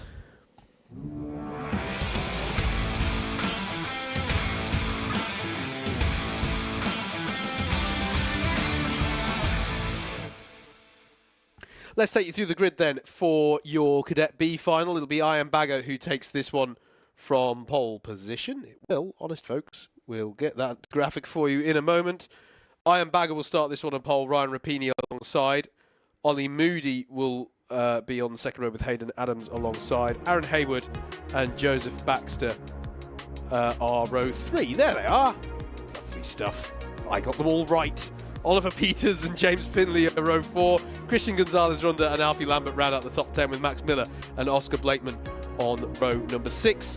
Mason Turner and Henry Eaton are next with Oscar Stockley King and Harvey Dowler on row 8. Adi Manu and Fawaz Adra make up row number 9. The top 20 is rounded out by Dmitry Borovsky and Joseph Mills, Tom Justice and Matthew Lederer. Form up row 11 as your promotees from the C final for this B final for round 8 of the 2023 Club 100 Lightweight Cadets. Do hope you're enjoying your coverage. If you have missed any of the season's coverage, where have you been? But life happens. You can go back and enjoy it as the floodlights come on. Showbiz time. Go and check out the archive on Alpha Live to catch all of the action that you may have missed. Lights, camera, action. Indeed, indeed. Although we've had the cameras here since about 9:30. All right, mate. But and we've had plenty of action for the lights, but it's fine. Other than all the right notes, not necessarily in the right order. Fair, that's what everyone usually says when I'm belting out in the shower. I'm sure it is. I'm sure it is, mate. So, who can grab? I have to say, by the way, I have been doing a bit of maths in the background. Yes, that's what why did the you've heard my pre-final voice do? so much. Sorry. Sorry, this man's been doing a great job holding the comms down. I've also been doing some maths. The only person who I think has been taken out the running for the top 5, who started the day in the running for the top 5 in the cadets, is João Gabriel Castro, who of course had that incident that put him down in that first race. We're good for a start here though in the B final. Away goes Ian Bagger in the 24. Someone spun already. Someone spun at the back. That's extremely unusual, but Ian Bagger's been able to retain the lead round turn 1, and I think the start's been called good. So into the first hairpin they go. Ryan Rapini has dropped down. Full start has been showed. Yeah, okay. It would be unusual for us to continue a race where there's a spinner at the back. So we'll go into formation laps again, and another 2 minutes will be lost from the race. There is that green and yellow chevron flag denoting the false start. So indeed, as you say, we will go around again, try and get it all done without anyone spinning near the back of the pack. Was it James Finley, we think, that had that little spin at the back? He said he was down 12 across the start, so that would make me assume potentially, or... Yeah, but surely it'd be the last person to break the timing at all, which would make it Harvey Dowler, I think. Okay. I'm not sure, if I'm honest. Either way, it doesn't matter, because we're restarting, so it's fine. It's fine. We'll leave their pride intact. We have no idea who it was. You've been saved this once. Here we go then. So one more rolling up lap. As you'll see, we cut the course quite a bit for these rolling up laps. We don't do any of the hairpins. Then we go straight down the hill, and we cut out all the bottom section as well, around the Indy Loop, as I believe it's referred to here at Buckmore Park. Drivers will come round in their 2x2 formation, as we've got so used to through the pre-finals and these finals this afternoon. But with the floodlights on, will it be like lights, camera, action for our lightweight B final here? For our cadets, the 24 will lead us to the line. Iron Bagger had a great race earlier on. Let's see if he can repeat that in this one. Leads to the front, and that's a great start. Outside of the grid, though, Ollie Moody loses 2-3 positions. He's still on the outside there as we head down into hairpin number 1. Big lock-up for the 44. Somehow holds the slide there. Big lock-up for Oliver Peters. Really, really nicely held under brakes there, and was lucky not to collect anyone as he goes through. Fernando Alonso helmet there. The number 42, I think that was, of Alfie Lambert, pushing on through, making up a couple of positions. Someone's just stolen one through the middle section, though, as they all fan out down the hill towards sector number 3. This time, though, all managing to be facing in the right direction as we get through the end of this first lap. It is Ollie Moody who is in the lead of the race, though. I think we've missed that change for the lead. Ollie Moody's gone through on Iron Bagger. However, the field still very, very close together as we get to the end of lap number 1. Look at this, though. Ollie Moody already feeling the need to defend. Yeah, Moody not sure which way to look there. Do I defend the inside? Do I check? Do I cover the outside? Where is he? Where is he? And everybody else who was behind me just a moment ago. Pressure at the front here of our B final in the cadets. But Ollie Moody and Iron Bag are currently in the pound seats for those promotion spots. And Max Miller seems to be the gatekeeper to the top 4 at the moment, really. He's in a bit of no man's land between Aaron Hayward in 4th and Alfie Lambert there in 6th place. Alfie Lambert, the one being the driver to fend off the rest of the field, as there's a move to the inside. 14 of Hayden Adams goes up and under. I think that was Joseph Baxter that he's gone through on. As, an unsafe release penalty for Alfie Lambert. Okay, that's not a Formula 1 pit stop style unsafe release. That's an unsafe rejoining of the track. Yes, okay. Generally speaking. So, did the... failed to do the karting equivalent of the mirror signal maneuver. I kind of just pulled out into any old gap, in inverted commas, that wasn't really a gap. Yes. Yes, a gap that someone else was about to fill with their cart that they got in the way of. That kind of gap. Anyway. Let's look forward then. The number 12... Christian Gonzalez Runda has had a great couple of laps into 3rd place. Fastest lap of the race. Here's the move for the lead, though. Iron Bagger goes up and under there at the bottom section of the circuit. Takes the lead of the race then as we head towards 6.5 minutes left to go on the clock. Ollie Moody relegated to 2nd. Big check over the shoulder. Look at that. Iron just saying, let's work together now as we press on forward. They've not got that much of a gap back to Christian Gonzalez Runda in 3rd place. They are battling, though. Down the inside goes the 66 of Aaron Hayward. He takes 3rd place. So that'll be good for these top 2. If those 2 in behind continue to battle like this, Iron and Ollie will hope that they can drive away into the sunset and into the lightweight Cadet A final later on this afternoon. Hayden Adams, though, fastest lap of the race, only 3 seconds off of the lead at the moment, and he's done a 50.1, a good few tenths of a second faster than anyone else out there on circuit. So watch out for that number 14. There he is in the back of the shot in that blue race suit. Here's a battle in on behind, though. 2x2 going up through Garda there. Who's managed to make it out ahead? It looked to be the blue helmet driver. No, he gets forced out wide on the exit, and that's the 43 of James Finley making it through. This is a great battle for around 12th and 13th position. Here we look forward to Harvey Dowler. He's in the middle of a sandwich with Joseph Baxter and Fawaz Adra. These 3 drivers giving it everything here in the B final as well. As there's a penalty for James Finley then, forcing driver wide for the number 43. That's not great for his charge towards the front of the field for James Finley. He's just outside of the top 10 at the moment, and that's not going to help proceedings for James through the rest of this B final. Someone has just dived into the pit lane as well. Try and see who that was with the orange lid on who's just dived in. But sadly, it looks to be the end of their race. Yeah, some kind of issue befalling that race there. Oscar Stockley King going for a move there into Garda.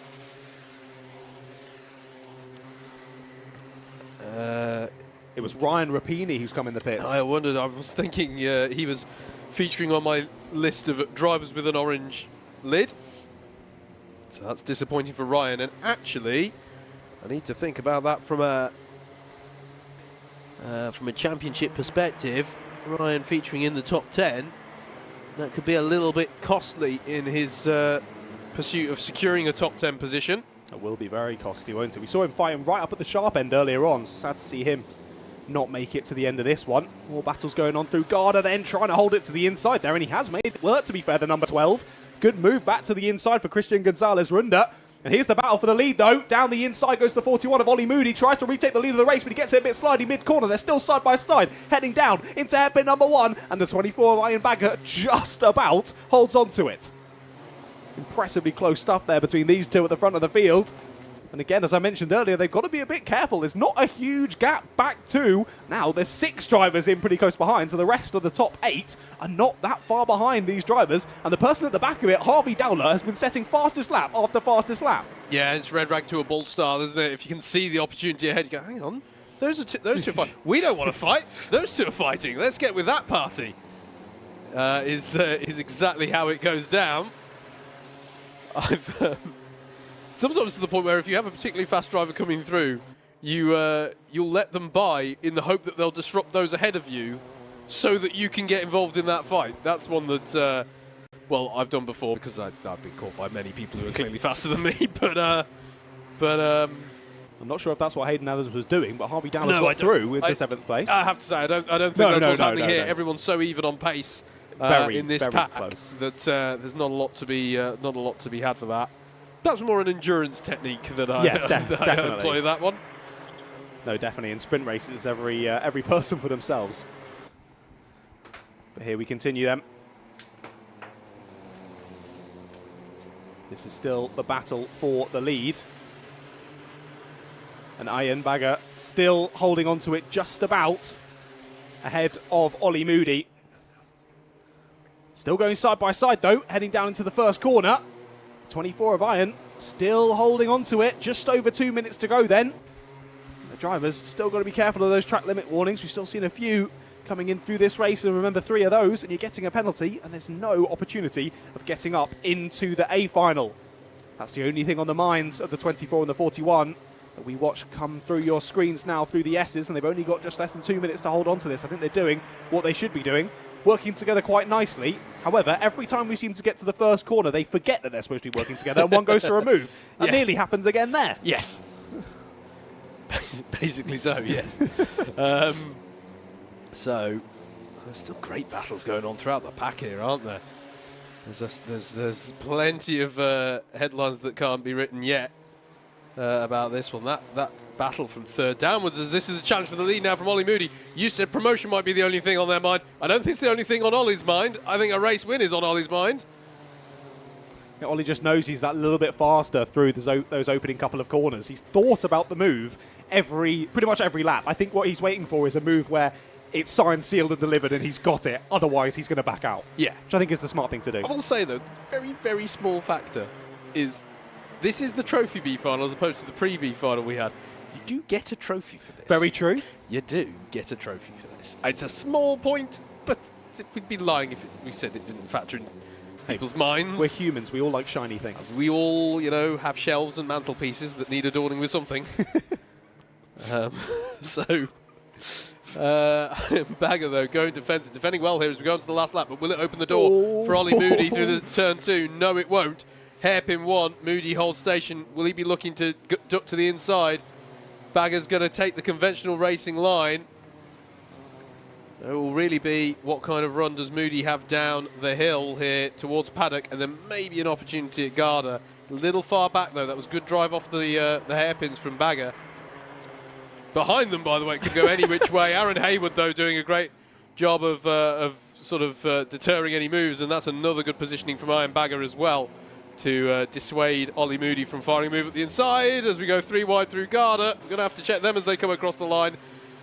Iron Bagger, though, is going to come across the line just by just over 1/10 of a second to take the win from Ollie Moody. And then comes Aaron Haywood, Christian Gonzalez Runda in 4th, Oliver Peters in 5th, 6th for Harvey Dowler.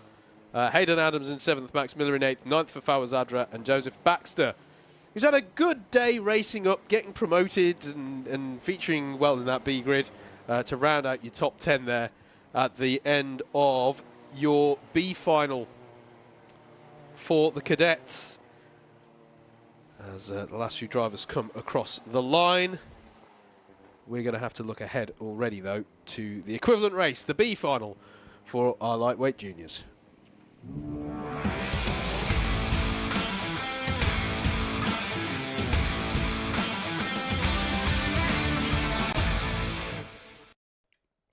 Yes, indeed. Let's do it then. B final for our junior lightweights. Brady Pollock and Bertie Bream line up on the first row. Behind them are Harry Clark and Marcus Allen, then Christian Barber and Tamino Kolovecki.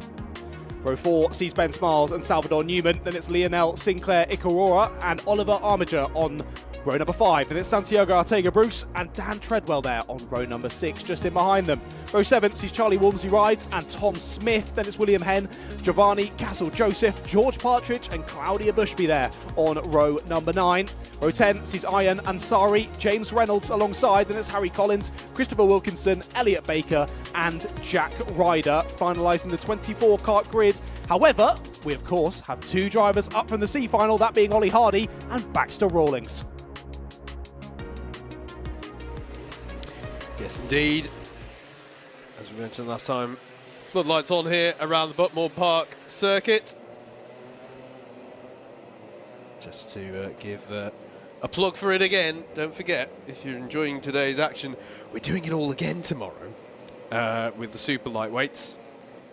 And I don't want to take away from what we've had today, been treated to today at all. But the outright win of the championships are open in both those categories tomorrow, our cadet super lightweights and our junior super lightweights. So be sure to join us for that. Club 100, providing the motorsport you need right into the end of November.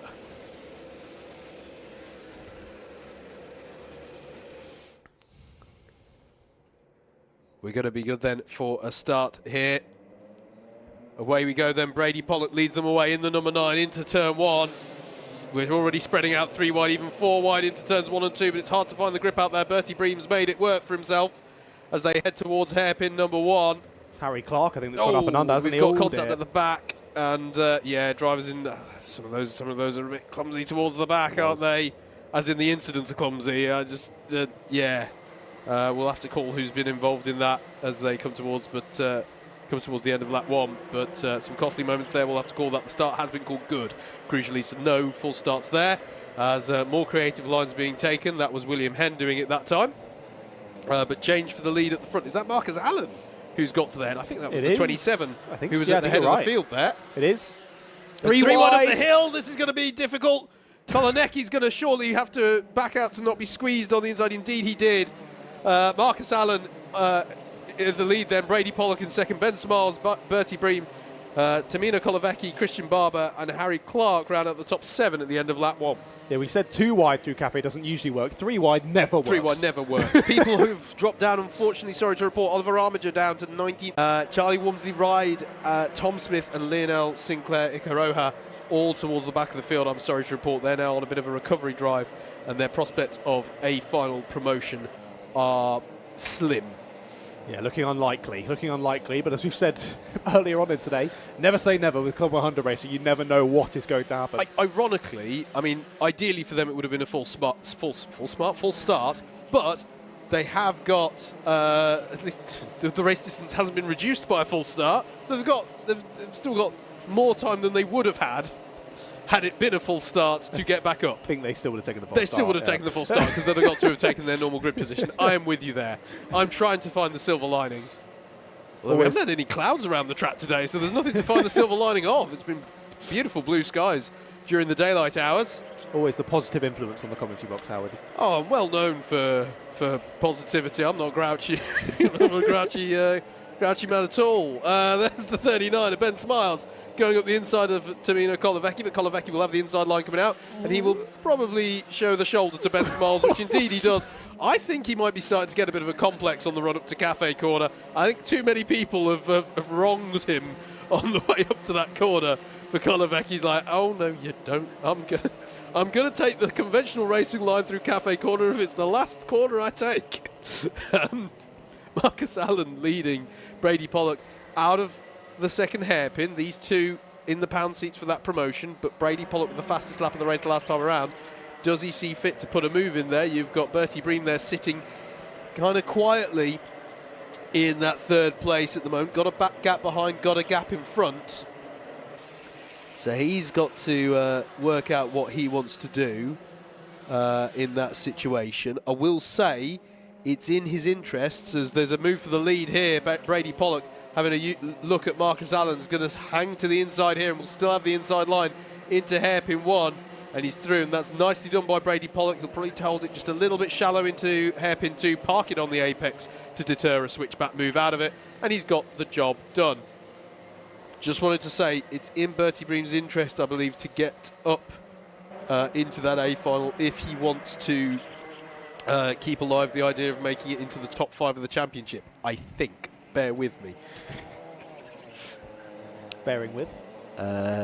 Yes, he does. He would need to get promotion. Okay. So Bertie Bream does need to get up into the top 2 if he's going to continue to do that. To be fair, we spoke to him in the paddock walk. His focus was more on grabbing that top 10. So, you know, I think he still stays within a shout of that. But he's then at the mercy somewhat to what happens in that A final race if he's not there. But he definitely would be out the top 5. Yeah, watching from the sidelines is never the fun thing to do either. It's not, no. Letting your championship come down to what others are doing in front of you and you can't influence it at all. It's not very fun. Not very fun. But Bertie's sat in a good place. He's got a nice gap behind to Ben Smiles. He's got a bit of a gap ahead to Marcus Allen. He's just got to sit back, put the pace in, and hope that something happens ahead between Brady and Marcus, really. Yeah, and behind him it does look like, I mean, I suppose we're looking here at the battle from Ben Smiles down. To be fair, Smiles and Kolovecki are working together, it seems, at the moment to try and break away from the pack behind them and possibly to catch up to those ahead of them, although it's 2.5 seconds the gap now that they've got to Bertie. In fact, it's even more now. It's 3.2 seconds. The 57 behind them is Christian Barber.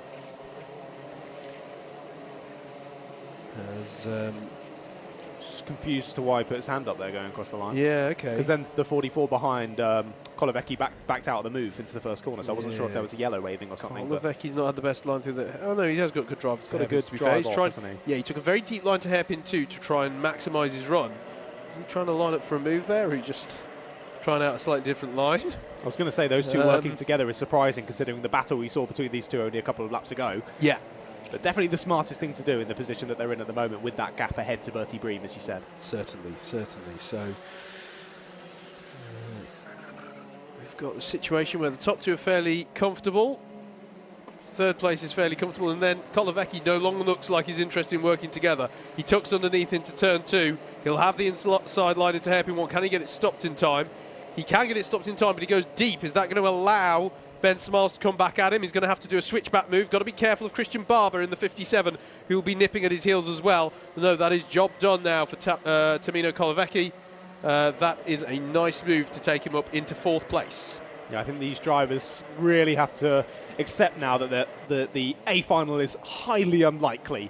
They're a good 4 seconds off of 3rd place and a good 6 seconds off of that lead battle. So unless something catastrophic happens to one of our top 3, I don't think it's likely to happen for Ben Smiles, Kovalecki, anyone in behind of this battle. But what a battle it is nonetheless. And that's Christian Barber still fending off from Salvador Newman there over 6th place. That's what that battle is. And they've still got with them Harry Clark and also Santiago Ortega-Bruce. There's a move to the inside for the 79 of Salvador Newman.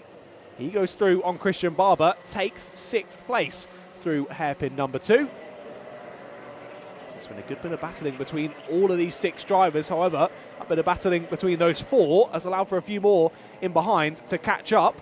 And also Kolovecki and Ben Smiles, after they had their little battle, they're working together once again and continuing to press on forward. It's Brady Pollock your leader now sets a new fastest lap of the race. I mean, Brady's got a lot of clear air, but equally that is still surprising that Brady is pushing that hard with a good 2-second lead and an almost guaranteed A final at this point, unless something calamitous occurs for Brady. Impressive that Brady's still putting in new fastest laps of the race. 46.328, that fastest lap from Brady. Brady has the fastest Sector 1 and Sector 3, but it's the 91 who has the fastest middle sector. That's Charlie Walmsley-Ride in 21st place, so watch out for Charlie. Having a nice little battle down in those lower positions. Charlie battling with George Partridge and Claudia Bushby there on the outside of the top 20. Here's a move to the inside. Once again, though, closed off at the apex. Kolovecki holds on to 4th place. Indeed, been battling hard in this race is Kolovecki. Ayan Ansari in 18th place gets a ABC bump and pass penalty. So 82 is going to lose a couple of positions at the end of this one.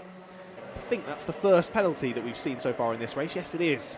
So a few warnings having gone out, but that's the first penalty. So drivers keeping it nice and clean in this lightweight Junior B final for the moment. Still 2.5 minutes to go, though.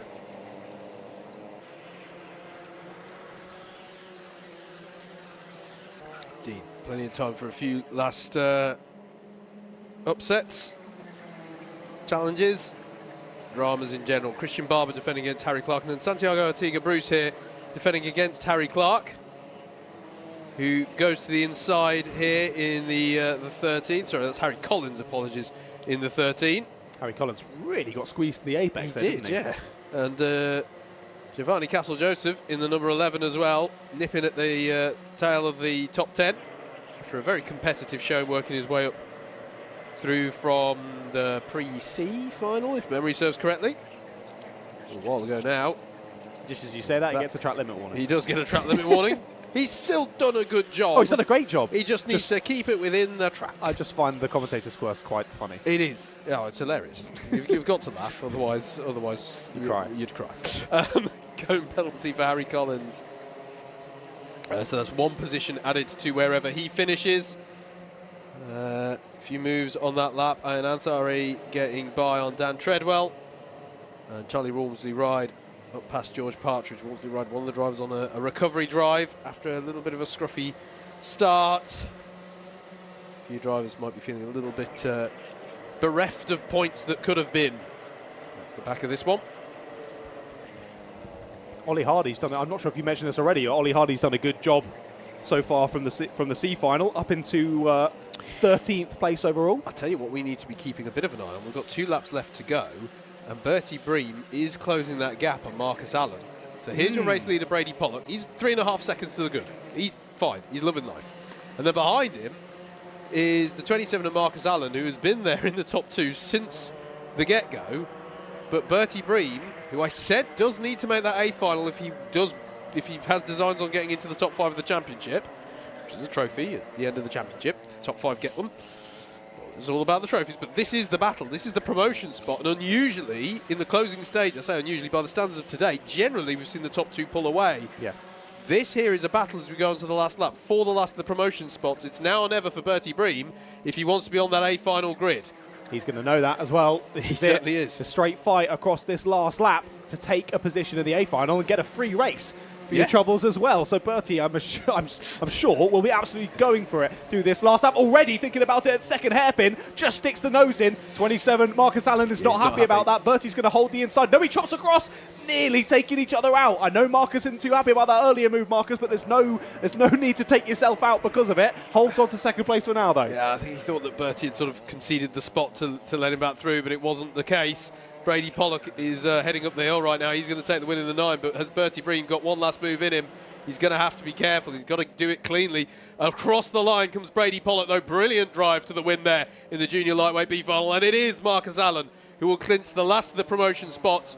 Bertie Bream, I'm afraid, now has to sit on the sidelines and see how his fellow competitors in the top 10 fare in that A final to see how it all comes out in the wash. Tamino Kolovecki, I'd offer my cap to you, sir. I think you had to fight quite hard for that 4th place. Ben Smiles in 5th, Salvador Newman in 6th, Christian Barber in 7th, 8th for Harry Clark, Santiago Artiga Bruce in 9th, and William Henn rounds out your top 10. I'm a poet and I didn't know it. That is the junior lightweight B final then. We're going to get to the sharp end, though, of the day's running as the darkness falls. We're definitely putting on a show under the lights here. It's going to be the A finals next, and it'll kick off with our cadets.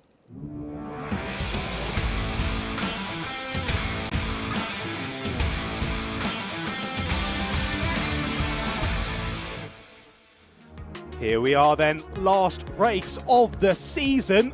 For our cadet lightweights, here's the A final. Elijah Hazelwood takes pole position alongside him, Matteo Ehrenfreuter. Then it's Miles Harrison and Jacob Brown on row number 2, with Louis Williams and Zane Perry on row 3. Row 4 sees Reese Cranston and Max Winfield. Then it's Leo Edger and Blake Southern on row number 5. Then Jack Shelley and Marley Bowen on row number 6. Jake Anders and Jamie Warner line up behind them with Quinton Bajur, Duve Rout and Jack Harrison. Then Solomon Adeniji there on 18th place. The top 20 sees João Gabriel Castro and Daniel Clancy finalise it. Then it's Ian Bagger and Ollie Moody there on row number 11.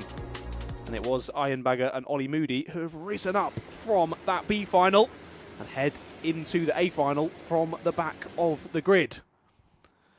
The drivers head up through Cafe Curve. Are we going to get it underway? First time of asking. It looks like we will. Elijah Hazelwood then leads us to the lights for the lightweight A final here for our cadets. And Elijah Hazelwood holds on to the lead through the first couple of corners. P2 once again, as we've seen many times today, gets shuffled out wide. Matteo Ehrenfreuter gets shuffled down to 5th, 6th, maybe even 7th place there in that middle pack. There's still 3 wide, 4 wide in the background. And Elijah Hazelwood, big spin. The 17 suddenly gets turned back around and it's all chaos in behind.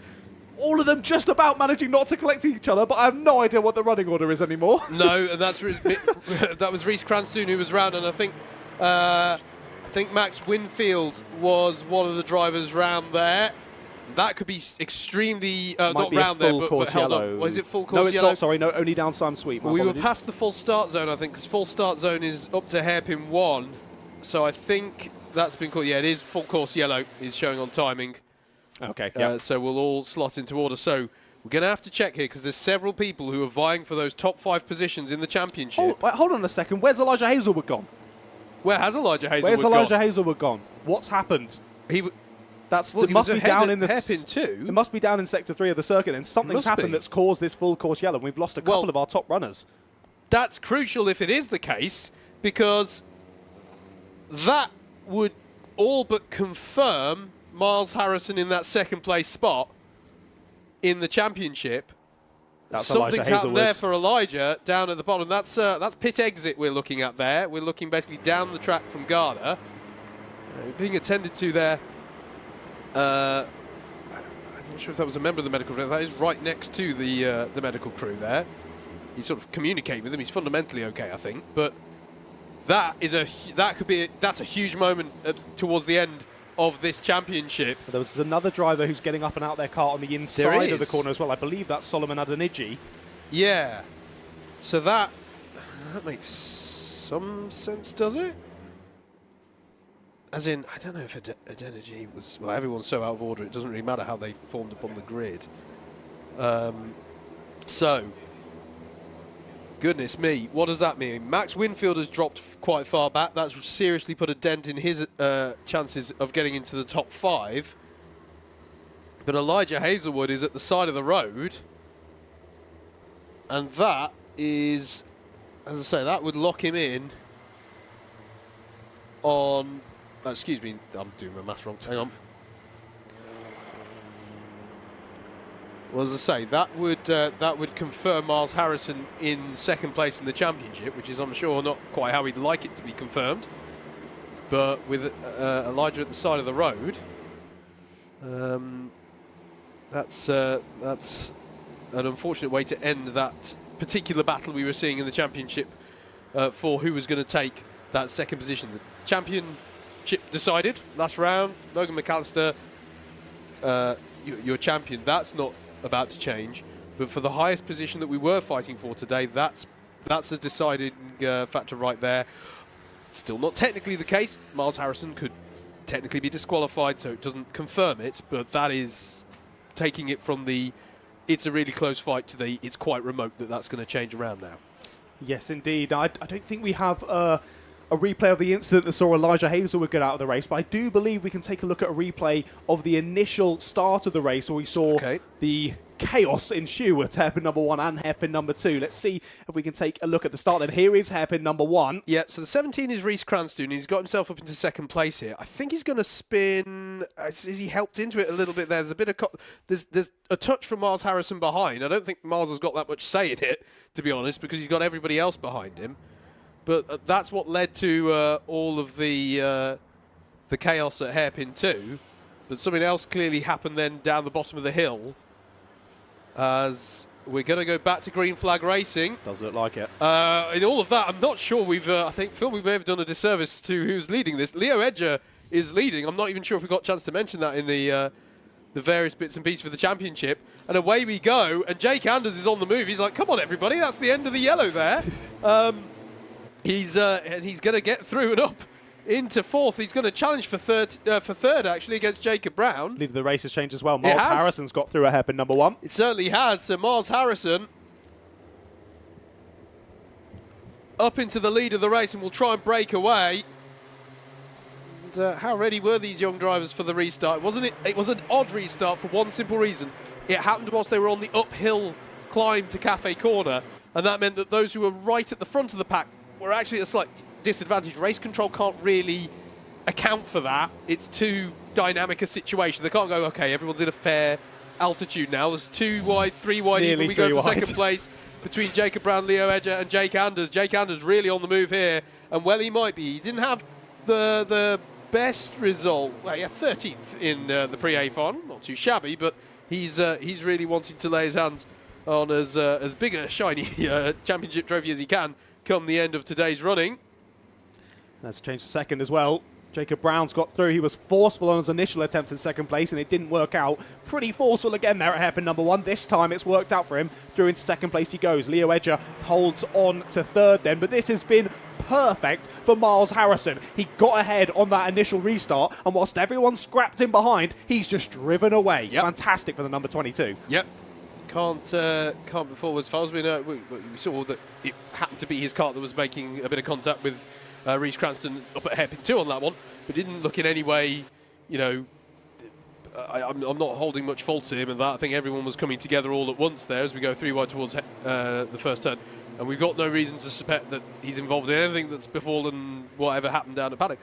He's just read the situation. He's playing it as well as he can, right? He's seeing the opportunity, he's gone for it, and now he's pulling away, as you say. So one can't ask any more of him in that regard.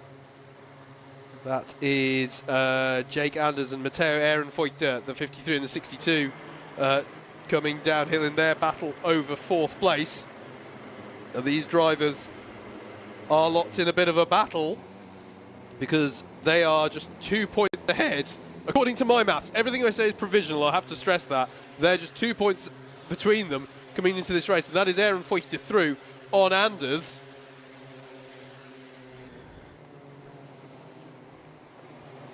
Howard Mitchell School of Mathematics. Yeah, it's not as experienced in doing this as the Andrew Mather School of Mathematics. Okay, so I think if it finishes like it does right now, Jake Anders is, remember right at the start of the day's coverage, I talked about what have you already got in the bank. Jake Anders has better things in the bank at the moment, such that if it finished like this, Ehrenfeuchter isn't going to overhaul him, but they are locked in a bit of a battle over what I believe is fourth in the championship on this. This is what we talked about with the drop scores. Everything suddenly snaps into place on your championship table come the end of this race, because suddenly it's confirmed what the drop scores are going to be for each driver. Another fastest lap of the race from Miles Harrison, a 49.897. That's highly impressive. 3 wide between Ehrenfeuchter and Leo Edger. And Dan Clancy, I think, is the other driver trying to get involved. Yes, it is, although bear in mind, Clancy we have seen, I'm not sure if he covered it, he has a penalty that came in a while ago, which was for, it's right at the start, it's for breaking formation. So Dan Clancy, I think, has 2 positions to be added to wherever he finishes. He does. It was very nicely read, though, from Leo Edger there, as he got overtaken initially by both of them and then re-overtook both of them at the next corner. Impressively read from Leo, but he is going defensive now. It seems that one driver is able to clear him and then drive off. That's what Miles Harrison and Jacob Brown have managed to do, but Leo Edger still doing a really nice job of defending this third position. And he's still holding on to it through these first couple of corners. Another fastest lap for Miles Harrison. He's driving away in the lead of the race, but this battle from third downwards doesn't show any signs of stopping. And the 62 of Matteo Ehrenfreuter has been wanting to get past for a number of laps now and just hasn't quite been able to do so. And he's still under quite a bit of pressure there from Daniel Clancy as they head through this downhill sweeping section. Bit of a wide moment there for Daniel Clancy, but possibly just trying to get it wide to cut it back in for that optimum braking point. As here to the outside, to the inside, tried Matteo there. But Leo Edger holds onto it once more.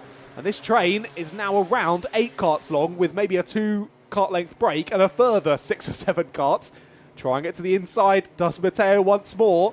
But what a masterclass in defending this is from Leo Edger. He continues to hold that inside line through the first corner and still holds it down into hairpin number 1.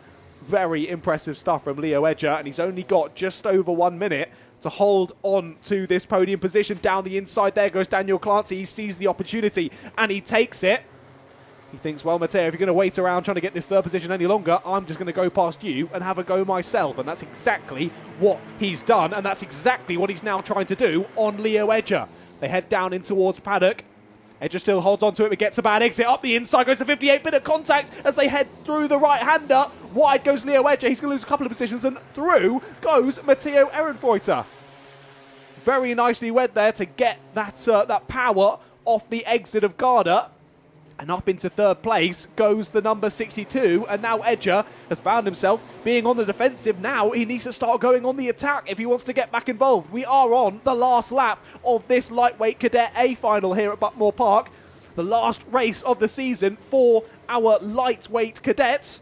Of course, you're going to see the super lightweight cadets out tomorrow, but this is it for these drivers. The 53 pushing forward, Jake Anders wanting to work together and get some better positions. Here's the 22, though, of Miles Harrison. What a race it's been for Miles Harrison. Fastest lap, 3 seconds in the lead. What a showing after he took the lead after that effective safety car restart after our opening incident. What a race win in the A final for the number 22 of Miles Harrison. He should be so proud of that, as he is, as he pumps the air as he comes across the line. Jacob Brown will take second place. Who is it going to be in third? It is the 62 of Matteo Ehrenfreuter, and then the entire field follows in behind him. Brilliant, brilliant race. Absolutely. Miles Harrison takes the win for the final round then of the lightweight cadets for 2023. Jacob Brown and Matteo Ehrenfreuter joining him on the podium. We've got some issues. Leo Edger.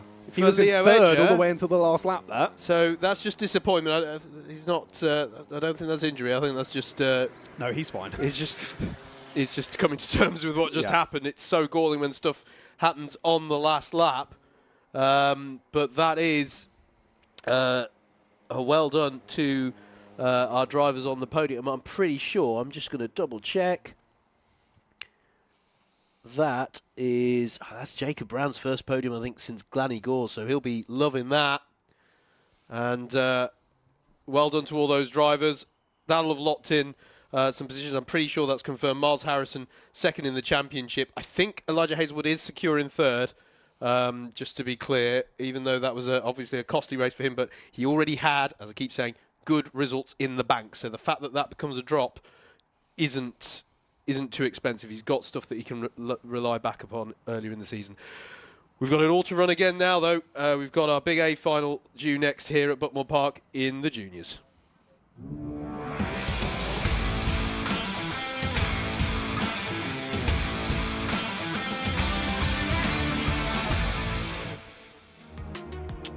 Let's take a look at your grid then for this one. Rory O'Regan and Daniel Munro are your first row of the grid. Sam Masters and JJ Hind are on row 2, with Ruben Marmalock and Max Patworth on row 3. Alexander Grace and Sam May are row 4, with the top 10 rounded out by Leo French and William Taylor. Lewis Davis and Joe Craddock are row number 6. Then it's Jake Renshaw and Ben Foden, Hudson Gordon Huntley and Aaron Asarkas are on row 8. Jack Whitehouse and Toby McAllister Brown are on the 9th row of the grid. It'll be Matthew Bolton and Nathan Kahn next to round out the top 20, with Matthew Cooper and Nick Fallon, who will be looking to recover from a disappointing one in the pre-A final where he dropped down. He'll be looking for a better one this time out. Henry Lopez-Gracie and Hayden Lowe are the 12th row of the grid, and then it's Brady Pollock and Marcus Allen who are your promotees from the B final to round out the 26 kart grid, contesting the last race of the season in Club 100 lightweight juniors under the lights here at Buckmore Park. There's always a bit of magic, isn't there, when you go racing in the darkness? I was going to say, those shots that's showing us the grid were a little bit brighter than it actually is now. They were, yeah. The stock shots we use for the back of the grid are looking a little bit continuity suspicious right now, but we'll gloss over that. In fact, I'm going to use that as a weird backhanded segue into thanking the Alpha Life team for this one. Big as we're going into the last race, thank you to all the team. To Rob, to Joe, all the camera crew have been bringing the coverage here today, as they have been throughout various rounds of the season. If you do like, do please show them some love. Like, share, subscribe, follow them on the various forms of social media, and return back tomorrow for the super lightweights as well. And don't forget, they've got a huge back catalogue of stuff. If you've not, it's the off season where I'm going to get my motorsport. The YouTube channel for Alpha Live, that's the answer. There you go. So yeah, big thanks to all of them. If you like what you've heard from a commentary perspective, please check out Double Dash Motorsport Media for myself. John, are there any places people can catch what you're up to? Yeah, it's at Ratters Media for me. Lovely stuff. On Instagram and TikTok. Lovely stuff. I have to say, don't want to take up. Thank you very much, John, for your contributions there. I just want to comfort everybody. If you are wondering where Mr. Mather is, he's fine. He'll be with us tomorrow. Don't worry. Yeah, don't worry. You won't have to deal with me for another whole day. Yeah, you won't have to deal with my maths, more importantly. We'll have his. And if you're thinking, oh, what, I'm going to... no one's thinking this, but if you're thinking, oh, what, I'm going to miss John's voice tomorrow, he's not here. Don't worry. The Wilton Mill Kart Club WM plate is on tomorrow on Alpha Live as well. That's true. But watch that on catch-up. Yeah, no. I'm in two minds here. I genuinely thought you were going to say, we're going to miss John's voice. Well, it's not. I've recorded a Christmas single. I'm going for #1 this year. Yeah, go for it. Thanks, mate. As I mentioned my singing in the shower earlier, no one wants to hear that. No one wants to hear that, I promise you. And this, of course, this weekend is the last streamed action for Club 100 as well of the year. But don't forget, not all things Club 100 are done. Club 100 iRacing Championship, Wednesday night. Check out the Double Dash Motorsport Media channel. We've got that coming up as well for you to enjoy. A little bit of sim racing action just to close out the season's running. Away we go then in the A final. 11 minutes on the clock. Rory O'Regan's away with a dominant start from pole position, and that is a false start, and none of us are surprised in the box. No, I'm not surprised at all on that one. As it happened, you saw me just put my hands up. Like, what? Wait, what's even happened there? Has to be a false start. Yeah, they were completely all out of position. So we go around again. We will, but they just want to extend the day a little bit more, don't they? They do, but they won't, because the 2 minutes will be taken off the clock. I forgot that bit. Time waits for no Carter in Club 100. You've got to nail these starts if you want to get the full racing done. There is the full start flag. I'll do that shout out as well. Thank you to everyone at Buckmore Park, all the officials and the marshals who have made the racing possible. Can't go racing without the marshals, can you? Got to give them some appreciation. And that sounded like a race start, but there's definitely a pace kart there. That really sounded like everyone was revving for a start. Yeah. No, we're all good. I was going to say, I assume it's a kart tester who was doing the whole field down in Sector 3. I do just want to shout out one thing. Dan Munro has wrapped up this championship.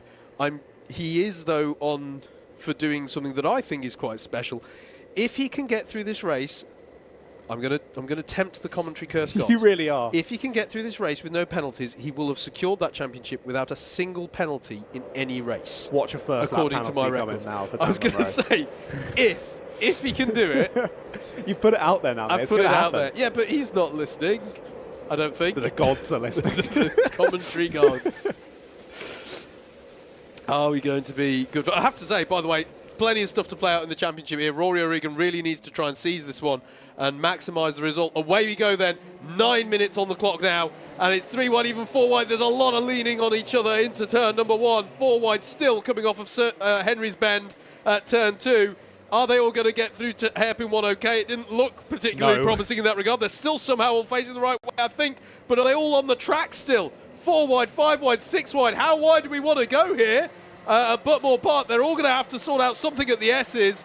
Goodness me. I mean, given how frenetic it got, I am broadly impressed by that, I think. You seem undecided. I certainly am undecided, yes, since you mention it. Rory O'Regan still leads, though, as they come through Garda for the first time. Much more humble now. They're settling for 2 wide in places. Yeah, breaking formation penalty for Ruben Marmelock. Not a black flag. Breaking formation. Also, breaking formation penalties coming through for Max Papworth and JJ Hind. Oh dear. Yeah, a few drivers right up near the sharp end of the order, so not great for them. Yeah, I saw we lost a couple of people down at hairpin number 1. I didn't think it had gone very well when I saw a huge plume of smoke as one or 2 drivers locked up going into hairpin 1. There's certain things that just makes your spider senses tingle with regards to an issue, and a load of tyre smoke kind of is on the list. Yes. It's on the list. It definitely denotes that not everyone is going to make it through that corner. Luckily, it was just out of camera shot for us, so we couldn't see what ensued. But either way, we're continuing on for this slightly shortened Junior Lightweight A final. 7.5 minutes left to go on the clock, and as you mentioned, it's still Rory O'Regan in the lead. But Dan Munro now takes second place away from Samuel Masters. And then there's a little bit of a gap back to Alexander Grace, as they lead basically the rest of the field down towards hairpin number 1. Here is the number 48 under pressure, and through goes Dan Munro. Little bit of contact as they rejoin as well. They're still trying to go side by side through the fast section. Will he be given the room? Dan Munro just gives the room on the inside. Tries to retake it. Does Rory O'Regan? Forces Dan off the circuit, and Rory O'Regan retakes the lead. What a bit of battling between these two. And now the 45 of Samuel Masters is getting involved as well. Defensive, heavily defensive there through Garda from Rory O'Regan. He now knows he's under a lot of pressure from Dan Munro. If these three keep battling like this, Alexander Grace and the rest of the field are going to be involved pretty quickly. Dan Munro gets sent to the outside, opens the door for Samuel Masters behind, but Masters can't quite force the door open, and they remain as they were for now anyway. This is a brilliant battle in our Junior Lightweight A final. To remind you, the number 16 Dan Munro has already wrapped up the championship, but everyone wants a race win. As we said earlier, we all like shiny things, and the race winner trophy is the biggest of them all, and that's the one that Dan Munro wants. He's currently there in second place, and Rory O'Regan just about holds on to it. But I can't see this staying as it is for the rest of this 6-minute race. I can't quite take my eyes off of the action as they head up through Cafe Curve once more. Absolutely. It does seem implausible, doesn't it, that it's going to stay as it is. It does. Very, very implausible. Still got a couple of warnings coming through. Drivers still need to watch out for that. Contact warning for Rory O'Regan. Of course, your leader of the race. Dan Munro thought about a move there. Went a little bit wide through hairpin number 1. Opens himself up, but no, goes for a move to the inside. Nearly makes contact with Rory O'Regan there. O'Regan just about bleeds out of his brakes. Goes wide to miss the incoming Dan Munro. It all stays as it is, but not... he's definitely trying to get through his Dan Munro. Hasn't quite made it work just yet, though. I tell you who really needs to get a wiggle on if they want to hold on to the position they came into the championship with today. Matthew Bolton, he's down in 12th place. This is the driver of the 67 car. He was second in the championship coming into today based on drop scores as it stood. If he does not move on up with Rory O'Regan at the front, or even in second place, and Sam Masters where he's in third, they are both going to jump Matthew Bolton at the last here. He has got to try and move on up in terms of positions here. He could go from the vice champion to out of the top 3 here if he's not careful. Yeah, he needs to get shifty on, for want of a better phrase. Hey, it does the job. It does the job. Look at this though. Rory O'Regan, after that initial battling and heavy defensive moves on Daniel Munro, he's now been allowed to take his usual lines and is now starting to pull away. As we say it though, down the inside goes the 67, tries to get 11th place, but is going to get forced out wide as they head into the left-hander up into Cafe Curve. Matthew Bolton trying to find a way through, isn't able to do so. gets forced back out wide, stays in 12th place. But this is a battle from 6th place downward. Ruben Mamalok is the leader of this train in 6th place, and it goes all the way down to 14th. Line astern, all of these drivers. 8 of them in total, if my maths is not correct. If my maths is correct, but it's probably not correct, to be honest. Rory O'Regan continuing to extend that lead ever so slightly out the front, almost 9/10 of a second when they crossed the line last time. And yeah, this top 3 battle has started to simmer out front. Let's continue to watch this battle from 6th place backwards. I'll have to make it even more stark, I'm afraid, for Matthew Bolton fans. He needs to move up, and he needs stuff to happen to Rory O'Regan and Sam Masters here. He's by his lofty standards this season, he's been the king of consistency this season, has Matthew Bolton, and by those standards today has been so-so, and I say that with no details. Here he is going for a move in that 67 kart on Toby McAllister-Brown. This is over 11th place, but he can't make it stick, and actually he's now under pressure from Joe Craddock behind in the 35. Just about chops across, but yeah, it was Matthew Bolton who I was chatting to in the Paddock show, who was the one that said he was not a fan of this circuit at all. And he's clearly showing that he does not like this circuit, and it's not working out for him today. Yeah, it's as that he gets overtaken. 35 goes down the inside. They're going to be side by side on the exit, though. That's the move that Matthew tried to make a couple of laps ago. Now has it almost made on himself, but manages to hold on to 12th place. Yeah, it's going to be costly for him. In fact, he might. There is a chance as it currently stands. No, he'll be fine. He'll be all right. But he will drop out the top 3. At the moment, he's on finishing 4th. I think. I just need to factor in. Well, how is Max Papworth doing? He's in 5th. Yeah, there's. I think this might drop Matthew Bolton from 2nd at the start of the day to 5th in the championship. All of this is provisional. Okay, I'm just doing this off the spreadsheet in front of me, but at the moment this is a really good run, obviously from O'Regan in the lead, but also Sam Masters in 3rd and Max Papworth in the 38. He's had such a good sort of second part to this season as Papworth, and he's coming back into this one. Just to reiterate that point, he came into today technically 16th in the championship. And at the moment, he is on to potentially propel himself up into the top 5. Now, again, that's partially because of the that's partially because of how the drop scores work. He missed GYG, so one of his drop scores, of his counting scores before today was not being there. Yes. So that's how that comes to play. But that's exactly what I mean with these drop scores. Max Papworth, I think, is about to seal the deal on quite a considerable hike up in the championship standings with this. And here he is in the 38, pursuing Alexander Grace. Down the hill they come. Oh, look, everyone's battling. Yes, this battle in behind hasn't showed any signs of stopping. That was JJ Hind getting through on Lewis Davis for 10th place there. Number 56 getting through on the number 8 as they fly down the downhill section. This is the penultimate lap of the race, and Rory O'Regan has just started the last lap of the race and the last lap of the season for these junior lightweight drivers. Here is your battle for 2nd place, though. Yeah, and Sam Masters would love to get by on this last tour of the circuit. Monroe's going to go defensive.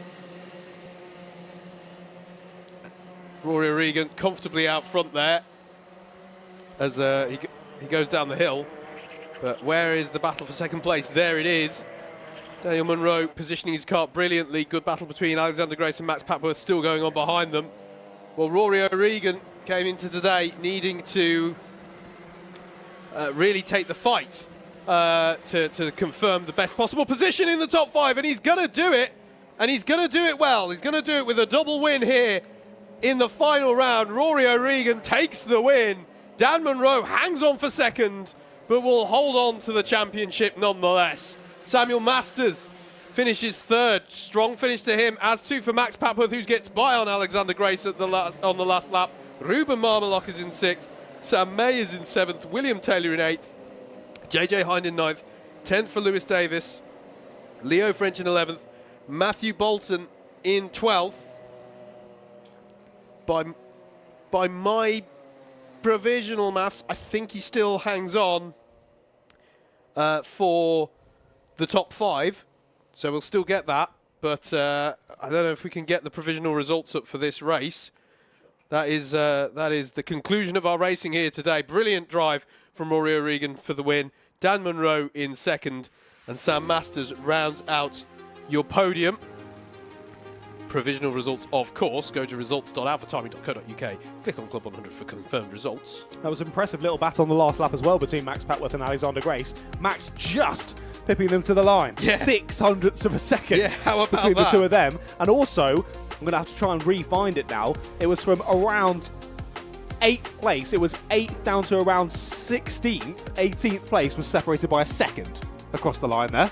So just a little bit close there in our junior lightweight A final. It is something else how close these drivers are, isn't it? It's absolutely brilliant. But yeah, there's Matthew Bolton confirmed. Well, I'll say confirmed. It's still provisional results at this stage. Very provisional. Very provisional. But what an end to the day. Yeah. But we will make them unprovisional and make them official. And if you're at the circuit, please head on over to the clubhouse because the presentations will be going on there. It's the final round. We do something a bit different. So do come along for that, and the presentation of the Championship Pros. This is quite picturesque, cool isn't it, with shot. the M2? That's a really cool shot. There you go. I don't know why I said there you go, as if the M2 has just appeared. It turned up, the old M2 there. Yeah, well, that concludes the day's racing. Not the weekend's racing, though. Don't forget, super lightweights are due tomorrow, and we've got some champions to crown. John, how did you find the racing today? Brilliant, absolutely fantastic, both in the cadets and the juniors. We saw flashes of brilliance from many, many drivers out there on circuit. Some great battling, a couple of incidents, but overall, what a fantastic day. Brilliant to be involved. Thanks for having me. No worries, man. It's been an absolute pleasure. Club100.co.uk. Registration's going live next week. Monday, I believe, is the time for these specific championships. We've had drivers here today purely just to check out the karts. Really excited about what we're going to see, what talent we're going to see coming through in 2024. Follow Club 100 on social media for all of the details of registration. If you've got any queries, go to the website or call the office. They will be happy to help. I think that's everything. Thank you for supporting the stream, folks. Please show some love for the Alpha Live stream, and we hope to see you all tomorrow for the super lightweight action as well. But for now, folks, it's thanks and goodbye from everyone here at Buckmore Park.